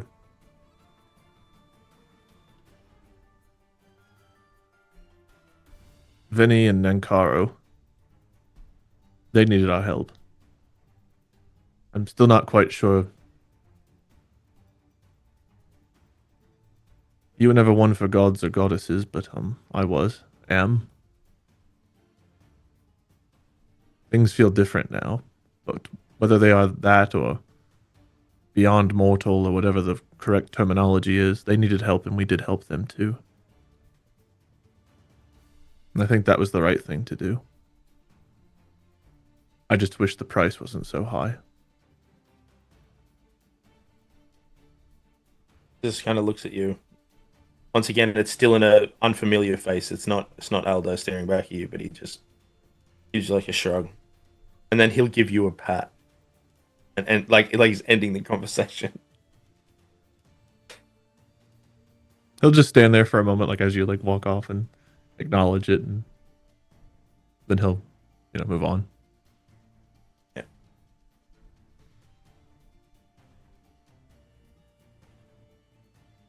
I'm assuming we're continuing our trek to Elishev. Yep. Yes. Unless there's anything else that your characters want to cover, we can take care of that trek in a second. I did need to reseed the map. Did I do that in a smart way or not? Where is my GM layer? You come here. GM layer. Is there a way I can see? No, you just straight up hidden. I deleted the block, didn't I? Because I'm a big old dummy. Yeah, and you're not in it. Okay, so let me grab something real quick. Are you map layer? Or are you GM layer? I think all you is a GM layer. Why the fuck are you putting that? Ah! There we go. And so I'm going to copy, and because I just want to make sure I cover an important detail. I don't really care about travel time, but there is an important detail in here. Where is the exact tree I'm going next to start the center? It's like a double. It's like an opening, just the left of a double. Okay, you guys are more or less exactly where you're meant to be. Perfect.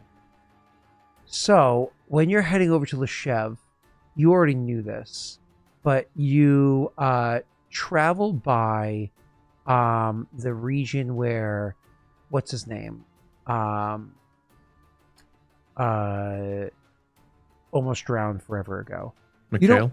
Mikhail, thank you. You don't have to travel that way. Actually, it's just the trek that you learned forever ago was that you travel close to that region. Because more or less what happens is when you leave the keep, you guys more or less like head straight south for a little bit, and then you head south east, which I think eventually Koa, you like crushed these rolls, like you got like 30s, like 3 times in a row or some shit for like navigating forever ago. You actually overshoot it. You actually head a little too far south and have to end up course correcting, heading north afterwards. Is that a bad thing though? Because like you're taking the path that's like easiest traveled. You're not like trying to go through like the most trackless, woods, which is why you continue to do that. So the reason why I bring this up is because as you guys are heading this way, clearly you know what you did 2 days prior, or actually how long does it take to travel this distance real quick? Yeah. So you know what you did 2 days prior because you spent that whole day relaxing or whatever. You know what you did, and so things are a little bit out of whack. That being said, as you guys are traveling there, if you remember that way I described forever ago, feeling wet and like your water tasted the best inside your water skin, and that whole the scenario that I described to you like session 3, like almost 2 years ago, you are getting that feeling again, which you don't think too much of because it just happens to be like a warmer summer day. So the fact that it's an early autumn day, which how hot those days can still be, you're starting to think like, oh, it's just like humid or whatever, and then you realize it's not just humid; it feels like cold and wet, like a cool wet at the same time, and that it prickles in the back of the neck where you're like, wait a second, why are we feeling this? We're pretty far removed from the area where that stone was and Mikhail almost died and all that. You're like not within a mile or 2, which is where you were feeling that before, or even closer, whatever it was. You're like a good distance away. that means that whatever moat that this region has inside of it seems to be flaring up, if you will. Would your characters investigate this at all, or is it a mental note? And no, Scott, we said we're going to the Chev. Please stop. I mean, if Koa is one who notices, he'd definitely bring it up to the other two and see if they want to look into it. But he'd be a little hesitant knowing that Aldo's not fully well and that Mikhail, has been a little bit weird around water since then. Yeah. Yeah.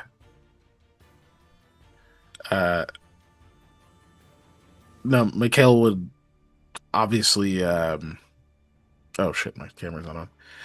Mikhail would obviously seem like kind of interested, but he definitely sort of shies away from the idea of investigating it. It's like, no, we should just keep going. It's fine, kind of deal. Okay. Is this like you're shying away? We know why you're shying away, or if like it's probably fairly obvious because it's sort of abrupt, where he's just like, "Oh yeah, that's interesting." Like he seems interested, then it's kind of just. But no, we should just keep going. It's fine. Would you press it all? Wait, or you yeah. So I'm just trying to think how Koa would word it. Mikhail, I know this was an awful endeavor that you went through that I again don't fully grasp, but the implications of this could be dangerous. Yeah, they could, but it's probably not going anywhere, right? It'll be here after we do whatever we're doing. But if this one's flaring up, the other ones could be, and they could be dangerous. Yes, I suppose. But what can we do about it, right? We would know, which would be interesting. Take note of it. I'm not sure if this is you not wanting to investigate because it's the water, or if it's because you truly either aren't interested enough or convinced that we could do anything enough. I'm not trying to be rude, but I'm just trying to understand. Water's just water, It's. Not I don't have water. I don't have a crystal or anything this time, so I'm not worried. Like I was messing around with it before. That's why I did that. So it wouldn't this time. It's just I don't know, Koa. It seems like a distraction. Okay? It seems like a distraction. We should just focus. Okay, I'll roll a bluff. Wait, it's like you're not convincing me that you don't need it. I know. Purposely being awful, so you can definitely beat that. What do I have to roll for this? Sense motive? Sense motive, yeah. And I get a bonus because I know you will? Well, wow. My bonus is that big.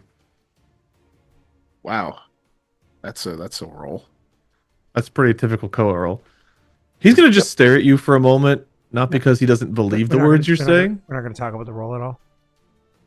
Which one? The one or the two? So. Okay. Just making sure. Yeah, I did roll a natural one. But wait, can I use his reroll per day to reroll my two? Can you use my reroll? No. I want to say yes, but I know that's just opening me up for problems later on. It has my name in it. my name is literally on it. It's mine. I'm just saying, can I borrow it for the day, man? We're just traveling. No. Wow. You'll get it back tomorrow. Damn. No, it's mine. Being selfish. Yeah, he'll let you go, but like you can tell he's like, you not wanting to investigate something like this is weird to him. Yeah, he does. As you like clearly are like giving him the like, okay, you're being weird face. He does kind of sigh. He's like, okay, the water does bother me a little, but it's just a distraction. If I get too caught up on it, we'll just end up sidetracked. That's all. I don't know, Mikhail. I look. Okay, my understanding and we got is company. We got Hinta with us. Aldo's not feeling great. yes, more hands if we would need them. But like, didn't the mole make these things like this? And then I don't know if they made them. They definitely harnessed them. Well, whatever happened with Vinny and Ankaro and the mole, It affected this area. This curse happened. All these places got cursed. Then this positive negative fight was happening, and now there's giant squirrels, cold fire, and these areas that either were made by the mole or harnessed by the mole are expanding in influence. Are expanding or Everything's- they've moved. It's possible it's just closer to where we are now. We wouldn't know unless we traveled toward the epicenter, which we shouldn't. And if it took a longer time than last time, which I think was a couple of hours, then yeah, it's expanded. If it takes about the same, then we know it's just moved closer to this area. Again, I think good it to would be know, safer but it's a to assume detour. it's expanded, as to I don't know why it would move. Do you know why it would expand? Maybe because the influence of the positive negative battle is collapsing on itself, so there's more planar room. That sounds about as plausible as anything, doesn't it?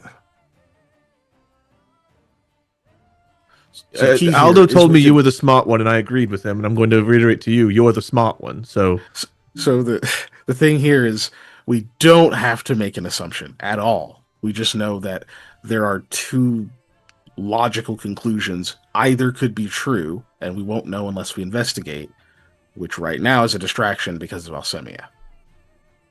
well, yes, but what does this expansion mean, and what does it mean if it causes them to collide with more?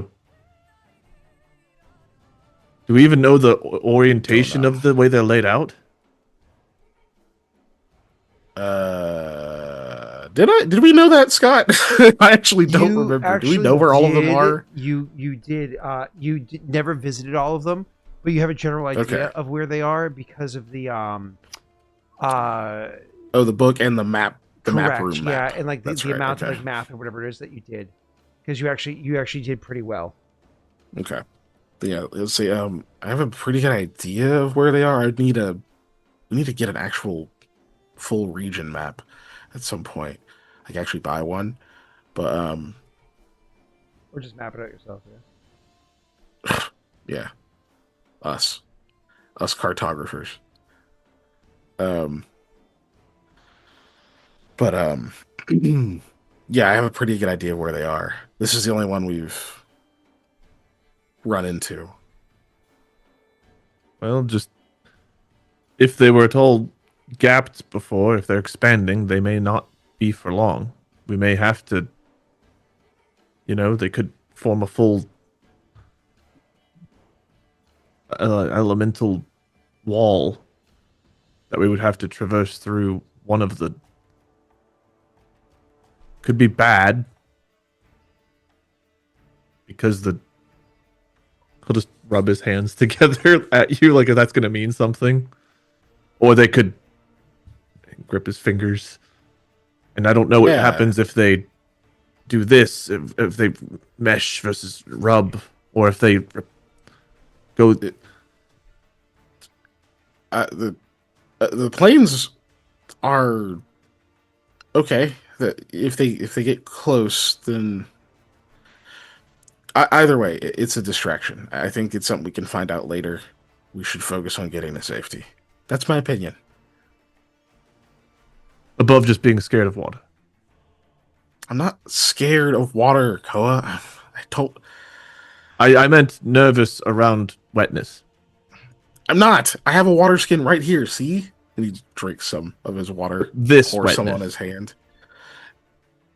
Drowning is scary. Okay, that's what it is. It's not a way I never worried about that. I didn't grow up around water. It exists. Obviously, I know it's there. I know that there's like rivers and that kind of stuff, but like I never thought about being worried about drowning while I was growing up at home or in the conservatory or any of that stuff. Like I don't know. I don't remember most of what happened. Still, it just won't come back. That's gone. And it's freaky. It's weird. One moment I'm doing something, the other I'm like coughing and gasping and my ribs hurt and I could have just not been. I could have never come out of that. I would have been trying a thing, and all of my training and preparations, all of these things, done.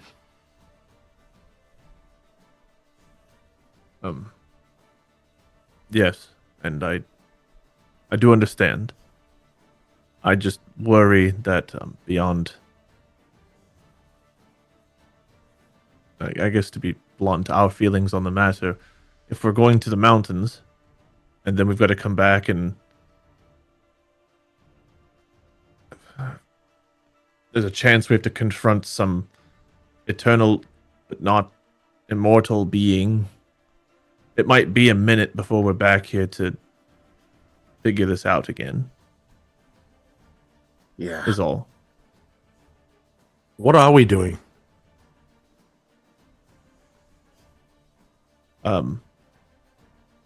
This is the water that used to... No, like what are we doing now?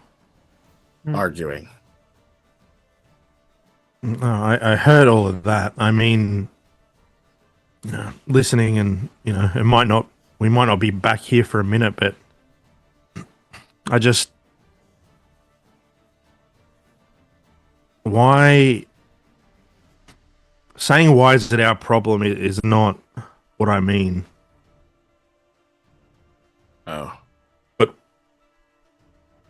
what are we doing? Like, what's next? I know we're going, like, we had a thing, we've done it. Now we're gonna help Gwen, but like, Yeah. what are we doing? Guess we're just solving problems for free. We slapped money on it. We've got more money now than we definitely had when we started this. I'm not concerned about money. It's just, No, that's what are we doing? I only say it that way because it's kind of a weird thing. That's. What are we doing? Is this home now? Do we? No, Well- no, I have. Shit, I have to write a fucking thesis now. No, I haven't visited all the rest of them. I need to start it. That's a great question, Aldo. I still need to visit the other keeps. Not now, not like immediately, but I do still need to do that.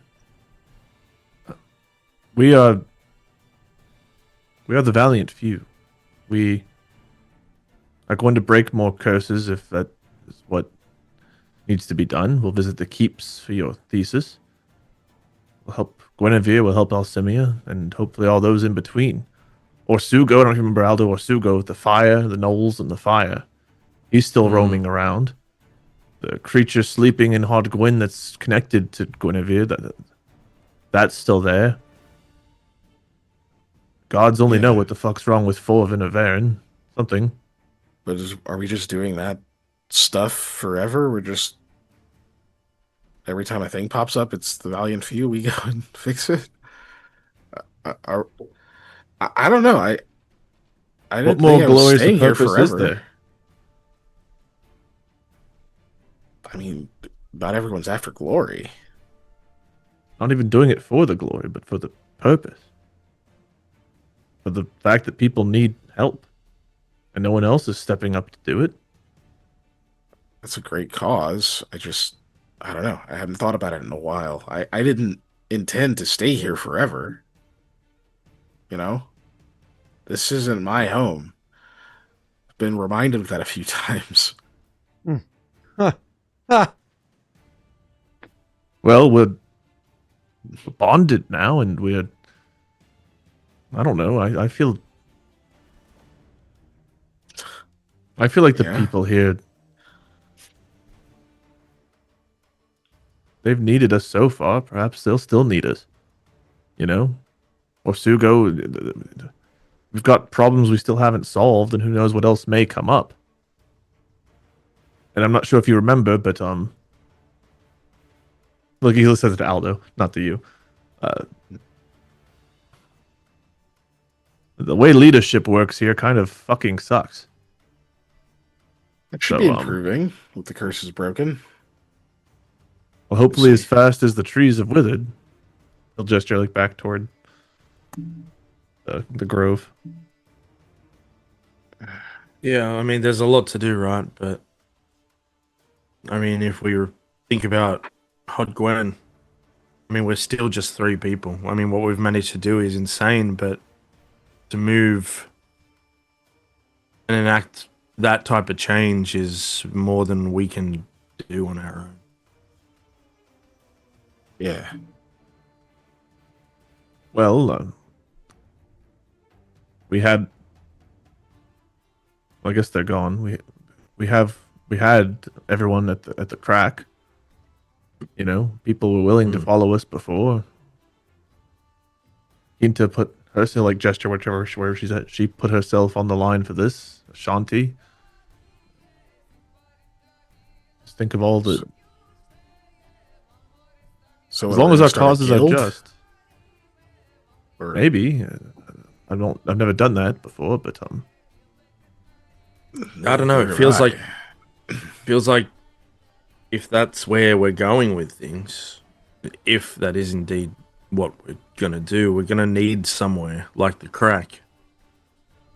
Because at the moment we're based in Leshev, and we can't even get those old people to agree on the right type of action all the time. So not a thing we can deal with now, but if we do decide that that's what we're doing, I don't know, maybe we turn the crack or somewhere else into a permanent home. I would like to spend more time at Wraithblade. Ginta, when we were there, I didn't tell you to this. You say She was using she those- wasn't listening to this whole conversation, which is why I haven't chimed in. Because like why would she be? Yeah. Because she would have chimed in. She can several- 100% chime in now because I'm talking about her and I Yeah, will be gesturing at her. That's what I'm saying. Is because you're like Hinta, and she like looks up from what she's doing because she kind of like gets into her own head and does her own stuff. She's not really an eavesdropper. It's just not her character. But yeah, you say Hinta, and she like looks up from what she's doing. The calipers, she found a way to utilize those to help with breaking the sword. And even the stuff we gathered from the tree, she'd mentioned the forge. The forge that we'd found at Wraithblade, I think she knows how to work with the metal now, the electrum. As She understands it better. As you're saying this and finishing up whatever, you say that she actually gets up what she's doing. She goes over and like bag a step away from where she is, reaches out, grabs the calipers, and she'll actually come over and hand them to Mikhail or Aldo, whoever's closer by, on her way over to like handle. Before she, as she joins the conversation, if you're sitting, she'll take a sit. If you're standing, she'll stand with you. Which this wouldn't interrupt the stride of Koa's what he's saying. So you finish your point there, Wade, fully. But it does give Koa like okay, she freely just went and handed those off. This isn't like you were concerned before with how the sword 100%. That was clocking that she like passed those on for a minute. So they can like examine them as you finish saying, and then she just folds her arms and nods to what you're saying, but doesn't chime in unless somebody asks her something. Everybody heard what Wade said? Feel free to chime in, or Wade, if you want to follow up. No, I mean the electrum part was the most exciting part. Yeah, Mikhail just kind of looks at the calipers briefly. He's already looked at them before. So he's like, oh, yeah, these. Yeah, okay. How? I'll hand them back to her. Is that how at me or at her? At her. I hand her the calipers again. She says, they made sense. And she takes them and kind of like looks at them. I don't want to say lovingly, but it's just, she just looked at them and, she's like, they just made sense. So repeating herself. But Well, I don't mean to speak for you, but the way she was working with them and the way she was describing forging a weapon, not with an electrum core like in my sword, but actually weaving it throughout. These are things that forge specifically would be helpful with, yes? Yeah. I mean, I wouldn't say specifically. She thinks for a moment. I can measure things with precision that I couldn't before. For instance, if we're inside one of those ruins, and you asked me how thick a block of stone was, I could measure it before. Every one of us here who knows how to use a measuring tool, she says, taking a moment, but then more focusing on Mikhail, would know how to measure Carpentry? the block of stone, at least the surfaces that are visible to you, its length and its width. But how would you know how the depth or how thick that piece of stone was if you couldn't see the other side, if you don't know how thick the wall is? I have a pretty strong understanding of that, and not like a gut instinct like you might be thinking of, because everybody here might assume that they could do the same. No, I've a pretty strong instinct now of how that piece of stone is. But more important than that, I'm talking about those ruins because of the electrum that runs through the stone. I could probably tell you how much electrum is inside of each block, examining them one at a time, and the dimensions of the electrum inside of there. It's more than just taking measurements, it's knowing. I might even know how much that weighs, she says, realizing she hasn't tried.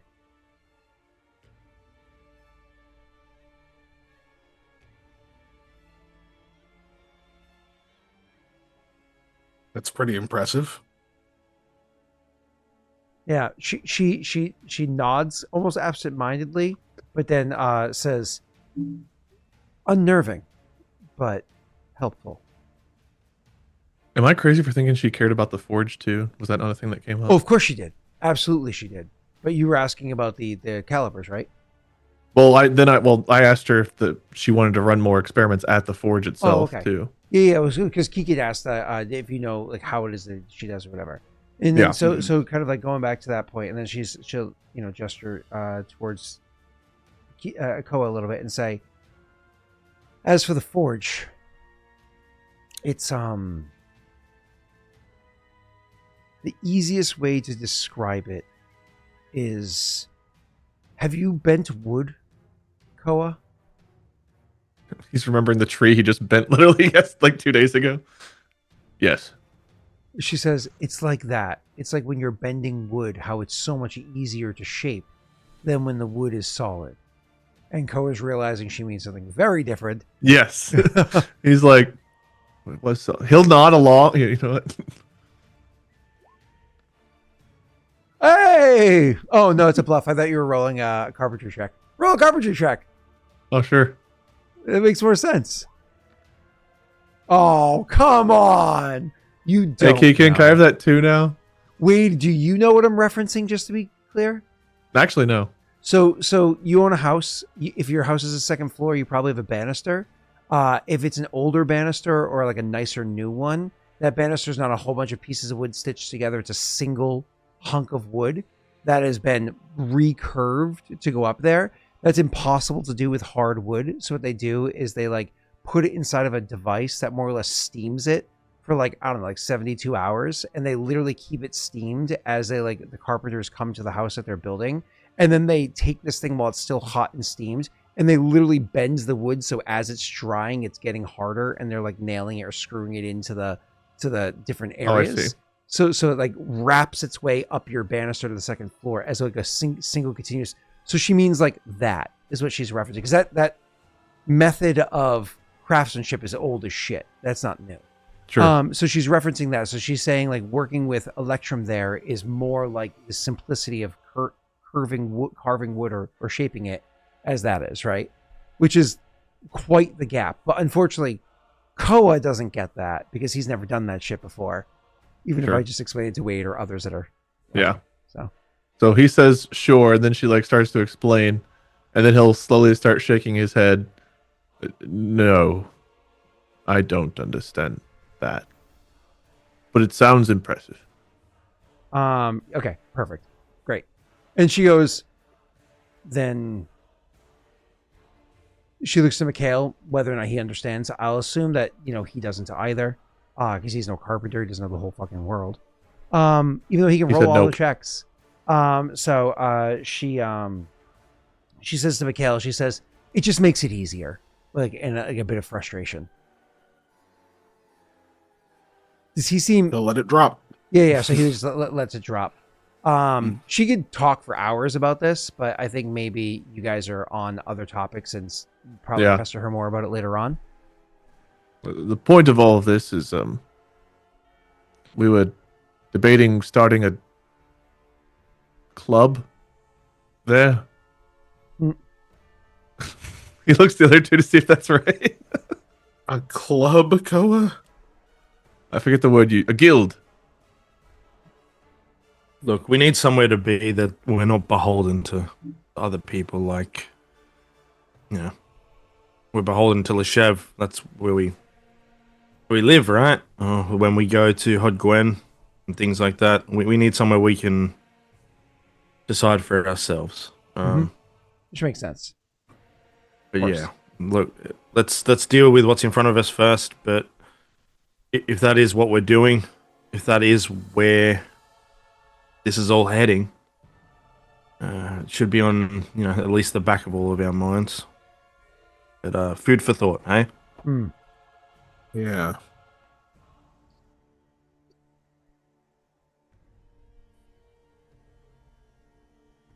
All right. Well, I got nothing to add to it, so we want to keep traveling. Yep. I'm down. Yeah. You can tell that Mikhail's brain is now working on that. Koa thinks he's thinking this, but he says it out loud. What would the name of our club be? Jesus. Okay. You are finishing making your way there, so you don't visit the water area because of all that RP and everything that's there. Let me just recheck this. You're traveling to the woods, so it does take a bit longer. Let's just say it's what? After you leave the camp, I think it takes us 2 days to get to Leshev for you guys. Sounds right. It is 62 miles, but Wade can cut you through the woods faster. Hold on. If you are hustling, you guys get about 36 per day. Is it 62 from here? Because you tend to travel. Yeah.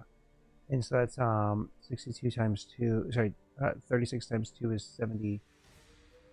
I'm just looking at movement. Okay, but Wade has effectively gotten a trail, and a forest is 1x. So you guys are able to get there in 2 more days. Yes. All right. I couldn't remember that. All right, here we go. Linger the 6th. So you guys are able to make your way all the way to Leshev, finally, a few days later. At this point in time, I believe Mikhail would have continued to cast his healing spell, his restful spell on everybody. And so I think everybody's fully healed, right? Because like Aldo would have healed, I don't know how much he was missing, but if you cast on Aldo 4 nights in a row, he would have healed 36, right? I wasn't missing any. Oh, okay. So he just did it for, make you feel better. Yeah. Hinta would have healed fully after 2 or 3 nights. But sure, you maybe even put it on the horses, right? Yeah, they would have been in the first 2 castings. Yeah, so if everybody's not fully healed by the time you get to Leshev, you're looking in really good shape and will be healed after a proper full day of rest, where you get double healing anyways, right? Perfect. I would in 2 days, so I'm good.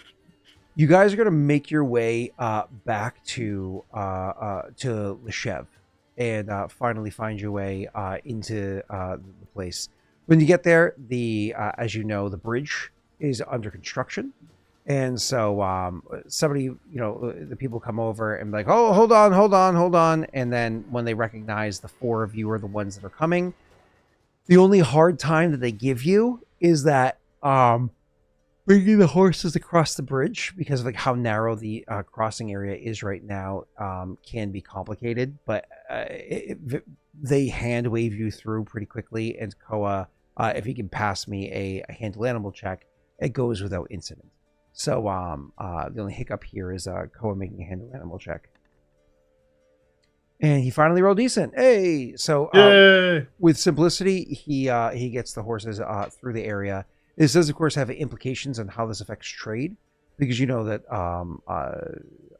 the road to Forvin is on the inside of the rivers.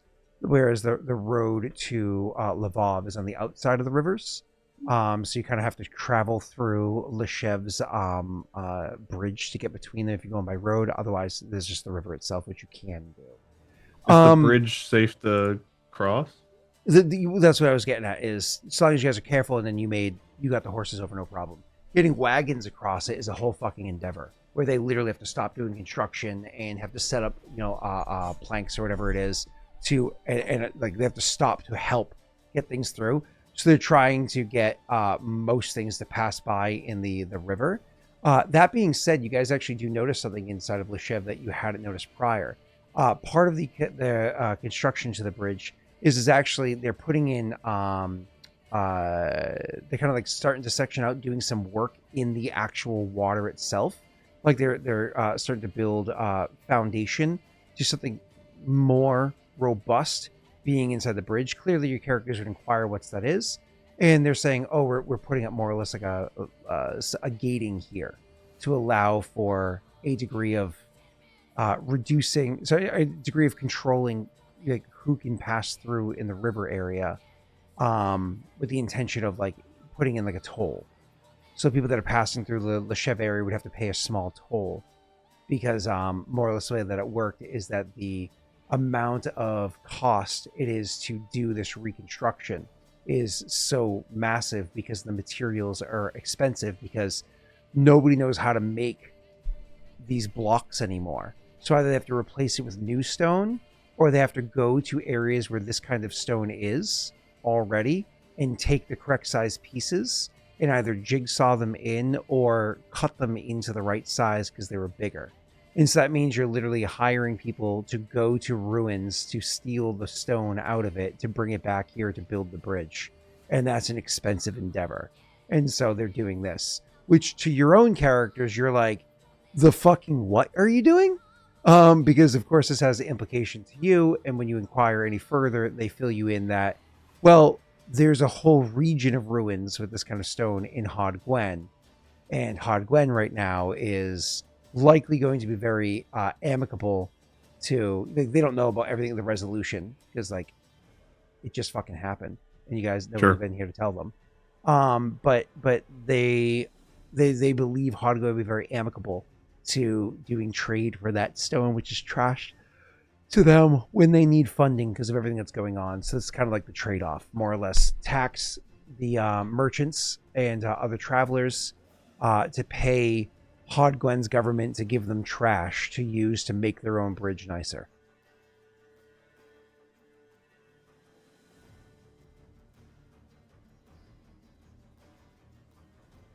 Neat. Yeah, okay. There's a long pause there. Okay. Yeah. Cool. So Koa looks over to Hinta almost like,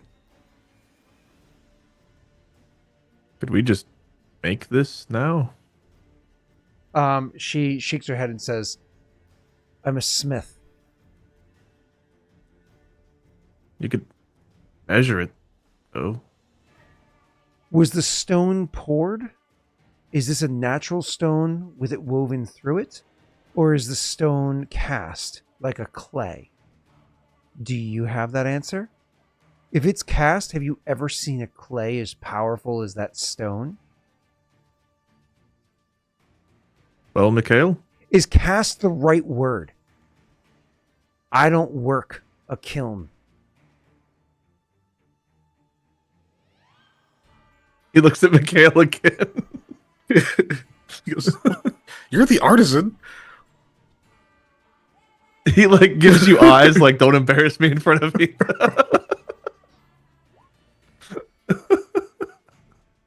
What?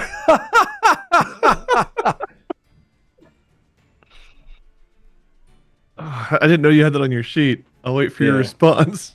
Well, he's not a stone. Jake, we talk about you're a Freemason, Illuminati.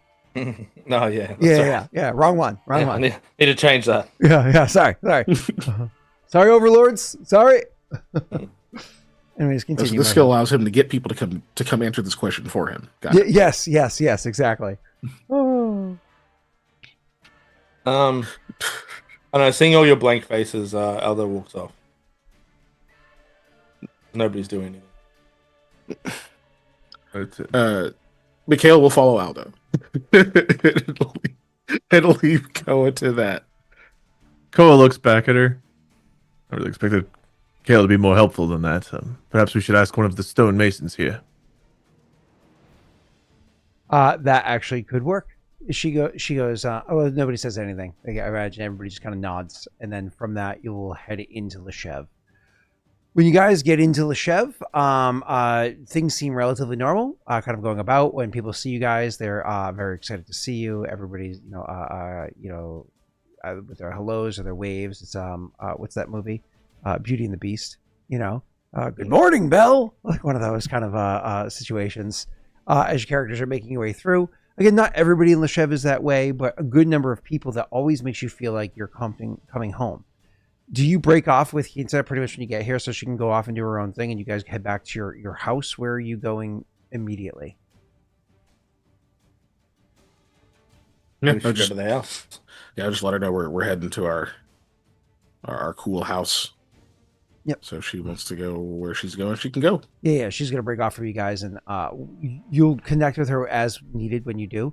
So you guys can finally get back to your house. You can see that when you get there, there is doors locked. You didn't leave anybody at your house, right? Like the halfling didn't stay here, did he? No, he didn't. Yeah, you didn't think No. so. All right, zoned out. I missed the part. I'm just picturing like there goes the baker with his tray, like always. Just us walking around with like, anybody got any food? There goes Hint there with her scowl, like always. Always has something about to yell. So anyways, you go there, you unlock your door, and you're walking in. You can actually see that there's two notices underneath your door.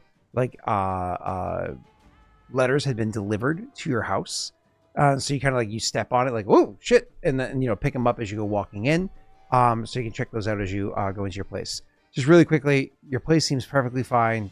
Everything's normal. It's exactly as you'd expect. Don't worry about making perception checks. I promise you everything's great. Don't even worry about it. These better not be taxes because we paid those too. So. Oh my god, Yeah. taxes. That's funny. You say there's letters, man. I get fucking tax letters weekly here. That's what I thought it was. That's funny. So one of the letters, when you open it up, you can actually see it's a relatively recent one. And Koa hands it to Mikhail. it's a high quality piece of envelope that it's in, and it's vellum or some other high quality material that it's printed on, and it's actually a somber invitation to the funeral of former or of Councilman Kervrock. Oh, okay. I honestly thought you were gonna say it was Westwood, and I was like, oh shit. I thought it was it's the okay other if guy. Kerwin I'm not gonna dies. lie. I thought it was what's his name? Gemsmith? The leader guy. No, the leader one. Oh, the old one? No. Yeah. Oh, Rook. Yeah. Yeah. Rook, yeah. So Curve No, I Rock's was just just like Wait, I was like, shit, did we get invited to the funeral of the guy that Is the killed? next one though an auction of his possessions? That is what I would like to know. Koa's like, that's sad. And Aldo's like, ooh, what did we get? What did we get? Huh. So yeah, he'll just be like, huh, Curve Rock died. Wait, he can die? How? Keeps reading. I'm assuming it doesn't say exactly how or anything like that. It doesn't say exactly how, and unfortunately, this transpired while you guys were away. So, the funeral itself happened while we were away. yeah, this you've already missed it. Oh, Yeah, okay. which is unfortunate. And so the other one was post dated much more recently. It was actually post dated to probably, well, if there's even a date on that, until probably yesterday, day prior to, much more recent. Doesn't have any dust on it or whatever. And that one is in fact an invitation to Mikhail to the reading of his will. How long ago did he die? Because we've only been gone like a month, haven't we? Uh, We left right before Martyr's Day. almost 3 months actually. I think. I have to look. Hold on. Well, you don't have to hold on. It's not that important, but I just didn't know how long. and I didn't think it'd been that long. Hinta never said anything. I don't know if she would have, but I mean, she has been here for longer than we've been gone. You know what I mean? Yeah. I wonder if she got a letter too. Yeah. I mean, is it dated? Yeah, but it would have been like you guys have been gone for. So she's been with you guys in Hod Gwen for 2 weeks prior to then traveling north with Koa, and then the teleportation, then 4 days of travel. So I mean, she's been gone for the majority of a month herself. So it was within the last month. This is recent. Okay. Oh, Mikhail, when's the will reading? Yeah, dude. Dude, it's been a minute. When is the will reading? So it's happening in a few days' time. That you are luckily not going to miss. Had you guys waited any longer, a couple days longer, you would have missed this too. And so you were invited to be there as part of it. Mikhail specifically is called out.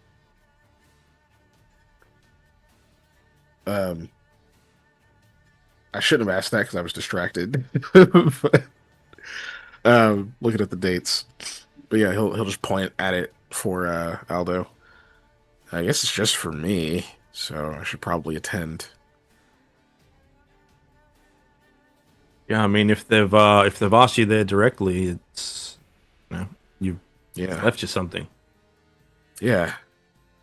Huh. That's surprising, honestly. Is it? I mean, you kind of showed him, I guess, what professional courtesy in a way when you're going through those books, and I suppose that's the most he's had from anyone in a long time. Yeah, maybe. It's just, I don't know. He already gave me the ring. I just figured person of his type would be like, okay, well, you're paid, and the money. There was some money, and either way, yeah, I should go. That's just not expected. Okay. Oh, Scott, who is the letter notifying us of the funeral from? Council itself, like legitimately. The council itself. Yeah, the council itself. Yeah, because they would handle. So they know he's dead. It's a legal matter. It's not like you have like a specific what's the word I'm looking for, solicitor that is going to resolve the situation, right? It's too small of a city, state, or town, or whatever you want to call it, right? Yeah. So okay. This was one hell of an MM. If it burned books, caused the whole band of people to attack, and killed Curve Rock, my God, the power. He was pretty fucked up afterwards. Yeah. I know, that's what I'm saying. He was pretty bad off. Yeah. All this because Jake made a joke about birds. All right, Cool. so your characters see this, and it's kind of like like we didn't like him, but we also didn't hate him, and he was kind of coming around on us. Yeah. That's. Yeah. Oh well. Anyway, so Koa feels things a little bit longer than Mikhail, which is not at all probably, but were those the only two letters we had? he's like, who else is dead? Anything else? Do I get? There is nothing I can say after this to not sound like a callous asshole at this point. I hope people in Vigil let me know when the librarian dies. Okay, so that was okay. Apparently, that was the only two letters. God damn it! Yeah, Mikhail will go into the house. He still has both of them, and I guess just check and make sure the windows are still closed. As we do. Cool. Nothing's been broken into everybody's rooms. I told you everything's fine. Everything's perfectly fine. Don't even worry about making a perception check. Everything's fine. I won't. I would like to. I'll just take a 10.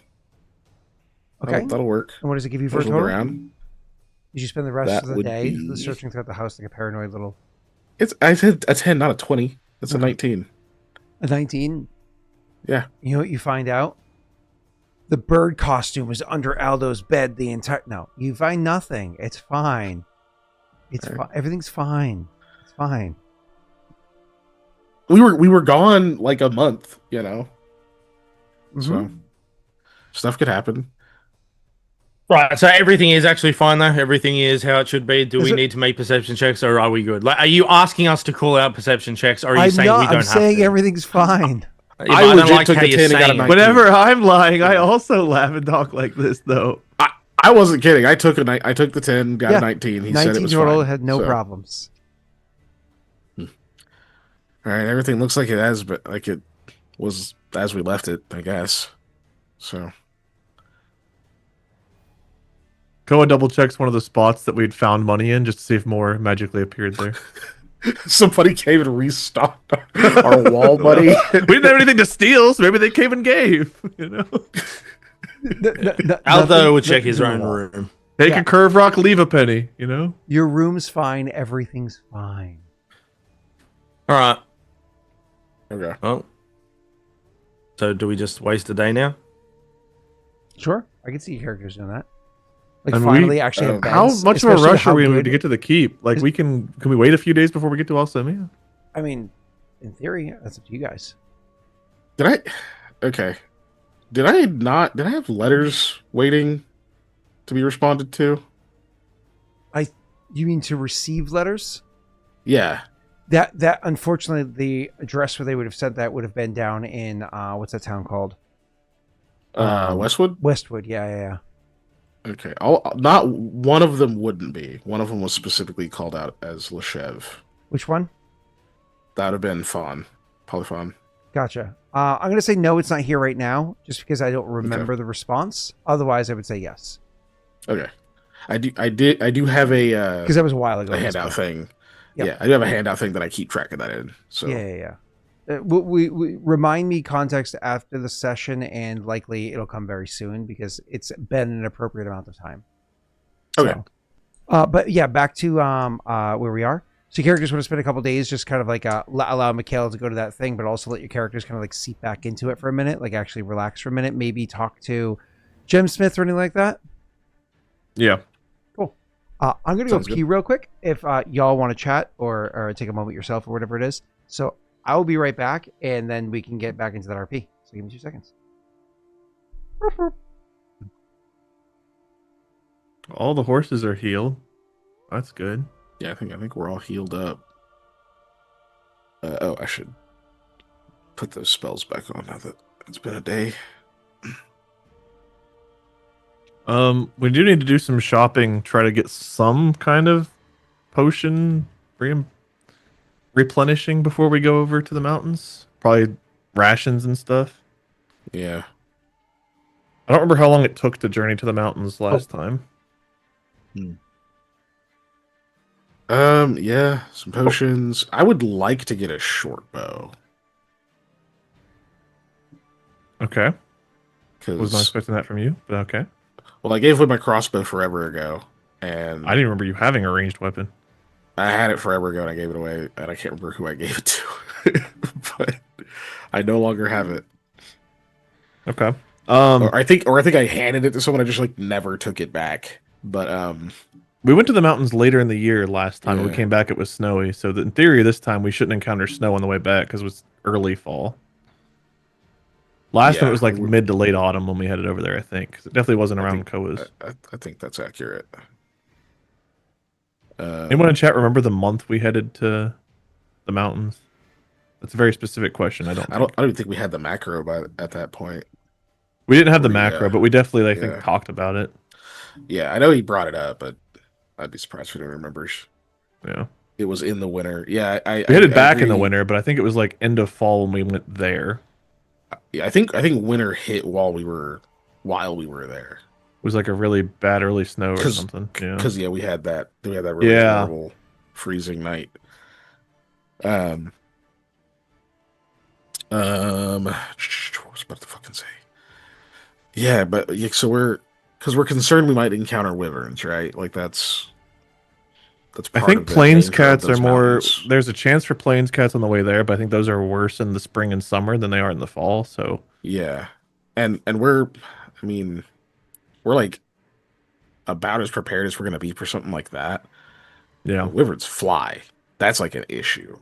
I've heard that. Yeah, You know, well, I mean that is a different thing to prepare for, right? Than like a plains cat. It's like it has to come to us to fight us, and like Yeah. you know, um, So we need a whereas. helicopter. Well, or just range superiority is good. I don't know if we're gonna get a like an Apache helicopter or something.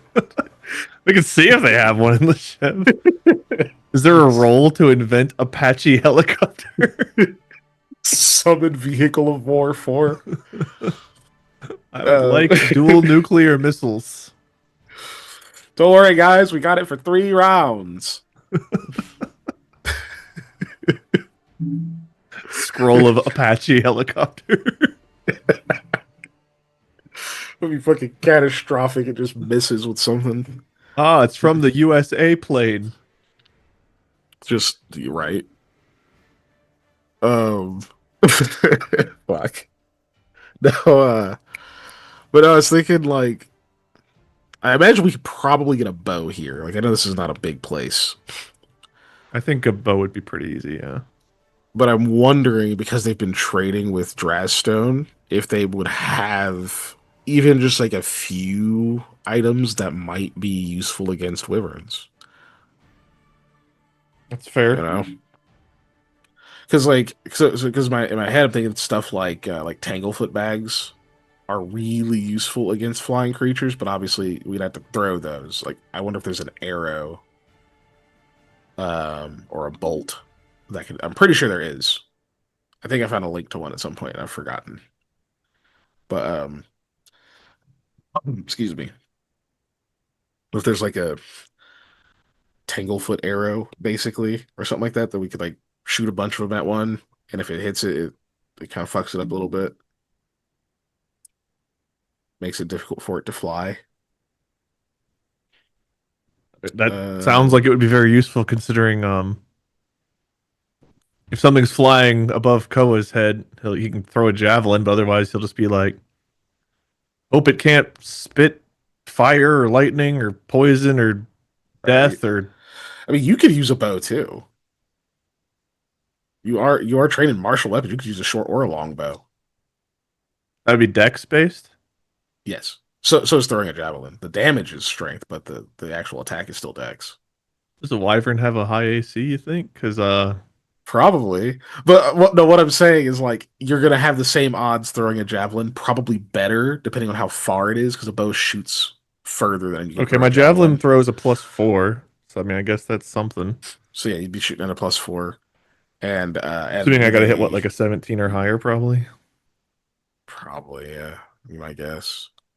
That's assuming it's within range. I'm assuming like a wyvern like could fly it. There's no way we're fighting. I don't know. There's no way we have to fight multiple. We can't.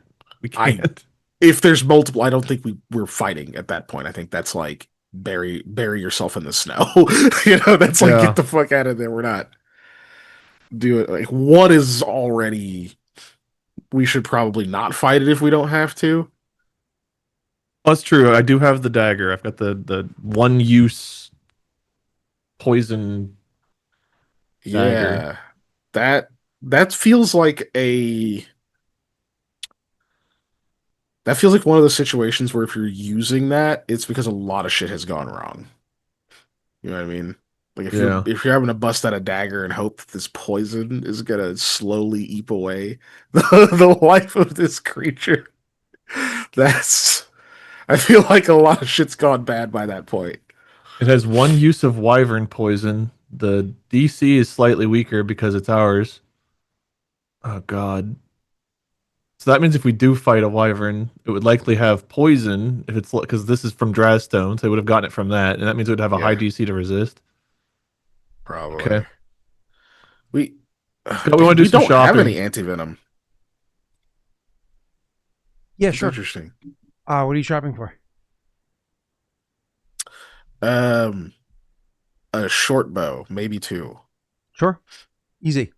That's easy peasy. Healing potions of any kind. That's possible as well.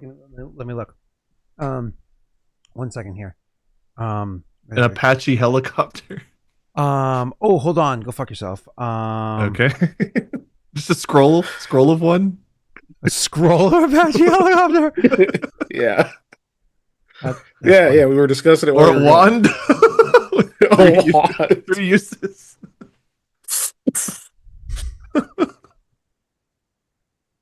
Well, can't blame a girl for trying. You can actually. Okay. Yep, you can definitely blame a girl for trying. All right, so a short bow costs 3 gold pieces each, according to Pathfinder 2e. Did I get that little guy? I think I finally got him. Bink. That's Oh. good because watching you fight bugs every stream is, my favorite pastime. It's like a single gnat. It's because I always leave like whatever snacks I had the time prior. I always leave that down here. Gross. You Yeah. know, I never finished totaling up that gold. I had like all the stuff ready for it and just never did the math. Great.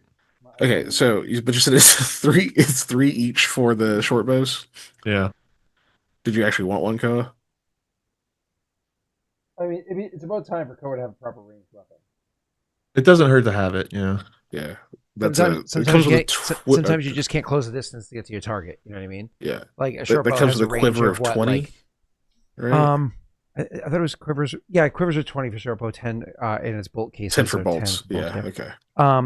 That's an extra. How much is a quiver? And 20 arrows is 1 silver in 2e. And I think when you buy a bow, you're expected at least to get the quiver with 20 for the purchase. then hold on, quiver. I think it's on the page for the bow if you're looking at it. It doesn't have quiver in here. I'm checking right now. Boom. If it's not, then I'm making it up. That's fine. I've never played 2e, so it says small bow made of piece of wood, favorite da da da. In 2e, I have no idea. Yeah, in 2e it does not come with that. Yeah. Okay. So it's just an extra. What did I say? It was a silver. A silver. So, So so 2 silver total. Yeah, you assume 2 silver. 3 gold, 2 silver per. That way, you get a quiver, arrows, and bow. So if it's 2, that's 6 gold, 4 silver. Nothing crazy. 6 gold, 4 silver. Okay. Okay. Yep. That's super helpful. Any other weapons while we're on the topic of weapons? Because like if you think for a second, think ranged. Obviously, Aldo has his crossbow. You guys now have short bows. Short bows are great because they're compact and they're great for like when you're on horses and whatnot. Anything else you can see your characters getting for ranged weapons? Cannon, M16. Still knows. Okay. Anything else? What about bolts or arrows that Like Tanglefoot arrows? Do those exist?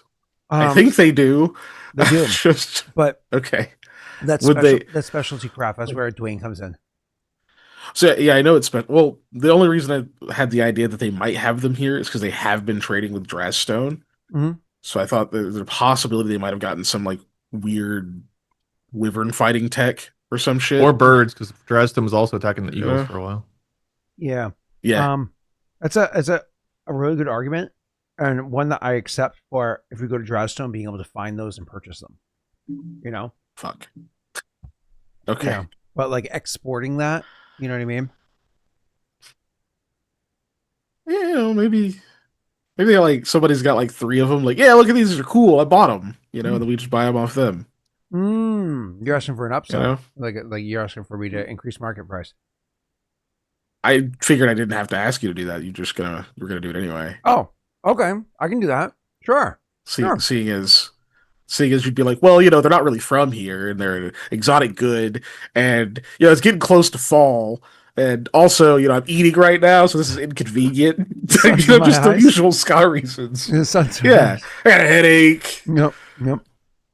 My sphincter's puckering at the moment. You know what I mean? I gotta tighten up that purse. You know what I'm saying? I hurt my shoulder killing that gnat. You know, it's just Unbelievable. So it's called Tangle. So it's not Tangle going to be shot? in here. There's probably going to be a Pathfinder 1E item that we have to convert the price for. Pathfinder 1E, and this is called I don't know if they. I'm just gonna Google it now. Yeah, I but think it's a. I think Wade I think it was got it. already I think it's a thing. I think it's Tangle Shot. Yeah, Yeah, it is Tangle Shot. There it is. found it. 20 gold per normally. So is it 2 gold a piece? And before I Mhm. lock in on that one, how much is a tangle foot bag normally? The tangle shot arrow is apparently weaker. Yeah, which makes sense. Yeah, because it's such an arrow. Yeah.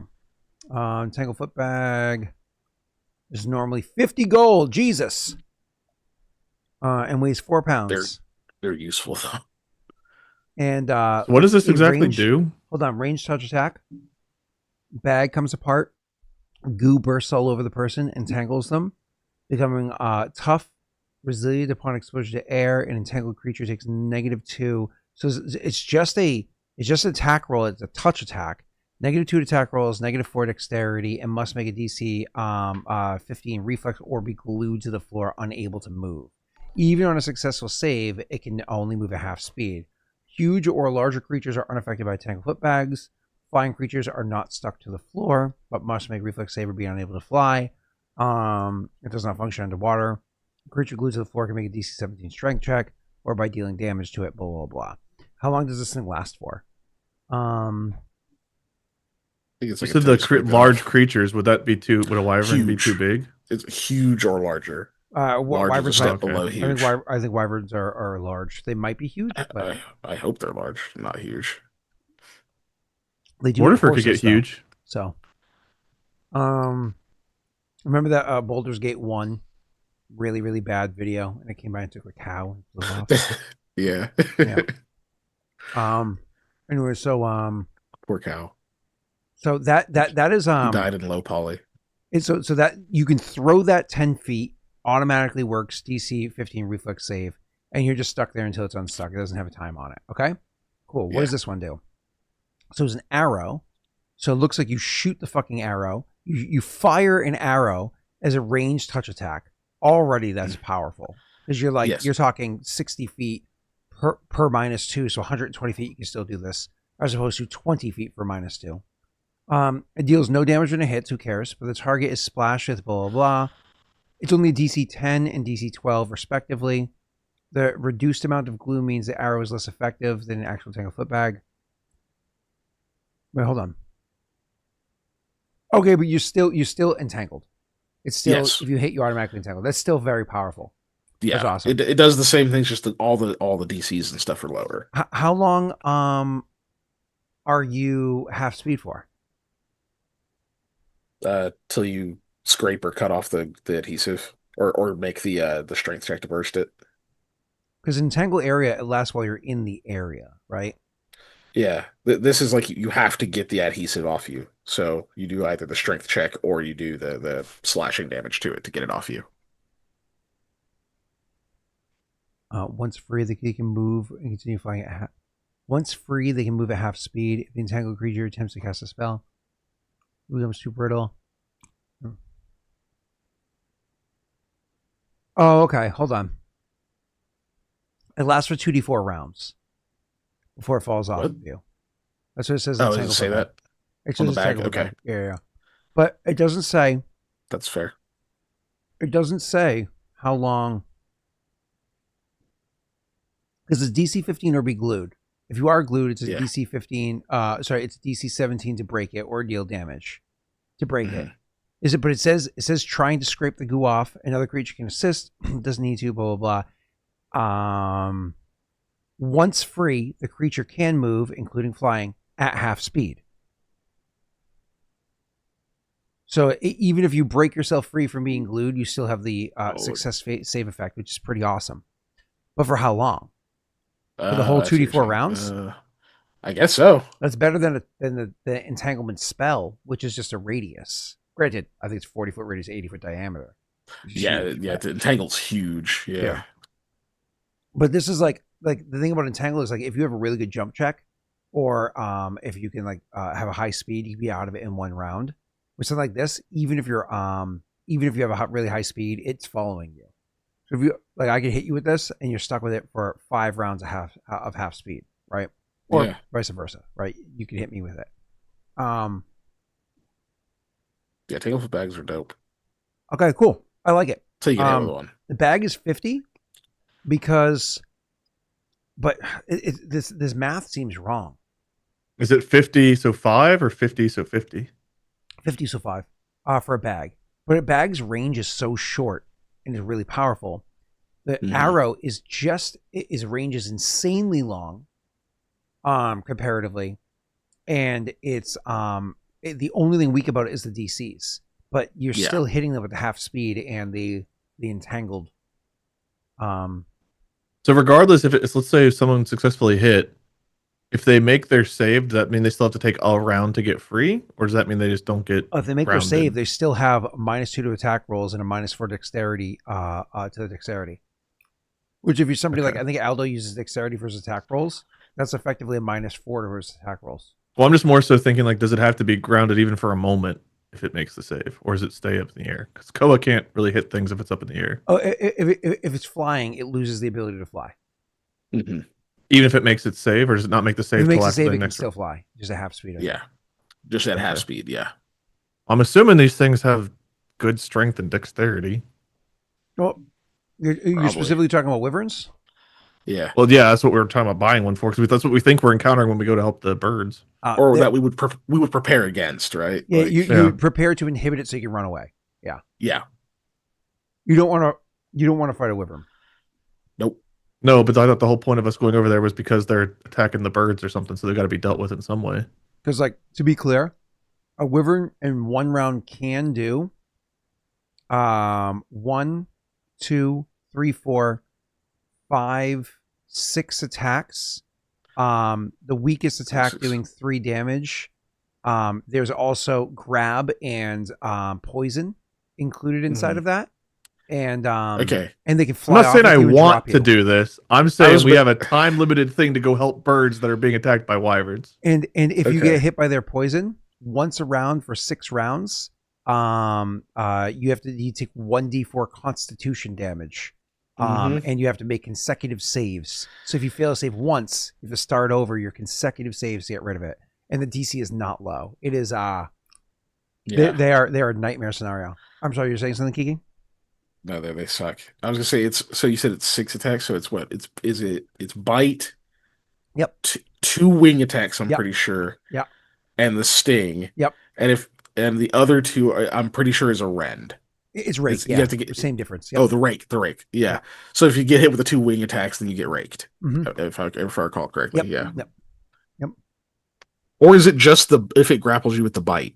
Hold on. Wait, hold on. No, I think it is grapples you with bite. Here's the rake. I'm confirming, right? 1 second. Yeah. All of this sounds lovely, regardless of the answer. But, extra natural attacks under certain circumstances. Typically, when it grapples a foul. That's what it is. If it grapples you. Fuck. And it's don't we kind of know though that's what the problem is with the birds? Is wyverns? And his chance to grapple you is almost definitively going to happen. Yeah. So, yeah, deterring it is good. We don't. Yeah, we have to like deal with them somehow, but I think it's going to take figuring out like. Do we need to deal with them, or do we need to just get the birds out? I think it's just getting the birds out, or something. I don't know. Alcemia cannot talk to us, but can kind of talk to us. So. Assuming we can make the teleporter work, that's the only way I know to get the birds out that doesn't involve being like, here's dinner, please don't attack, as we walk around the fucking mountains. Yeah. Yeah. So like, it's like crawling on the floor holding a freshly cooked chicken dinner and telling your dogs not to. Yeah, like we're literally we're ants carrying chicken nuggets and like hoping the dogs don't bite. Yeah. Yeah. Or So, we might be it might be that like if we help in some way, I don't know how, that it like frees Alcemia. Can we communicate with Alcemia? Could Aldo or something? Like, was there a way you guys talked? No, yeah. Kind of. Yeah, there was like it seemed like there was like a weird, there, but empathy kind of thing. Yeah. Empathy. They had a connection. Well, isn't it like one of the reasons the birds are important is they keep the wyverns in check, we learned. Mm-hmm. So like if we teleport the birds away from there, then there's no check for the wyverns. Yeah. But right now the birds can't really do much because there's one mom and however many, or the grandma, I guess, and however many babies. Yeah, I imagine her issue is she can't be like flying around dealing with wyverns because there's babies to protect. So if we stay at home, we're like, we'll babysit, give us the bottle, and put on a soap opera, and you can go fight wyverns. Like, you go on wyvern hunts. we'll stay here. And, Well, knowing that we can't really deal with the wyvern or wyverns, we should just go over there and see, see what we can do. I do agree. There's not really much we can prepare for it. I do agree that taking the approach of grabbing these bags is a great idea of a deterrent. Because if you had, let's say you went ham and you bought, 10 of these arrows, and you even got it to successfully clip it with 1 or 2 of them, oh my God, that would be a big, it'd piss it off, but it'd also distract it for a moment, allowing you to run, and then it's very much run. Because if it's fighting goo off of itself, Yeah. And that's that means, not assuming we have to worry about it, whether it makes saves on spells, any of that kind of shit. It's just... Dumb question. Can we get these in bolts, or are they specifically only arrows? Aldo's our best shot. Yeah. Normally, these things apply only for arrows, because bolts, the nature of how it is that you fire a crossbow and how it's loaded on there doesn't allow for these extra attachments as easy. However, Aldo happens to have a special crossbow that does allow for these kinds of attachments on there. He just has to have somebody that knows how to make these. Did one of you guys learn fletching, or is that, what's his name? That's Dwayne. Dwayne. Yeah, it's Dwayne. Yeah. So I mean, Wade can try to do something like that, because he's no Fletcher, but carpentry. So you can buy the arrows and then convert it over to bolts. I'm fine with that. But classically speaking, you're only going to buy the arrows. And it's not like it's an insanely high, fletching check. I mean, probably a 15.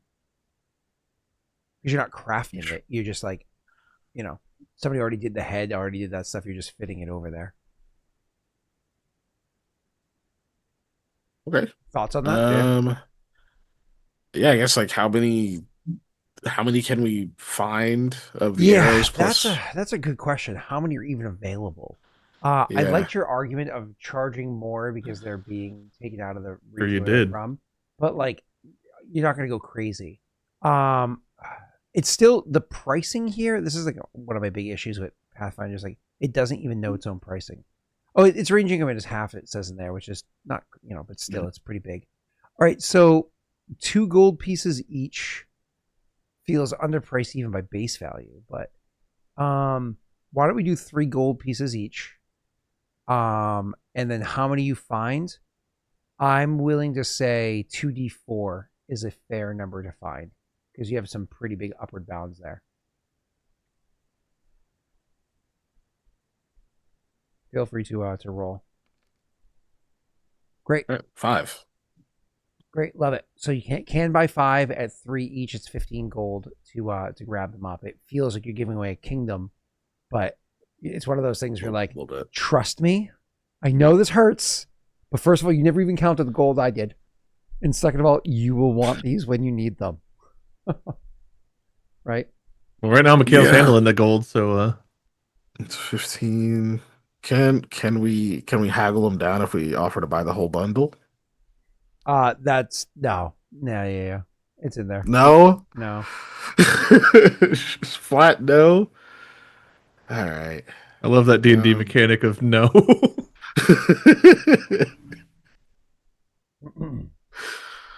Well, my character's really good at haggling. Can I haggle? No. Absolutely not. I actually hate D&D haggling mechanics because they're always inconsistent. They make no sense, right?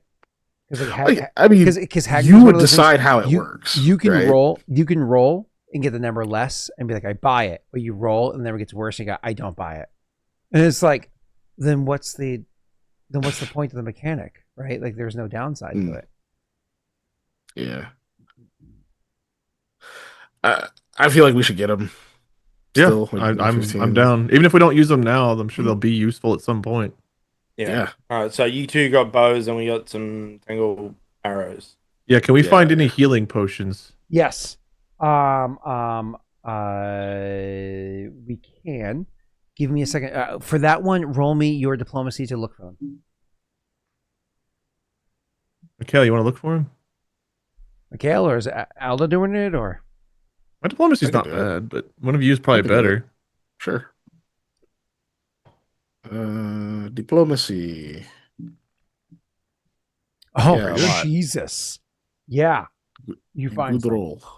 Wow, Sure. even less price than usual. That's Well, great. Usually 4 gold pieces. 4 to 5 gold pieces each, depending. For cure light wounds, we'll have them set at 4 gold pieces each. We will say there is a fresh shipment of them that came in south from Lvov. I'm willing to say that I'm going to be really generous here. Flat 4 gold pieces each. A dozen came in. A whole case of them just came in. Damn. They're all light though. I mean, generally speaking, that's all you're going to get because like more than that, most people can't afford, so they're rarely on the market. You know, I guess that heals a couple of bigger Koa than a light? scratches. How much is a light heal? It's like 1d8 plus 1. It's really lighter. bad. many we getting? Light or something. We'll take. I'll take light over nothing. Yeah. Give me a second to find equipment. I need to step away for a quick second. You're good. I think that was the only thing I wanted to get for Koa. Just make sure. I guess we're stocked up on food and stuff. I'll be right back if I can be. Yeah, you good, man. Bye.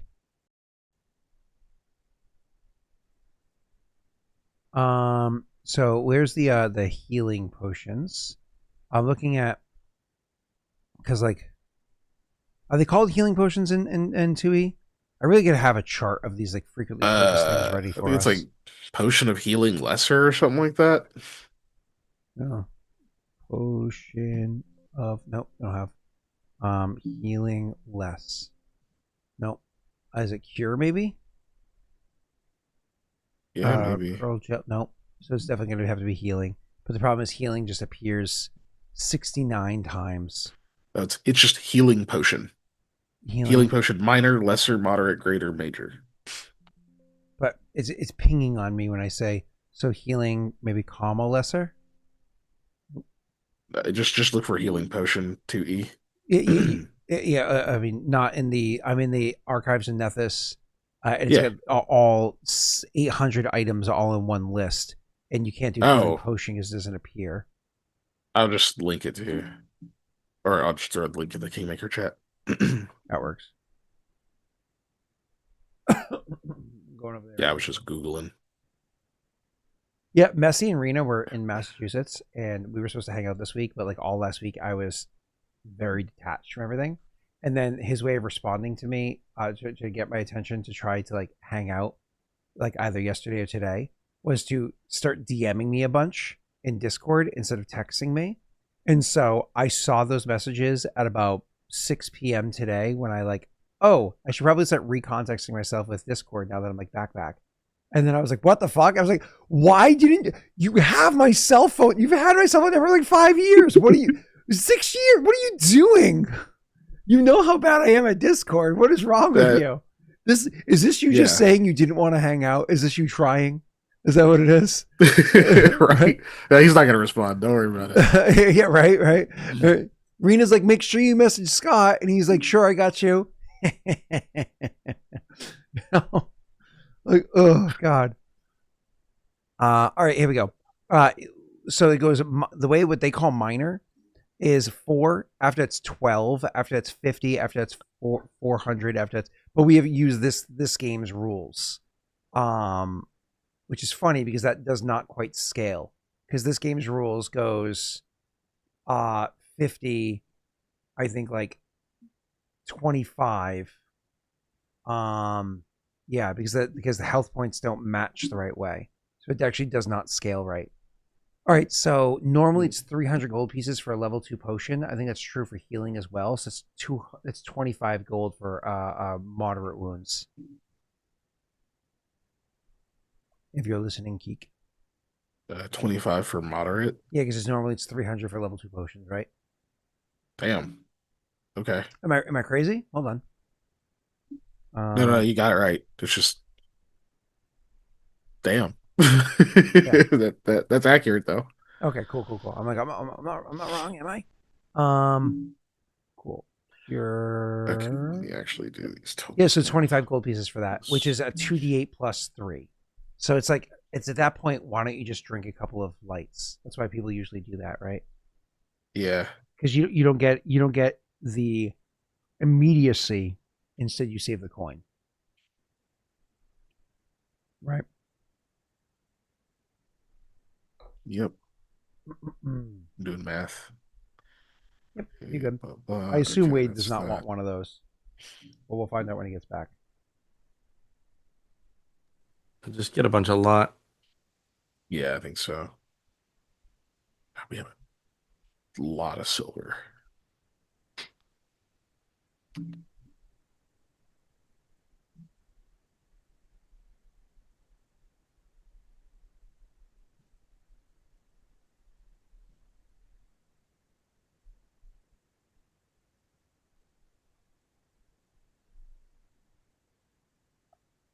That's you getting, what did I say, 12? So 48 gold to buy the Yeah. 12 right? Are we buying all 12? I don't think we're buying all 12. That's up to you. That's up to you guys. Would you buy all 12? Sorry, I'm also doing math. 72. Yeah, you're good, man. I'm putting all offended. the freaking giant piles of random money that we hadn't combined together.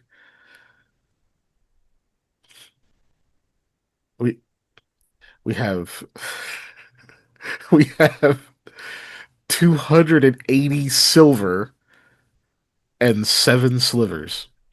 Yeah. That's like the silver is legit. the thing we have the most of, and the thing we have the least of.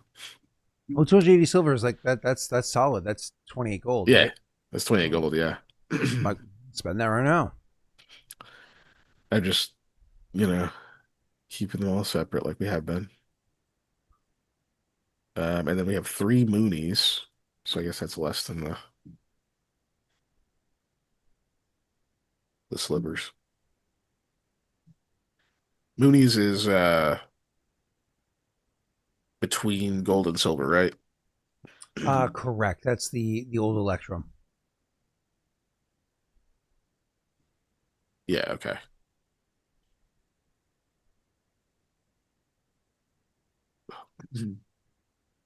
All right, you buying those potions, yeah? Ready for a deal? Sure. Okay. Because you rolled 30, you're able to talk him into a deal where you buy the potions for the 48 gold, the 12 potions, for 2 more gold more, just 2 more gold more. You end up buying this vial that's rather vile. It has this like repugnant smell to it, even when you have it like this far from your face. And certainly, you made the mistake of like sniffing it. Like, have you ever accidentally like, oh, let me sniff that candle? And it was like really nasty. Like, oh boy. It's like right here you can smell it, pretty potent. After a conversation with him to find out what it is, he says, well, it's a repellent. What it is it's known to be foul tasting to all manner of beasts. So with something like this, if you were to encounter something as dangerous as a bear, or God's bless your soul, an owl bear, they likely will not want to take a bite out of you, or will likely spit you back out immediately, because they do not want to eat whatever you are. You are so foul to any known beast.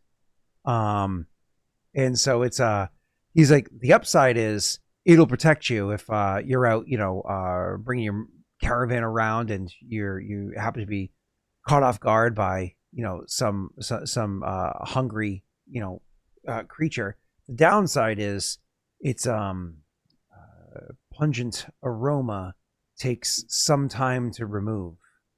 It's a bit of effort to get it out of the skin.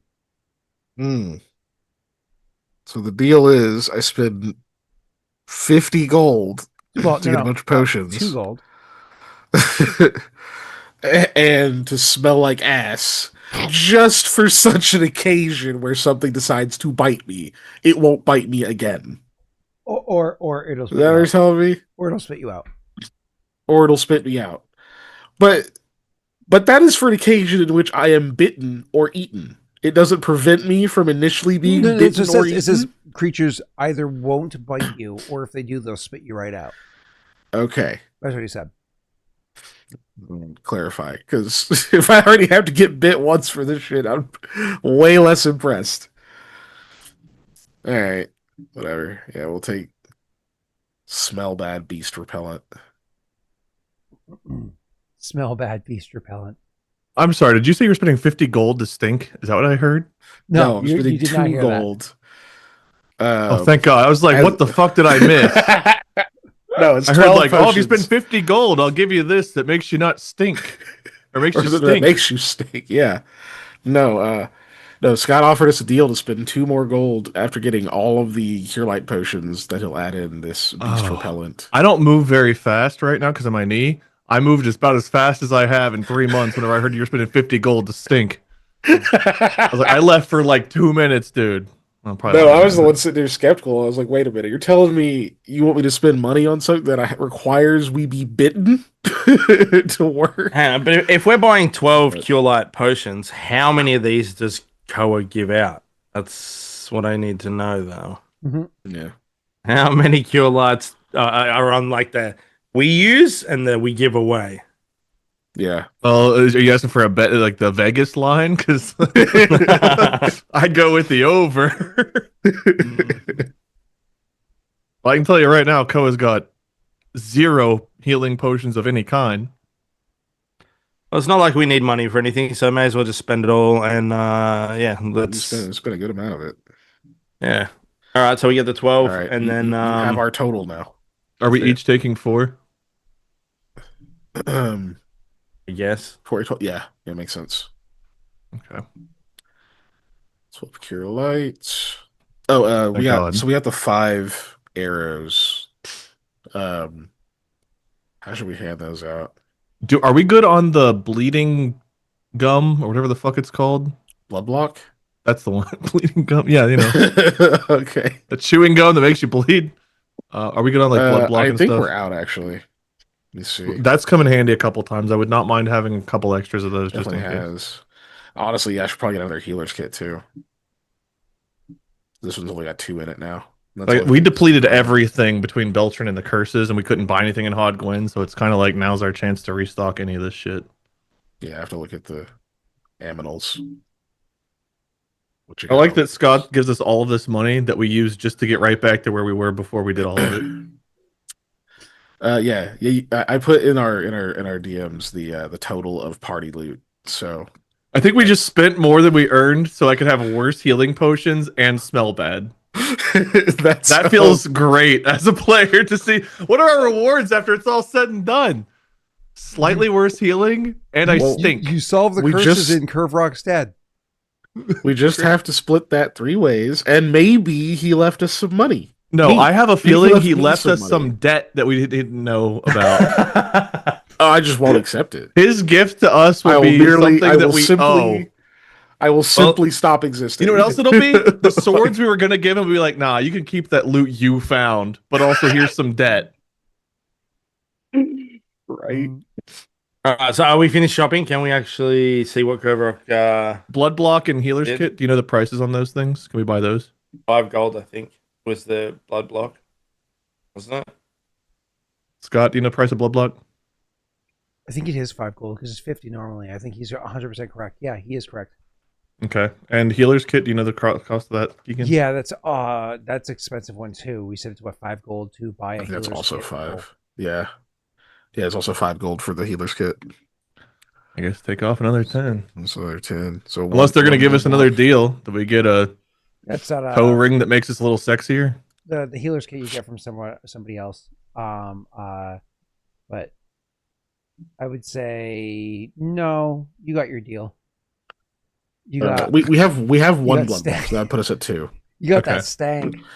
Great. We got that. Does blood block have multiple uses or just one? It's one. Jesus. Okay. Yeah. But yeah, that'd put us to 2 total blood blocks. So spend 10 gold, get that, and I have an extra healer's kit, which is good. I'm just gonna say I have 12 uses out of 10 because I don't feel like adding another one on my sheet. And then it takes 10 more. How much gold do I have? 9. Okay, yeah, that's gotta come out of. That's gonna come out of the total that I posted to you guys. So I'm just gonna edit that. There we go. That looks a lot lower than what I saw before. Yeah, the 280 silver looks real nice. That's 28 I gold, really but thought it's that really was cool. individually what we were each gonna get. I didn't realize that was our total. No, yeah, it's the whole thing totaled up. Scott never But gave us granted, the amount of money that was on Beltran. We still don't have that number. That's not This true. is- You guys did get that, didn't you? No, Not for Beltran. No. We've You not kept gotten You Beltran. kept telling us we have, and we never counted it, so we still don't know how much we got from Beltran. Okay. Let me. You looked it up. We just never got it because we didn't count it at the time. I feel like you were lying. It's We come all up went before. through this. Yeah, We went through all of our notes together. And trust you me, when you tell us money, I write it down. yeah. Me and Wade had the exact, like, I think we were off by maybe 1 bar of like Yeah. the same money notes that we had taken down, and neither of us had Beltran. Hey, readers. Yeah, we know he was worth at least like 500 sovereigns or something, right? Yeah, probably. I will find out. 500 sovereigns. I will find out what it is for you. You could just say yes to that, you know. Momentarily. Okay, All right, shopping over. I think so. I think we just figured out what our Beltran gold is, and then we can get our inheritance. I mean, my inheritance that I'll share with you because we're friends. That's right. Thank you.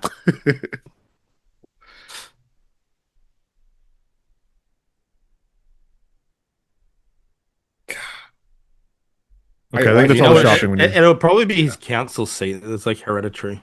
You know what I mean? I was worried about that. I don't want it. Oh boy. I don't want it. I think he's gonna give Mikhail like he's gonna have like some secret granddaughters. Like you get to marry her now.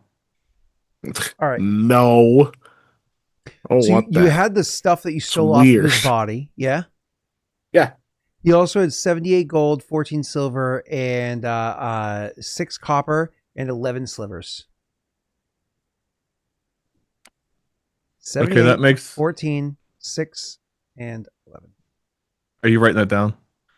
I got everything but the last number cut out. 11 slivers. Thank you.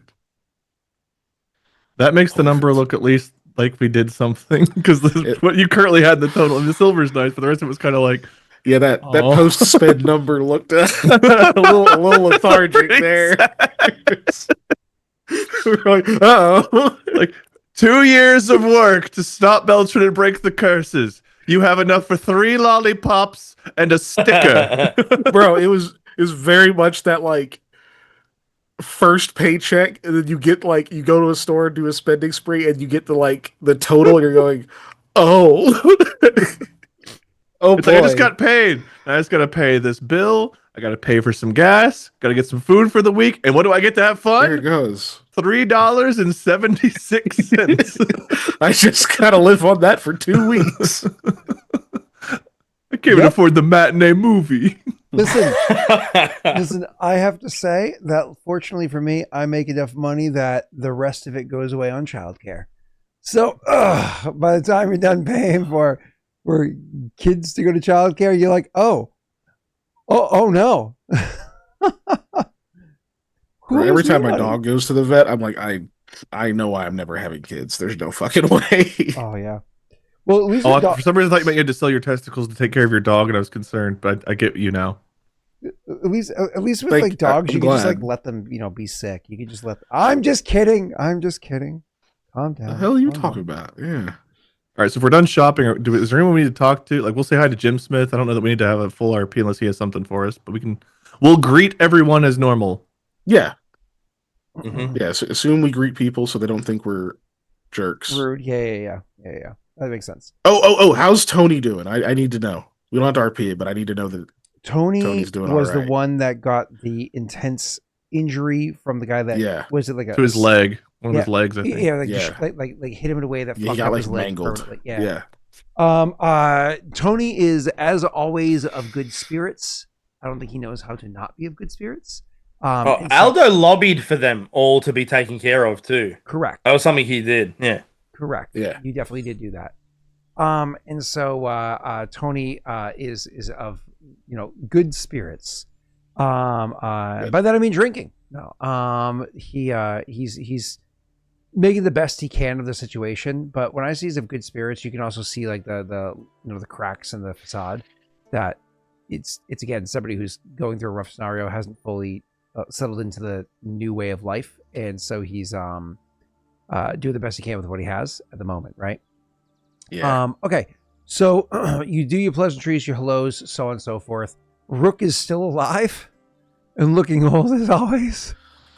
It's just like Damn. Does he see outlived us? Curve Does Rock. he agree to see us? you guys are yeah you're we have an invitation to the what's it called to the actual Yeah, just reading. he was not He was the pissed at us. he was mad that we Yeah. didn't attend his one thing because we were with Nathan or something. Correct, Yeah. but this is out of his hands, if you will, right? Well, assuming Okay. you're following the rules of the law, it's out of Yeah, but like he's pleasant with us if we like greet him and such. Mhm.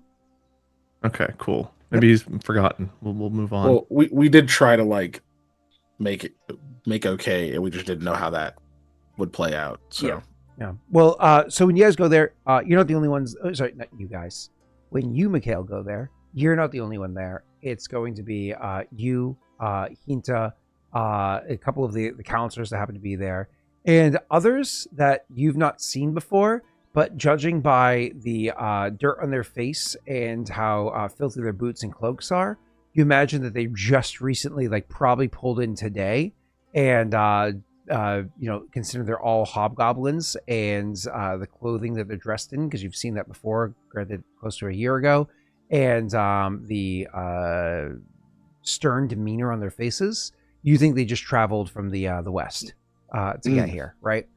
And Okay. so this group there, they're kind of like going through the format, and they're running through the kind of like a whole formality to it, and the farewell, and et cetera, et cetera, et cetera, that happens to be there. And part of what this is kind of like, doing a goodbye. They actually pause for multiple moments of saying prayers to the appropriate gods that are requested to say prayers to. And so your character's, of course, respectful the whole time. There's no reason why Mikhail wouldn't be. And then you kind of get into the meat and potatoes of it. I will say that for the people of Drazstone, they're so patient. Like, for people that came off as like being stern, and you're like, oh god, what are these guys gonna be like? We met the others. They're like, oh, so we heard of what the others are. The individual that you spoke with the most was actually quite enjoyable to be around. But Okay. they're very patient. Like they just sit and they listen. No eye rolling, no anything like that. It's just so on and so forth. It's more Hinta. That's like, ugh. Like this stupid formalities of this. Let's just get through with it, Either way, Yeah. so once all said and done, they finally go to the announcing of pieces. It ends up taking longer than it needs to because they're rattling off pieces, and so like, ends to XYZ, you are bequeathed the object of blah blah blah blah blah. They let the old people do the reading. Jesus course. fuck. And then somebody's like, goes to like look through the list of where the object is so it can be given to you or whoever it might be, and then like, oh no, this is one of the ones that we didn't get reported in, according to the not the sheriff, what are they called? Constable. According to the constable, they this was one of the objects taken by the raiders that we had, in reference to the hobgoblins that came through before and taking stuff. So you're going through the list, and like many of the objects in Why the did list. they not vet this list before the group? People came from There's, like, hundreds of grieving miles to people find out here. they get nothing. Jesus. And Oh, thanks go for ahead. coming. Unfortunately, that one was. He's like wearing a gaudy ring on his finger. That one was hides it. Also missing. And so they go through this whole scenario. Hinta ends up getting a couple of actually still around items, relatively small, that Don't get me wrong, they would be of interest to Mikhail to look at because it is Mole Empire seeming stuff, whether or not it's legitimate. Does actually, she gets a couple of things, but probably the most amazing thing that she gets given to her is the sword of his ownership that currently resides in her possession. To her, he bequeaths her continued ownership. Our sword. So the sword that you guys promised to him, she was now promised from him to her. So Worked out, I guess. she looks at you when that's read. Yeah. He returns the look. Just okay. And after It's all right. That's a good trade for the calipers, right? Because she stole the calipers, so Didn't she can steal them! just give us the sword. She steal them. What? She did. She stole them No, really, in front of you. She handed them to you to look at. in front of Koa to look at. Now, So I was like, here, you can she borrow owns these them. while you're helping us. And she's like, oh, precious. Mm-hmm. There's not Yeah, Koa's. You can't say she keeps Koa Koa's. afeared for his life. He was afeared for his life. Mm-hmm. Those were surrendered under duress. Agreed.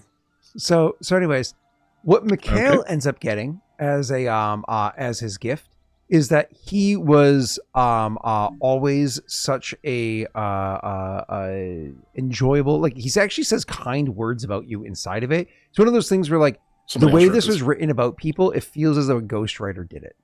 Yeah. That was like somebody else wrote this. Because it talks about like how you were always pleasant company, very complimentary, very knowledgeable of the things in the world that matter. You know, like those kinds of things. Yeah, and a little bit of that like thinly veiled, you know, curve rock inside there. Either way, he ends up giving to you his estate. Oh. I got 2 mansions now. No, you have 1 1/3. I got 1/3 of his estate. Mm-hmm.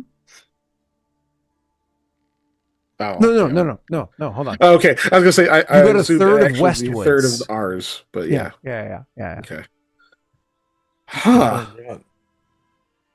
He immediately like does like a quick check around the room to make sure nobody is like glaring daggers at him or something. Oh, people are absolutely looking at you. But Hinta gives you a look like, what the hell? Whereas the others, again, they don't show emotion. Your character can roll a sense motive check if you would like, but they don't really show. They're very stoic, very stern. Damn. There will be certainly questions. You can imagine they're going to come up to There will you. be and, attempts on your how life. did you know him? Because like one of the things, like as they're all looking at you, probably for the first time, because Mikhail probably wouldn't think anything of it because it's so mixed. For the first time, you realize you're the only non-hobgoblin being given items in the room. Like it's probably one of those things where you recognized it before, but now you're like really recognizing it, and you're like, oh no, Scott, you can't do this shit to me. I can't. You can't. I can't because you're wearing the crown, and so they really notice it. Yeah, I'm the only one of my kind in this room. I hope Aldo. I hope Aldo dressed you properly for the occasion. He's got the fishnets on. Well, I wasn't gonna do this, but it's at this time the door is flung open and Curve Rock is standing in the door. Oh, shut up. I'm Bad not for you, dead. my I'm love. He dead. says to Mikhail. If Aldo wasn't the way he Where's was, I'd my already lamb? typed out I was going to dress up as Curve Rock and stand at the foot of Mikhail's bed.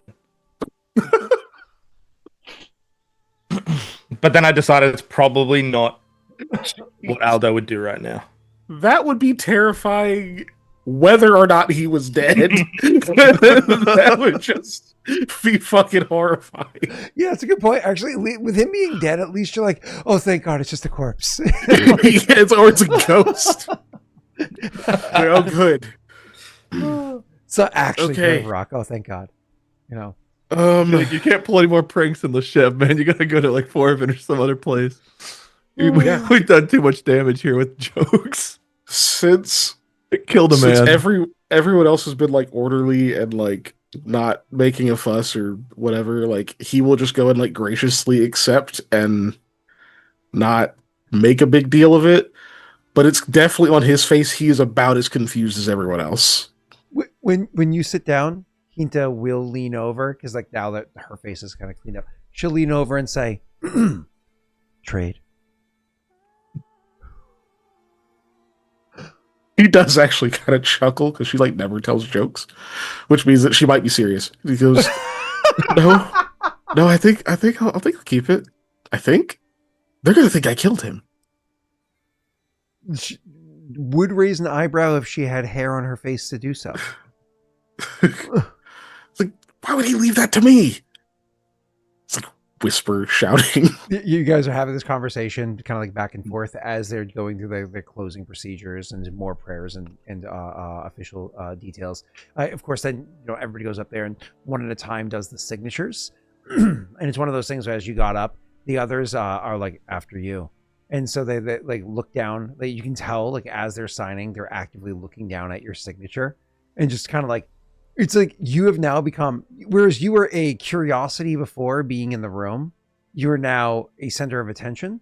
It's like, Bilbo getting, Bag End, all the other Bagginses or Saxo Bagginses, whatever they are all like, what? And so, yep, everybody's now curious about why you. And so the procedure's done, and then conversation immediately is able to start. And 3 people come walking up to you and introduce themselves to you, like almost immediately. And you're like, oh, okay. Yep. Oh, there's no protocol. It is happening immediately. This is my fucking nightmare, dude. I don't want the mansion. I just give it to the first person who asks. Here you go. It's yours. No, who's got the books? Trade it for the fucking books. You guys have a whole collection of books, don't you? Whole collection? No, he had a whole collection. Oh, how many are you still missing? It's a lot, dude. I don't know. Well, stop spending your gold on stupid things like potions. Just heal more. We have the full orange collection. We have 3 of the green.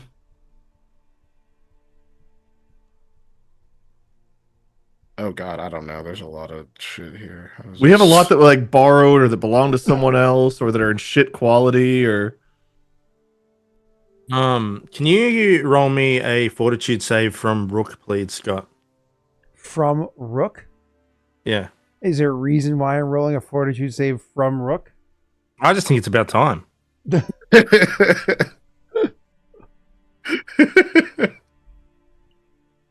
I shit you not. I'm not gonna. I'm gonna get my cell phone and take a picture. It's a goddamn nat 20. Oh my god. I shit you not. Oh my god, he's gonna live forever. I'm gonna send this over to you guys. I shit you not. I swear to you, it just landed on a nat 20. You guys, he's eternal, but he's not immortal. Okay, we can solve this problem. He's our practice run for Hot Gwen. Yeah. Does he bleed? Oh my god, I got a fucking nat 20. That's amazing. Oh my god. So we're definitely, there's 3 greens we could use, 2 or 3 blues we could use, 2 blues we could use. It's complicated. There's some shit quality ones, but yeah, we're missing 2 reds completely. Yeah. What did the guy come up to you and we even don't need to ask? go down that list right now. Getting into the RP thing. So they're coming up and introducing themselves to you. Obviously, they're from Drazstone. That comes out pretty quickly.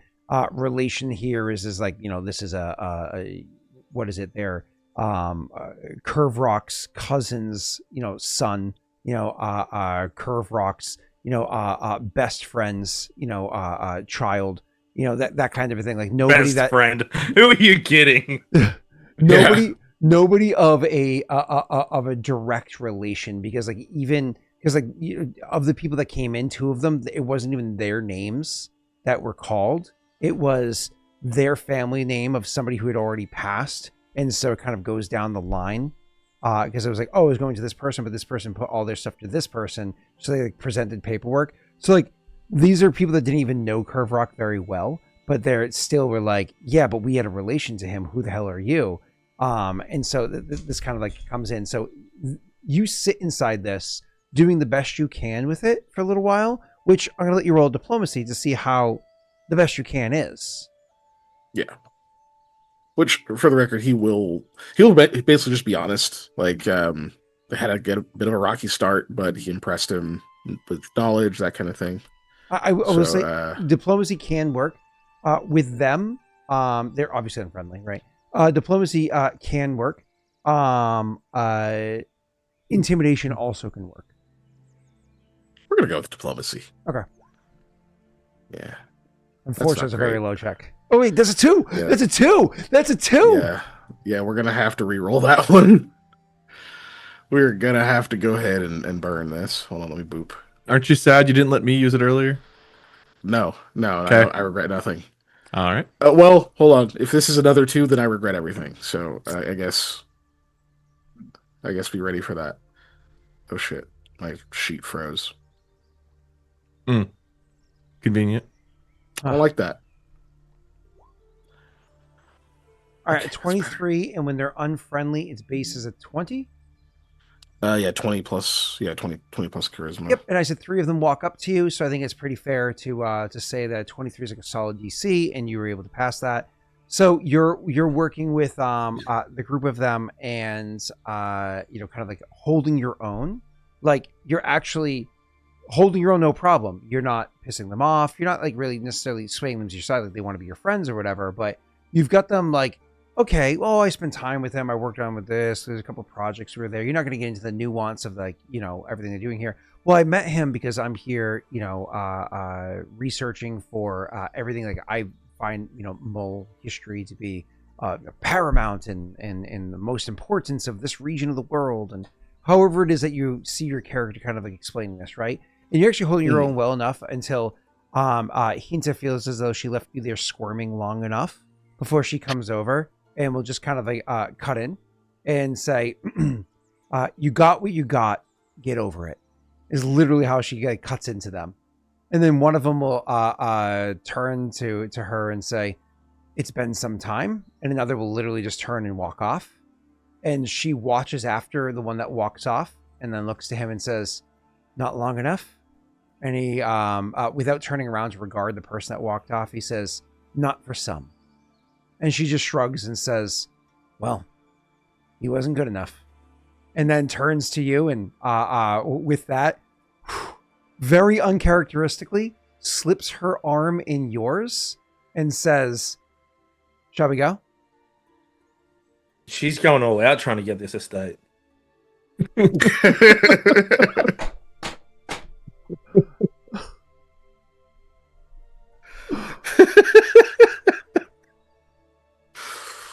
Oh my God. As they say, give a girl a caliper, she'll want your house. Classic saying. Yeah, he'll just go, we shall. Yep. And And we'll you, go. you guys go walking out together. When you guys go out there, you can see that the person that kind of walked off is out there and just watches after you. If you glance that way, they're obviously not watching. So, oh man, there's no tact to these individuals. And so as you continue walking away, clearly is watching after you. Eventually, the others will filter out, and they're having their own conversation or whatever it is. Once you're far enough away, I'm sure you inquire a little bit further. Yes. Like, friends of yours? She says, hardly, but they are known to me. Yeah, it didn't seem to be much love lost there. When you say that, she takes her arm out from inside of yours and says, no, not at all. In a state? Yeah. The whole thing. Not even divided up. You're meaning to tell me that all I had to do was listen to him travel on for countless hours, and then I would have an estate? I mean, you're welcome to it. She stops and turns and holds out her hand. Not the deed. I mean, you can visit anything. Let me at least look at the place. It's. I don't know what to do with it either. To be honest with you. She nods and says, makes sense. You're well liked here inside of Leshev. It makes sense that you would settle down here, at least while you're continuing to do your research, and then eventually you could probably sell it for a fine coin or keep it as a secondary home to wherever it is that you're. I mean, do you intend to return home? Because it feels as though your list of tasks to do around here is ever growing. Yeah, I got that sense too. You're not the most recent, or you're only the most recent of a few people to ask me that question. I haven't decided. I mean, I'll have to go back at some point, at least to finish my tasks there. You know, I have some studies and professors I owe, and there are things to do back home. Not to mention my dad's still back there. Are you trying to convince me or yourself? I guess I'm just thinking through it. We already do have one estate here, but it's split. I don't even get to go in Aldo's room. Would you want to? He has a really nice bed. He spent a lot of money on it. And Koa's jumped on it. Have you seen Curve Rock's bed? No, thankfully. She gestures towards the path that would lead to his house. Can I roll sense motive? Because that's... I don't... Oh my god, that is not even where I was going. Oh my god, that is not even where I was going. Jake's giggling. Like, can I... That is... can I roll a sense motive? What's happening here? I was blind to that. And so, you know what's funny? Yes, roll a sense motive. Sure. I imagine she is saying it, not realizing what she's saying, because that's how I came off. Okay. You realize, it takes you a moment, because you're like, wait. And then you're like, oh, what okay, is happening? That is not what she, either I've got a bad read, or that's not what she, I'm going to go with my gut on this one, because whether or not your character might be interested, you're like, if I'm wrong, she would never let me live that down. So no. And other people would hear, I'm sure. Be careful. She's better with a sword than you. Yeah. Anyway, so yeah, we'll go because I want to examine the place. Sharpen my blade. We'll go look. Did his remaining books get auctioned off? Or are they a part of the estate? So the estate was literally the physical building itself, and furniture was not a thing that was going off. Sans maybe a couple of pieces. Nice. So okay. It is a semi-furnished individual estate that is old. Like that building's old, if you remember. Yes, but were the books given away? Yeah, they were. I mean, I don't know if he was listening for every fucking detail, but remember, some of the books were destroyed or whatever it was. But there really no books. The big thing that you're getting is the estate itself. Yeah, I mean, he would have been listening to hear if the books got auctioned off. Yeah. No, specifically, everything else he didn't care about. It was the building. Yeah. Okay, then yeah, we'll go check it out. There's parts of that place I haven't been in yet. So when you guys go in there, you're kind of like talking as you go, and you walk around the house and check it. So, unfortunately, if you've ever been to like an old person's house where the person just kind of like suddenly recently passed, it's there's some upkeep that needs to be done. For instance, the furniture, you probably don't want to keep all of that. You know, it was probably quality made at one point in time. And then like definitely like you never really spent time looking at, oh, this wall probably needs a patching. Oh, that roof looks a little rough over there.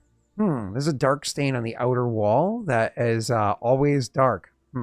Like the things like that you just didn't notice because you didn't care to look at it before, and you're realizing, I'm not saying it's a fixer-upper, but it definitely is going to need maintenance. It's not just going to maintain itself if you wanted to hold together. It's an old building. Yeah. Okay. Sorry, they're being mean to me in chat. It's mostly Wade. Are they? Oh, I wasn't even looking. It's mostly Wade. What? But so actually, when I get there, we'll like start looking around. He would. Are there porters here? Can I send word to my group to be like, "Hey, we got an estate. Go to Curve Rock's place." That's pretty much it. I'll just spend like a couple of copper or whatever it'll cost. So that's like kind of the thing that's there. One of the things that she'll talk to you about just prior to their arriving, she goes, you know, something like this is going to be of value, right? Yes, definitely. No, I don't mean gold, Mikhail. No, I know what you mean. It's basically a historical site, like, or at least built on one. This is a bartering piece. It's something to either trade or whatever. This is valuable. I mean, I made out in the end. I got a rather remarkable sword that I had spent a considerable amount of time in refurbishing. So I'm happy with what I've received. And she looks at you like a half moment after she says that. Yeah. But you did want to trade. I still don't. I mean, When it's you a say whole that, she state. actually sits upright slightly. It's a whole estate. I don't know. I don't know what to do with it, really. I don't necessarily want to live in it, but I want to know everything about it, you know? I want to get a chance to know all the history, every one of these things, so that if it does end up in someone else's hands, you know, I don't miss out on the opportunity to learn something. Plus, what else? Who knows what else he might have been hiding in this place? I was pretty paranoid. When you Porn. say that, she actually looks around a bit out of curiosity and says, "That's a really fine point. There might be things in the walls. Shit. Hopefully not. There might be things in the walls, Mikhail. Mm-hmm. You're going to have house guests. He frowns. What do you mean? I shouldn't be here. They're going to want to come over to see the estate to say goodbye." Oh, the people that you don't like. You hear a knock at the door, and she says, "In case that's them, I think the back is this way from when you guys were walking around earlier. We'll touch base before you leave Leshev." And she goes to walk out, unless you say something to her. Because it might just. No, that's fine. And he'll go to the door. You open it up. Luckily, it's Koa Attila. I just yell, "It's just Koa and Aldo." She probably doesn't care. Yep. Come in. Flourish. This is yours. Yep. Yep. Oh, so we have a new Can't say I estate. haven't heard of it happening before. Yep. I was the only person there that wasn't of hobgoblin descent. It was kind of weird. What are we gonna do with the second house? Hinta says it's a bargaining chip or like a trade piece. Oh, who? I mean, people interested in the history or who look at it as a piece of their heritage, that kind of thing. Which would feel pretty messed up to keep it from them, but I did rightfully inherit it. Somehow. You did, right? I was just as surprised as you are right now. And as everybody else in that room was. Oh, Hinta got the sword that we had promised to Curve Rock that he sent to her. Or that we sent to her. So that's hers now. Well, I guess she already had it, so that's something. Yeah, it doesn't have to travel far, so that's good. But yeah, she said there might be stuff in the walls, which I already thought might be the case. So What kind of stuff in the walls? What do you mean? there was gold in one of the walls. Not in this one, but That's true. Well, Oh, what would Curve? Oh, he could have hidden anything, anywhere in a place like this. anything. And be careful of traps, because I wouldn't put that past him either. Aldo, are you in any kind of condition to where if you're going to look for things, you still know how to look out for those kinds of things? Because you are the one that does that. yeah, should do. We should get looking though. Yeah, it's a big place. All right. Ooh, Okay, should we get started? Mm-hmm. can we take 20s Yes. ourselves and Yeah, spend yeah. just many hours doing this. Yeah, imagine spending the latter part of today, maybe even part of tomorrow, taking care of it. Yeah. The question is, how do you handle when those guests come by?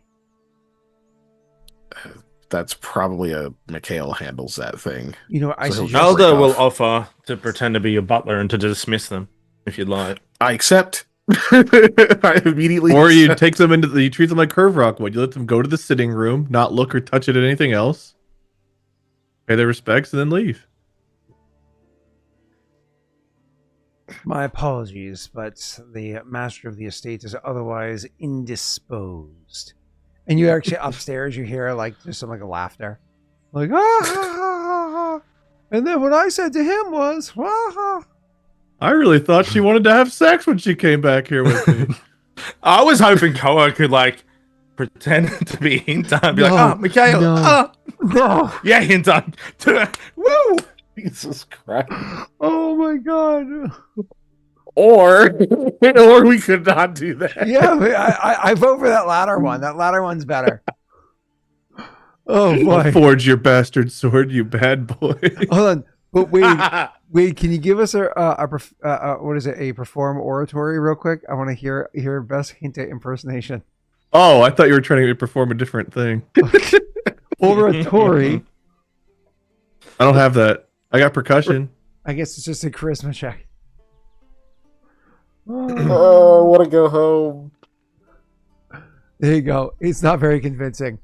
It sounds like a wolf in heat. So anyways, the will That actually could be her. allow you, Keegan, some time to decide what you want to do with their arrival between now and next session, because we can kind of like button it off here because there's like some post session stuff we need to talk about anyways.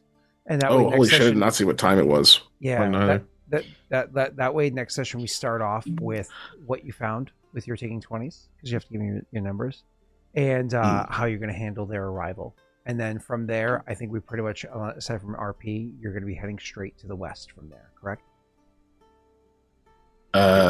Yes, so. yes, that is true. Who have the two best perceptions? Because we have 2 + 2s we need to use. I was about to say that. Can we burn off those +2s with our take 20 Sure. right now? Fine. I think that's gonna be me and Aldo. My perception's a 7, so yours are probably better than mine. Yeah, The mine's a 9. perception with a take 20. You can set +5, don't forget. Yeah, 35. Nice. Yeah, I think So you the two have the +2 better is 37. Yeah. So the +2 yours is 37. Mine's 31. No, with the +2, it's 35. Okay, so mine's 31. one. 27. Yay. So, more or less, you find anything that might be in there. Cool. Yeah. All right. Then, anything y'all want to say for your outro? Twitch.tv/unnatural_1s on Tuesdays from 7 to 11 Central, so PM or something like that. I don't know. I haven't done a plug in a while, but I run Pathfinder First Edition, and I'm nicer than Scott most of the time. So come say hi. Cool. That's it. Wade? That's my plug. Distractible every Monday. Woo. And then, Joey, I know I'm going to get back to you about something you DM me about in Discord, and what's his name? Jake here always talks about the Patreon that will actually be getting revamped very soon, because Kingdom making stuff is coming up very soon. So there'll be details coming your way very soon on that. All right, cool. Any details on the YouTube? There are people that definitely want to know if YouTube will eventually. Literally, as soon as I have spare time in my office, I'll be more than happy to get all that uploaded. It's just a matter of physically coming into my office and doing work in here. But I do all my work because I used to do all my work on this computer. I'm not allowed to anymore. I'm on a laptop that has like 65 different things on it. Anyways.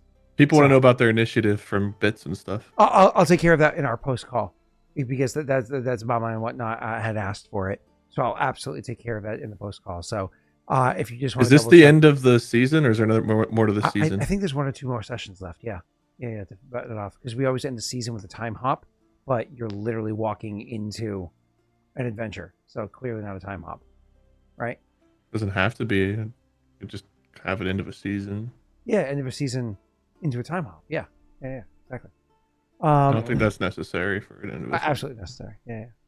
All right, cool. All right, thank you, everybody. We will see you next week. Definitely here next week. Oh, small heads up. Next week we are going live.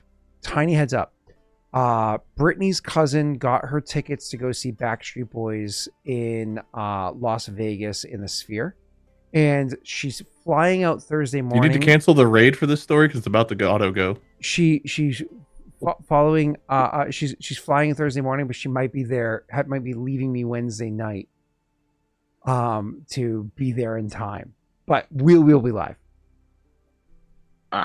We're gone. So whatever the fuck actually got out from that message.